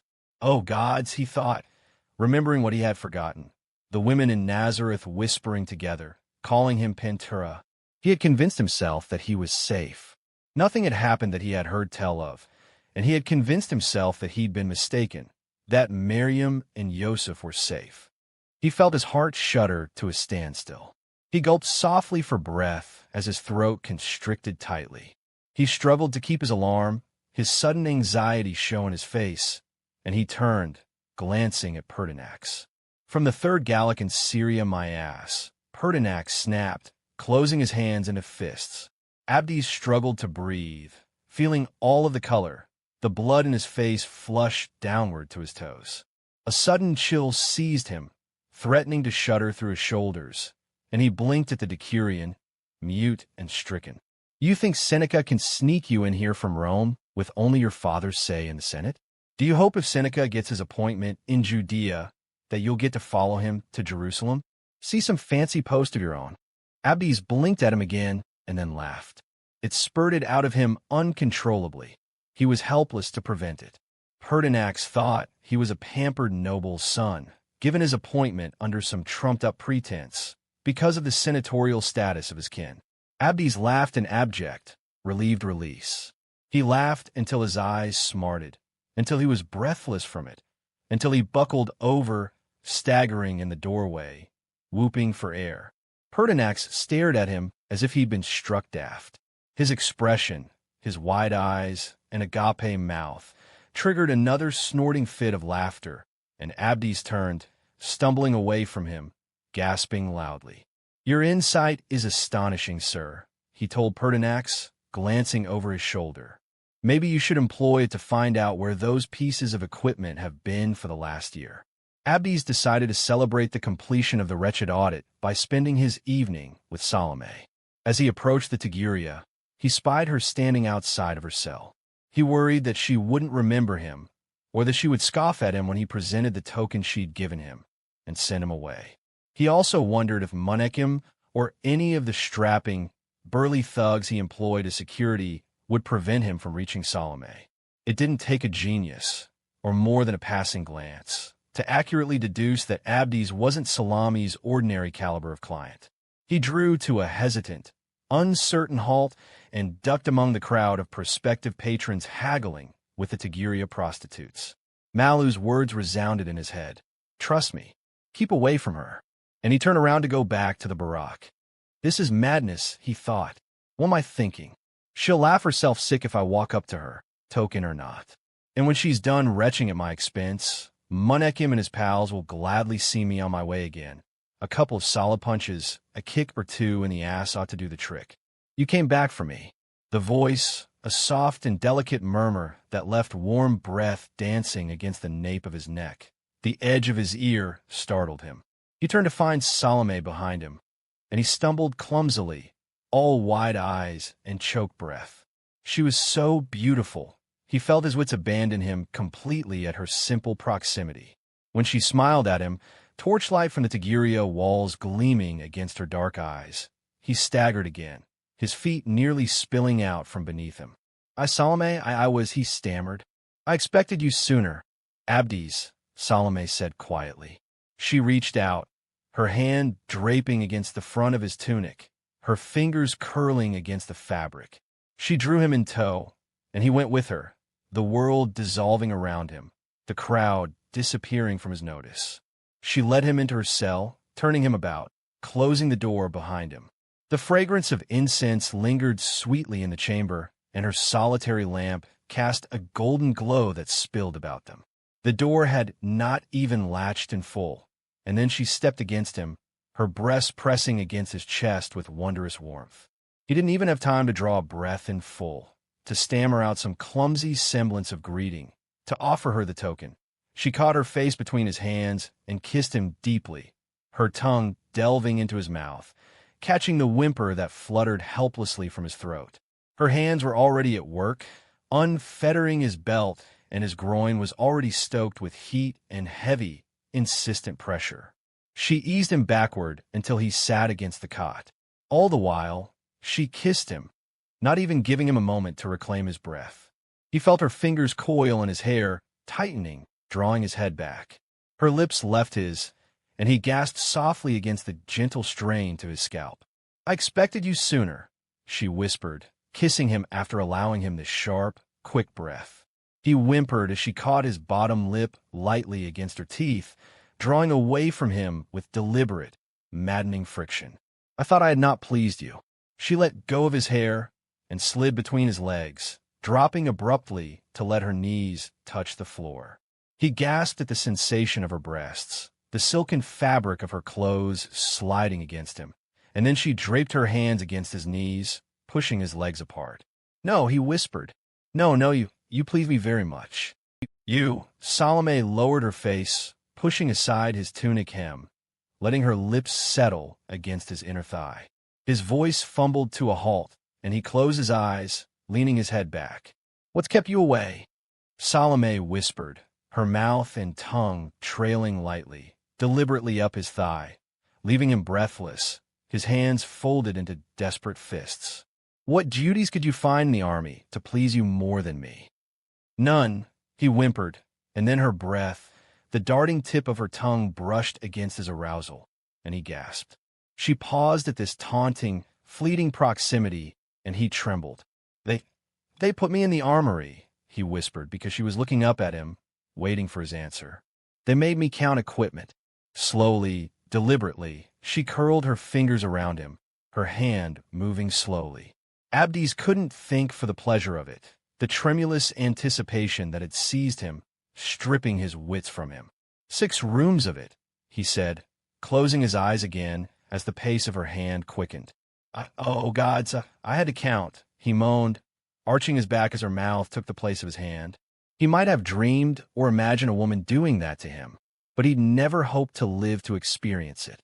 Salome's hair spilled against his lap in glossy waves. He draped his fingers against it, the back of her head, gasping for breath.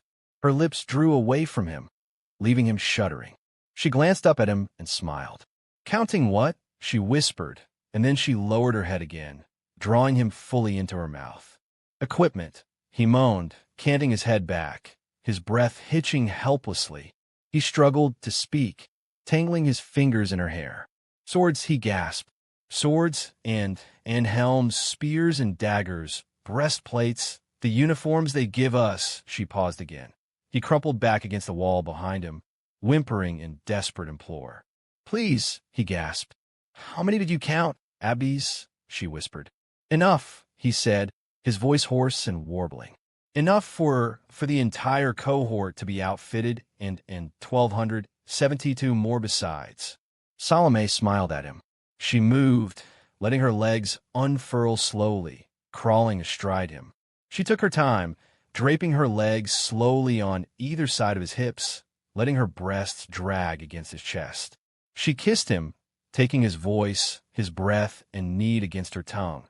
And when she lowered herself against him, she smiled as he moaned. She immediately fell into a powerful, forceful rhythm that drove him deeply into her, over and over, mercilessly. Her hand closed in his hair again, and she wrenched his head back, her mouth settling against his throat. "Are you counting now?" she whispered against his ear.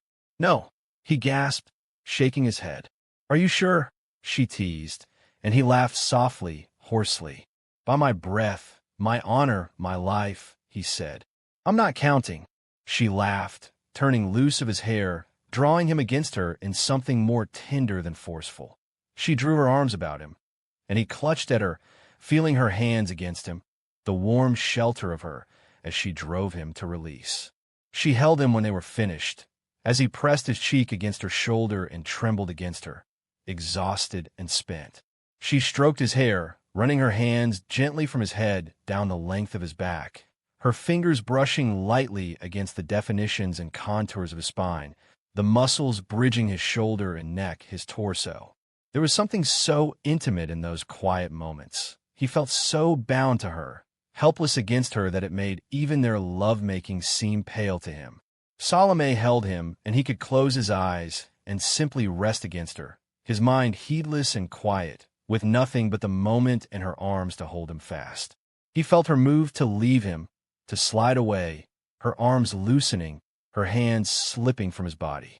He leaned back from her, drawing the tip of his nose lightly against hers, letting his weary, winded breath flutter against her lips. "Please don't go," he whispered, making her smile. "I can't stay," she murmured, brushing his sweat-dampened hair back from his brow with her fingertips. He lifted his chin, and she canted her face to meet him, letting him kiss her. Abdes closed her eyes, drawing his hands to her face, cradling her cheeks against his palms as if she was something delicate and precious to him. Within his heart, that was how she had become. "Please," he breathed, feeling her draw away from him, and a sudden chill as she slid her legs back, her hips from his.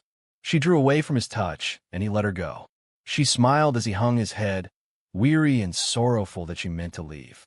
"My soldier," she said softly, taking his hand briefly and pressing another token against his palm. She left him as she had before, with only a smile to haunt him, and no words of farewell. 3 weeks passed after Abdes submitted his audit report, with no more said or asked of him about it. "I guess I shouldn't be surprised," he told Maryam. "Whatever the prefectus thought I might find, obviously I didn't. I'm always doing something wrong. Why should that have been any different?" Maryam had come to visit him nearly every morning without fail since his audit work had finished. They met before dawn, spending at least an hour together before he had to report for duty with Pulcher. That brief time had become the highlight of his days, something he looked forward to and enjoyed. Hem had kept busy working for Yoseph, and between the two men, they'd been able to take on some large-scale projects that consumed their time, but paid them both very well. Without Ham to turn to, Abdes had found himself relying more and more on Maryam for company and friendship. She smiled at him. "You're not always doing something wrong, Abdes." He reached out, pinching her nose lightly between the knuckles of his forefingers. "You don't know me well, then," he said. She giggled, as he'd anticipated, and ducked her head, slapping lightly at his hand. "Yes, I do." Most times, she would bring Yeshua with her to meet Abdes on the Citadel grounds, and half of their time would be spent entertaining and playing with the baby.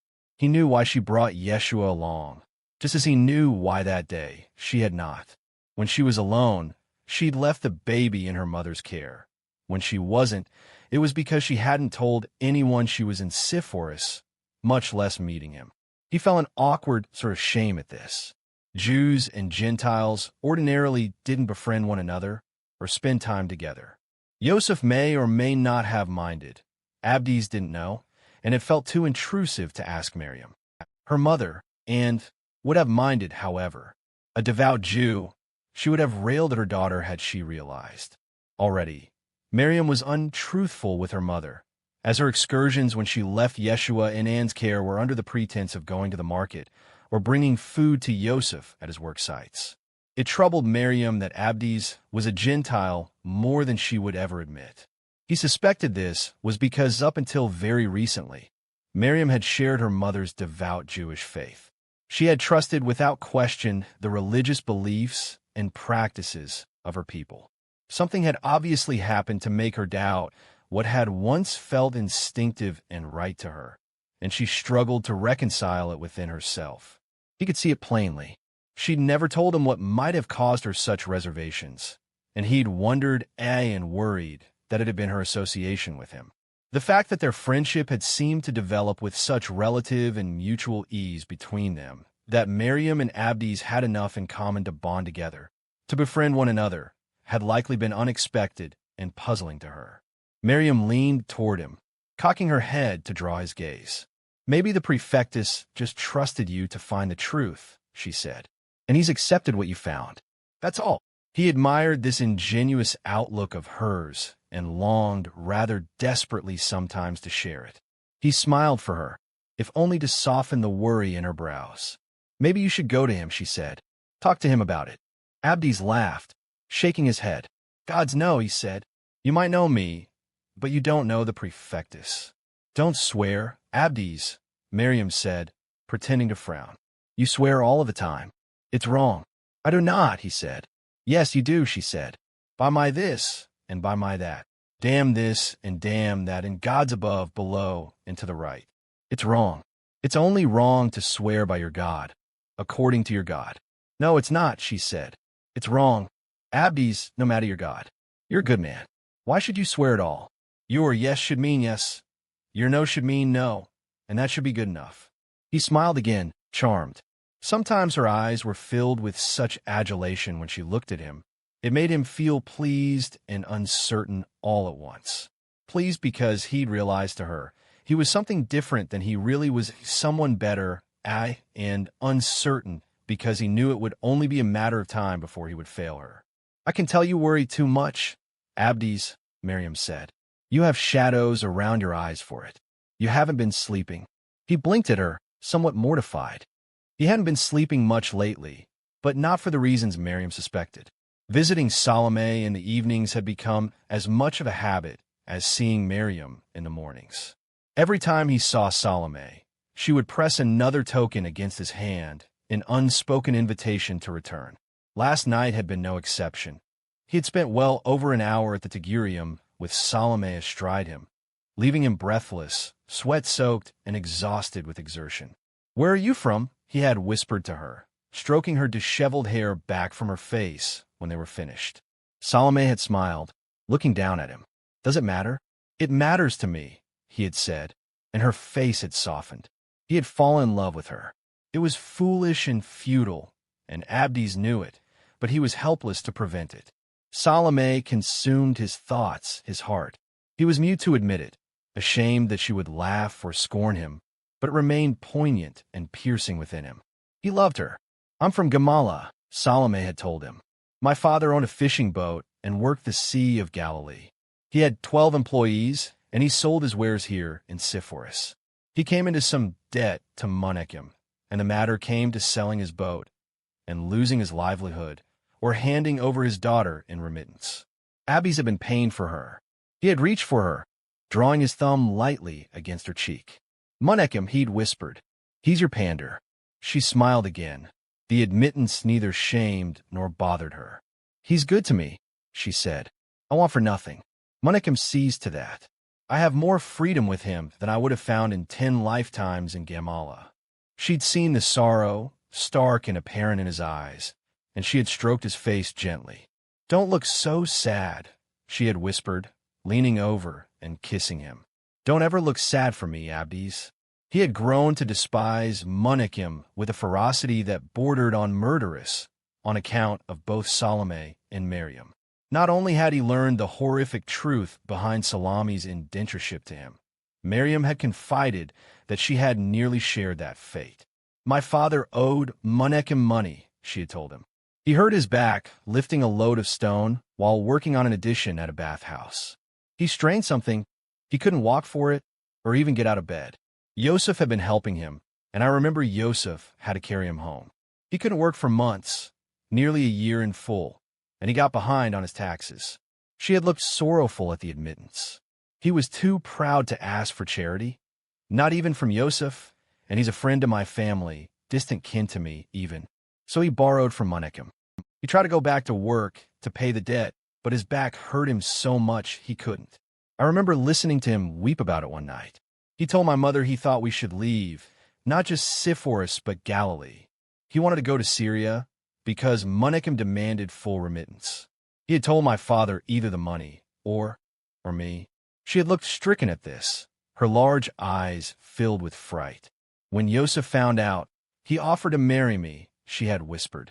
He gave father an enormous sum for my dowry, enough to pay Monechem, enough to make him leave us alone. There was such a sweetness about Maryam, an ingenuity that Abdes had come to adore. Things were simple to her, in an innocent sort of fashion, and he found himself growing fiercely protective of her. There were still hints of this he could see in Salome, fleeting moments when something he would say or do would soften her, and he understood that this was a side of her, a capacity she kept well hidden and protected, safe from Monechem.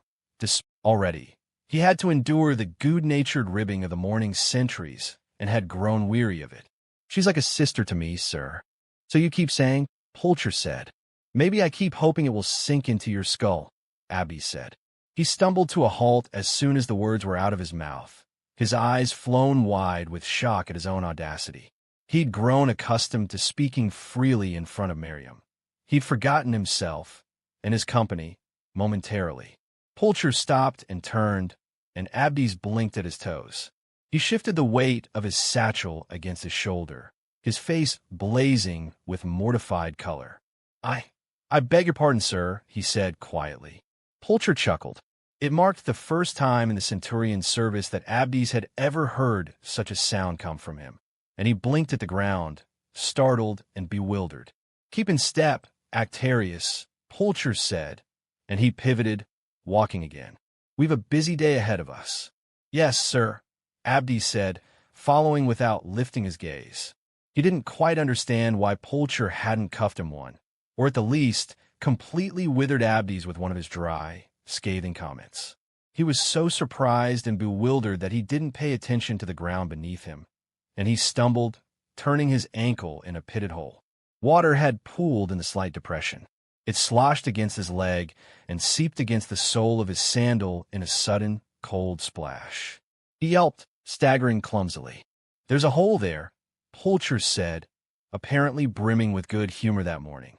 Yes, sir, Abdes said, stumbling, grimacing at the nasty, damp silt left in the bottom of his sandal. He turned, glancing at the hole behind him, frowning. I see that now, sir. He caught sight of a boy following the road behind them and paused, his brows lifting. He knew the boy's face. It was Jacob, nephew of Judas ben Hezekiah. Yet again, someone has graced the West District's bath with paint, Pulcher said, still striding along, either not noticing Abdes' delay or caring. We'll stop there first so that you can remove it, and then we'll move on to the south side market booths. Jacob blinked at Abdes, his eyes flying wide. He turned and scampered. Hey, Abdes said, moving to run after him. He plopped his foot squarely into the muddy hole again and stumbled, falling to his knees this time, crying out sharply as pain lanced through his strained ankle.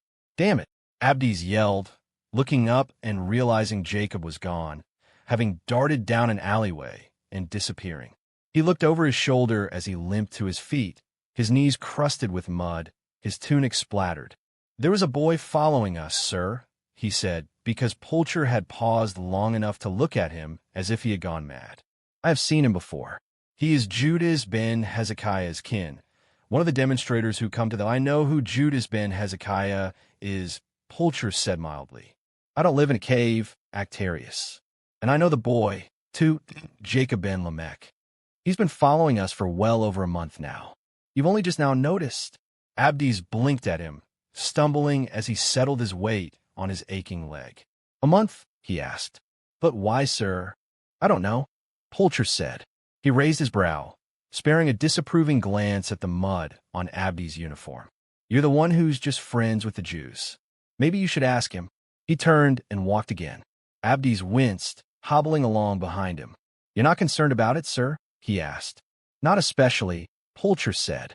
Why would I be? But he is kin to Judas ben Hezekiah, sir, Abdes said. The only reason Judas ben Hezekiah might ever cause me even a fleeting moment of concern, Actarius, would be if I had something to hide from him in the course of my activities, Pulcher said. If I did something or behaved in some fashion that might lend fuel to his overzealous fire, which I do not. I perform my duties, as is my obligation by law, and with the full authority of both the prefectus and King Herod. Therefore, I scarcely see any need to be concerned by a child scampering about in my footsteps, no matter his kin or purpose."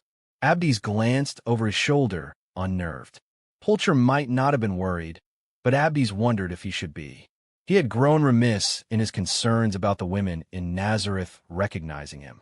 Nothing had seemingly come of it, and it had been fairly well forgotten. All at once, he wondered if word had simply been slow in reaching Judas' ear, if maybe Jacob wasn't following Pulcher necessarily, inasmuch as he was following Abdes. "I will see you answer, Pantera." He remembered Judas screaming, words that left him shivering. He spent much of the morning scrubbing the wall of the vandalized bathhouse, the blood-red LXXVI painted against the granite. He had been meaning to ask Maryam about this, certain it held some sort of cryptic meaning among the Jews, even though Pulcher had been dubious when he suggested as much. "I think it's just a way they've found to make anonymous nuisances of themselves," the centurion had told him. While the vandalism might have been a nuisance to Pulcher, it was a pain in Abdes' ass. Still, puzzled by the numerals, he made a point of asking Maryam about them the next morning. "I don't understand," he said. 77? What does that mean?" "It's from an ancient Jewish text," she said after a hesitant moment. She sat beside Abdes in their customary alcove, bouncing Yeshua against her lap as he sucked on his fingers. Verses about the Almighty's restoration of the kingdom of Israel and the great judgment. "Of what?" Abdes asked. "Everyone," Maryam said as Yeshua leaned toward Abdes, his slobber-dampened fingers splayed and outstretched, pawing for Abdes' breastplate. "The dead ones will rise, and the judgment of the Almighty will be on us." The verses say the Almighty will send his Messiah, one born the Son of Man, a descendant of King David with the power of the Almighty. The Messiah will come during the 77th generation since the beginning of creation. We believe he will deliver us from our oppressors. The rabbis say we are living in the 77th generation by the ancient texts. "I know what this means," Abdes said to Pulcher later that same morning, frowning slightly to discover a fresh set of numerals slapped against the very same wall he had scrubbed clean only the day before. Pulcher glanced at him. "Would you like to tack us, sir, on the end of that? Actarius?" Abdes blinked, startled from his thoughts. I beg your pardon, sir," he said. He pointed to the numbers. "I think I know what that means, sir. Maryam told me. It's a reference to some sort of prophecy about the restoration of the kingdom of Israel." Pulcher continued looking at him, his brow raised with interest. Abdes told him the rest of the messianic prophecies, relaying in full what Maryam had said. When he finished, Pulcher looked at the wall again, reaching up to scratch his chin thoughtfully. "A Messiah," he said. "I thought the Jews believed in one God." "They do, sir. So if they believe in one God, how do they account for a Messiah who has the power of a God?" Pulcher remarked. "Sounds rather like a pantheon in the making to me." He shook his head and glanced at Abdes. "How long did it take you to get rid this yesterday?" 3 hours, sir," Abdes said, hoping Pulcher might have mercy on him and grant him a reprieve, given they had market scales to inspect, and already it was nearly midday. They had not taken a break since starting out, and Abdes was hungry, his stomach grumbling with eager insistence. "Oh," Pulcher said, nodding once. "If you started now, we would still have plenty of daylight ahead of us." He walked away, flapping his hand. "Set to it, Actarius," he said. "It's almost afternoon. I'll be about, seeing to some lunch for myself." Abdes' shoulders slouched, and he scowled. "Yes, sir," he muttered. He scrubbed for more than 2 hours, until at last, exhausted and aching, he pressed his head against the wet stone and closed his eyes, letting his sore arms dangle limply toward the ground. It had started to rain beyond the portico, a steady drizzle that blew in soft bursts beneath the eaves to pelt him. He was damp, miserable, and tired. "I need a Messiah of my own," he muttered wearily. He turned at the sudden, sharp din of overlapping voices, children shouting from somewhere nearby. He couldn't make out their words, but he didn't miss the sharp, stinging tone of jeers. Abdes frowned, tossing aside his sopping rag, abandoning his water pail and helmet as he broke into a swift, broad stride, following the ruckus. He thought he heard a distinctive clattering, like rocks smacking against stone walls, and as he darted into the narrow entrance of an alleyway, he skittered to a halt in the mud, his eyes widening. 7 boys had braved the rain and chased an old man, cornering him in a screaming, frenzied pack against a wall. Here, they had turned to pelting him with rocks. Abdes could see the old man huddled on his knees against the ground, his hands clasped and trembling against his head as he tried to protect himself from the blows. "Stop it!" Abdes snapped, moving toward the boys. "What are you doing?" The children whirled at his sharp tone and danced back in startled fright at the sight of his uniform. They bolted for the mouth of the alley, dropping their stones and crying out in breathless alarm. Abdes tried to step in their path to stop them, but they darted all around him, running madly. "Hey!" Abdes cried, reaching out and clapping hold of one as he rushed past. The boy thrashed against him as Abdes hauled him backward. "Let me go!" the boy cried in Aramaic. Abdes had less than a full breath to realize he'd just caught hold of Jacob ben Lamech by the scruff of his mantle, and then Jacob punted him mightily in the shin. "Ow!" Abdes yelped, stumbling, struggling to keep his grip on the boy's shirt. Jacob reared his foot back and booted him again. At this bright, painful impact, Abdes turned loose of him in favor of staggering, his brows furrowed, his face twisted with pain. "Ow! Damn it, you rot little!" he yelled, hopping about, tears smarting in his eyes. Jacob took full advantage of the opportunity and hightailed it after his friends. "You little rot!" Abdes shouted hoarsely, limping after him. "I know who you are, Jacob ben Lamech. You'd better run from me. You rot damn." He settled too much weight too soon on his sore leg, and he grimaced, sucking in a sharp, hissing breath through his teeth. He heard the old man groan quietly from behind him, and he forgot his own pain, his rage. He turned, limping toward the man. "Are you all right, sir?" he asked. "They've run off, but I know who they are, one of the little rots, anyway." He genuflected, putting his arm around the old man's scrawny shoulders, helping him sit up. "I can," Abdes blinked, stiffening in reflexive surprise as the old man lifted his face, looking at him. "Gabriel," he whispered. A stone had clipped the elderly shepherd above the brow, and a thin stream of blood spilled down the left side of his face. Despite this, and the fact that Gabriel was likely struck elsewhere, and in pain, he smiled at Abdes, blinking dazedly at the younger man. "I know your face," he murmured, patting his palm lightly against Abdes' cheek, as if soothing a distraught child. "You're bleeding, sir," Abdes said. He reached beneath the collar of his breastplate, drawing his scarf loose. He leaned toward Gabriel, pressing the cloth gently against his wound. "Here," he said quietly. The old man uttered a soft, warbling murmur of pain. "I am sorry," Abdes whispered. It is all right, lad," Gabriel said. "A wayward stone, that's all." Again he smiled at Abdes. "You're Maryam's friend.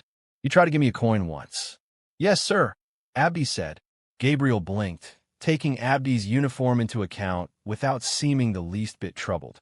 "You're a soldier." Abdes lifted the corner of his scarf from Gabriel's brow momentarily, dabbing at the blood smeared against the old man's cheek. "Yes, sir," he said. He drew his arm about Gabriel's middle and blinked in shock to realize how emaciated he was beneath the disguising drape of his clothing. He felt like no more than dried leaves pressed between wool panels, about a skeleton of brittle wood. "Can you rise, sir?" Abdes asked. "My centurion is across the way at the bathhouse." I'm all right, lad," Gabriel said, as Abdes helped him stand. He leaned against Abdes for support, with no more weight to his form than a small child. Maryam had told Abdes that other people treated Gabriel cruelly, and Abdes himself hadn't considered the old man more than a peculiar nuisance. Now, with evidence of his poor health and torment so apparent, Abdes felt stricken. "They've done this to you before," Abdes whispered. "Haven't they?" Gabriel nodded, pressing his hand lightly against Abdes' breastplate to steady himself. "They're young and poor," he said quietly, "and I'm old and even poorer. Perhaps I remind them of how they might one day be, and they're frightened by it." He looked up at Abdes and smiled. "You are Phoenician," he said softly, "by way of the Greeks." Abdes blinked at him, startled. Some people say he is a seer, Maryam had told him. How did you know? Gabriel asked. Maryam told me. She speaks of you often, lad, and quite fondly when I visit. Abdes shook his head slightly, feeling foolish. For a moment, he'd been nearly dumbstruck, convinced, as Maryam obviously was, that Gabriel held some prophetic power. Come with me, sir, he said gently. Let's go to my centurion, and then we'll find the boys who did this to you. I saw their faces and know one of them. His name is Jacob ben Lamech, and I let them go, Gabriel said. They're only children. They assaulted you, sir, Abdes said. Children or not, what they did is a crime, and we let them go, Gabriel said, meeting Abdes' gaze, drawing the young man to silence. Whatever their crimes, it is the Almighty's place to judge them, not mine or yours. He drew away from Abdes, standing unsteadily on his own. I have distracted you from your duties, he said. I will see you in trouble, I'm sure. I thank you for your intercession, lad. Wait, Abdes said, as Gabriel limped toward the wall.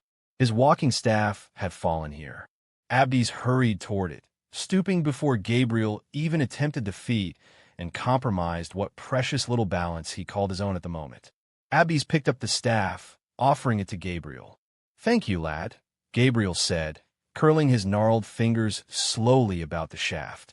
He turned, meaning to shuffle away again, and Abdes ducked in front of him, reaching beneath his breastplate for his money pouch. Wait, please, he said, drawing Gabriel's perplexed gaze. If you won't let me help you, then, please, at least here. He took the 4 denarii from the pouch and pressed them against Gabriel's hand. Please, Abdes said, as Gabriel opened his mouth to protest. I have nothing to offer you in return, Gabriel said. You have already been very kind, and this is all the more so. He reached out, holding his palm up, returning the coins. Take them, Abdes said, catching Gabriel's hand with his own. He folded the old man's fingers gently about the money. Maryam had told Abdes that Gabriel had no family or home. He relied on the proceeds from his small flock to feed himself, but it was obvious to Abdes from his tattered clothes, his starved and withered figure, that this was a meager living at best. Abdes was ashamed that he had thought badly of Gabriel simply because the old man was poor. He was all the more ashamed that the children had hurt him for no more than this same crime. Take them, sir, Abdes said again. You can repay me another time. Gabriel looked down at the coins and nodded once. He tucked the money beneath his mantle, reaching slowly for his girdle. He smiled at Abdes and patted his hand gently before leaning against his staff, limping toward the street again. May the blessings of the Almighty be upon you, lad. Abdes watched him go, helpless to prevent him. And to you, good sir, he said. Jacob ben Lamech is following me, Abdes told him 3 nights later. It was the evening of the Sabbath. With no work the following day, Ham had come to the citadel in the hopes of coaxing Abdes out for a night of wine and folly. He'd been rather disappointed to discover his brother in his small office, at work transcribing his daily records into reports. I've been keeping my eye out for him, and I've seen him everywhere, Ham, Abdes said, ducking in and out of alleys behind us, tucked among the crowd in the markets, stealing along in the shadows each evening when Pulcher and I are walking back to the Acropolis. I've seen him in the morning, too, creeping around the barack. Why would he follow you? Ham asked. He sat slouched in a chair, with his legs extended, crossed at the ankles, his arms folded across his chest. I don't know, Abdes said, shaking his head. I thought at first it was because they know who I am, but it doesn't make sense. Judas has stood outside of this building and thrown himself headlong at the walls, his fist bared, screaming for Pantera. If he suspected me, he'd have come to me himself. He would have killed me by now. So if they don't realize who I am, there must be some other purpose. They must be interested in me and Pulcher for some reason. They? Ham raised his brow. Abdes looked at him for a long moment. I think Judas ben Hezekiah is part of a conspiracy against Herod I and Rome, he said. Ham blinked at him. What? Abdes nodded. When I took the audit of the armory, I found 2 sets of equipment, missing a pair of helms, breastplates, and weapons. They were accounted for 2 years ago and again this year, but not last, and they weren't signed out in between. I saw two men in Roman uniforms attacking that Jewish girl, Yobina, and while I was recovering here at the Citadel, two men turned up murdered just outside of the city. Ham's brows lifted sharply. Lamech and Hate? He asked, scooting himself upright in his chair. You think Lamech and Hate ben Hezekiah raped and murdered the girl? I saw them, Ham, Abdes said. I remember their faces. Two men with beards, like Jews, not Roman soldiers in those uniforms. They spoke to one another in Aramaic. I remembered, no, you dreamed it, Abdes, Ham said, tapping his fingertip against his brow. Dreams, not memories, I like the prefectus said. Lamech and Hate ben Hezekiah were honest men, peaceful artisans. Yoseph has told me that. They couldn't have done that. They could have if Judas put them to it, Abdes said. He's zealous in speaking out against Herod and Rome, in using Yobina's murder to stir trouble among the Jews against us. I think he did it on purpose. Ham stared at him for a long moment. And how did Lamech and Hate get these uniforms? He asked. You said no one signed them out from the armory, and they're back again this year. Someone miscounted somewhere last year. That's all. It wasn't a miscount, Abdes said. Then what, Abdes? Ham countered. Someone in the armory is a part of this conspiracy? They just handed over uniforms to Lamech and Hate, and then rushed out to snatch them back once Lamech and Hate were dead? I know how it sounds, Abdes said, but I think it's true, Ham. I think Judas did it to set the urban cohort up to look incompetent and against the Jews. Abdes, the cohort does that on its own, Ham replied. I haven't been here more than a month, and it's fairly apparent to me. What happened to you and that girl aside, the Romans still cheat the market vendors and let the aqueduct stand derelict and crumbling. No, we don't, Abdes said, stiffening defensively. The market vendors are the cheats. They set their scales wrong to make a higher profit. And no one ever notices but Pulcher. Ham said, 1,000 people surely file through that market every day. Don't you think one of them might notice such a thing? Abdes blinked at him, caught off guard. He hadn't thought much about that. And as for the aqueducts, Yoseph and I have talked about it, Ham said. He told me he's heard tell Rome laid pisrot lines through Galilee from the first. They used inexpensive, low-grade concrete, and now it's all crumbling down. Every time they have to fix it, hundreds of people have to live off their cisterns and hope they don't run out. Judas ben Hezekiah took circumstances of ordinary tension, add those circumstances you're describing, Ham, and he made them worse by getting Lamech and Hate to attack that girl, Abdes said. He didn't expect me to blunder upon them in the middle of it, or for me to live through my wounds, I'm sure. Now that rumors blame Pantera for it, and peg him alive, incarcerated in this citadel, Judas know he can't very well be committing other rapes and murders in Sepphoris. I'm telling you he's behind this. He needed something else, anything to keep that tension stirred. And I'm telling you you're wrong, Abdes, Ham said. Jews don't like Romans. Judas ben Hezekiah didn't create that conflict, Abdes, and he sure as a start's right breast didn't have to exacerbate it.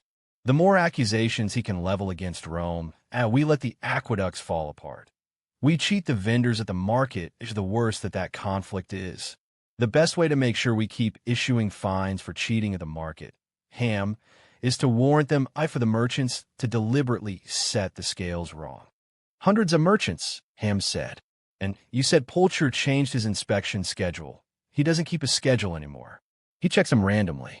So hundreds of merchants misalign their scales at any given time, just waiting for Pulcher to come by and inspect them.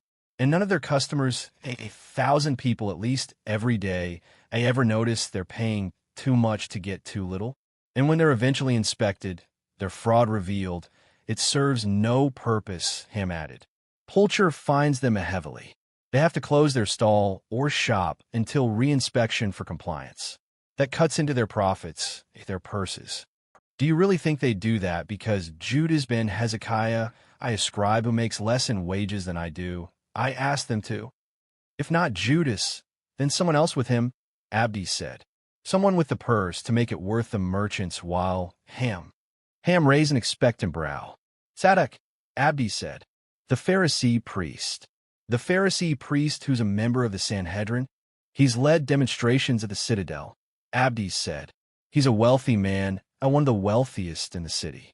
And why would a wealthy priest of the Sanhedrin participate in a conspiracy against Herod or Rome orchestrated by a scribe? Ham asked. Abdes was running out of arguments rather quickly. A knotted feeling had begun to twist in his gut. He had thought he'd put some consideration and thoughts into his ideas, and they had all made perfect, incontrovertible sense within his mind until Ham had just soundly rebuked nearly all of them. Gods above, what have I done?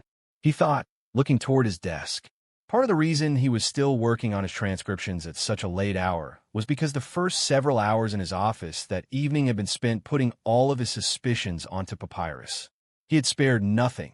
He had outlined his entire conspiracy theory, including brazenly implicating Zadok, Judas, and his brothers in the affair.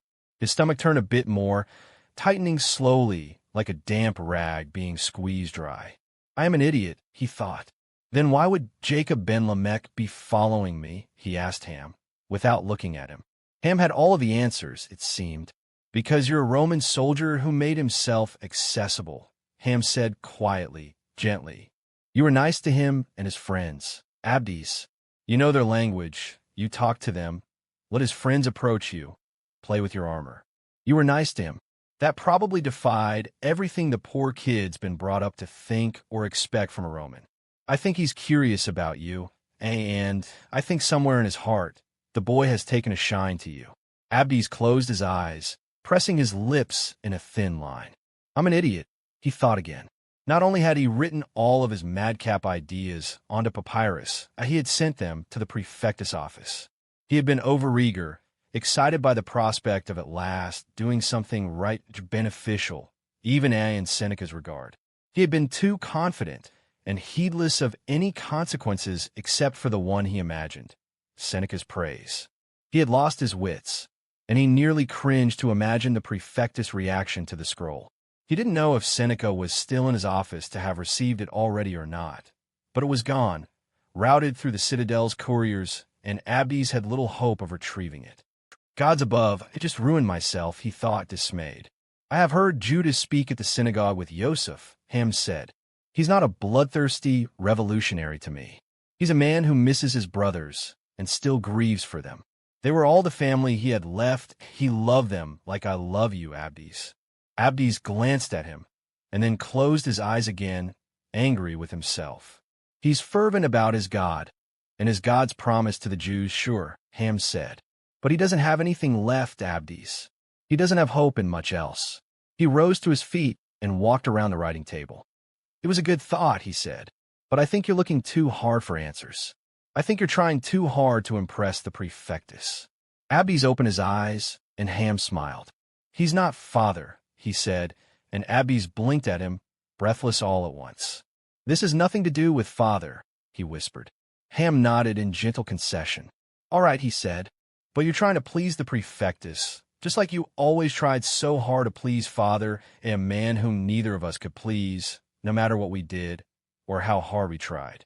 I learned that long ago, and I tried to make you understand, but he touched Abdes' face, pressing his palm against his brother's cheek. He put you to unfair tests, set standards so high. Abdes, no man on this earth could please him, but you always tried. And when it changed nothing, you blamed yourself. It was never you, Abdes. It was never your fault. Abdes felt the sting of shame, tears in his eyes. He looked away from Ham, his brows narrowing as he struggled against them. Father was cruel to you, Abdes, and he was wrong to make you feel like you were to blame, Ham said. You were a good brother. You were a good son to him, whether he realized it or not, and you were a good man. Don't worry about pleasing the prefectus or anyone else. Please yourself, Abdes. The rest will fall in a line from there. Gods above, Ham. I wish that was true, Abdes thought, stricken.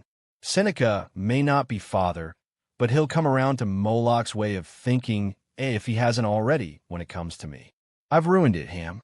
He went to Salome after Ham left. He abandoned his work unfinished and did not even go to his barack to remove his armor before going into the city. He felt numb with dismay, stricken with despair. He wanted her. He wanted the simple comfort of her company. You're in uniform tonight, she said, smiling as he approached her at the Tigurium. "Have you time for me?" he asked.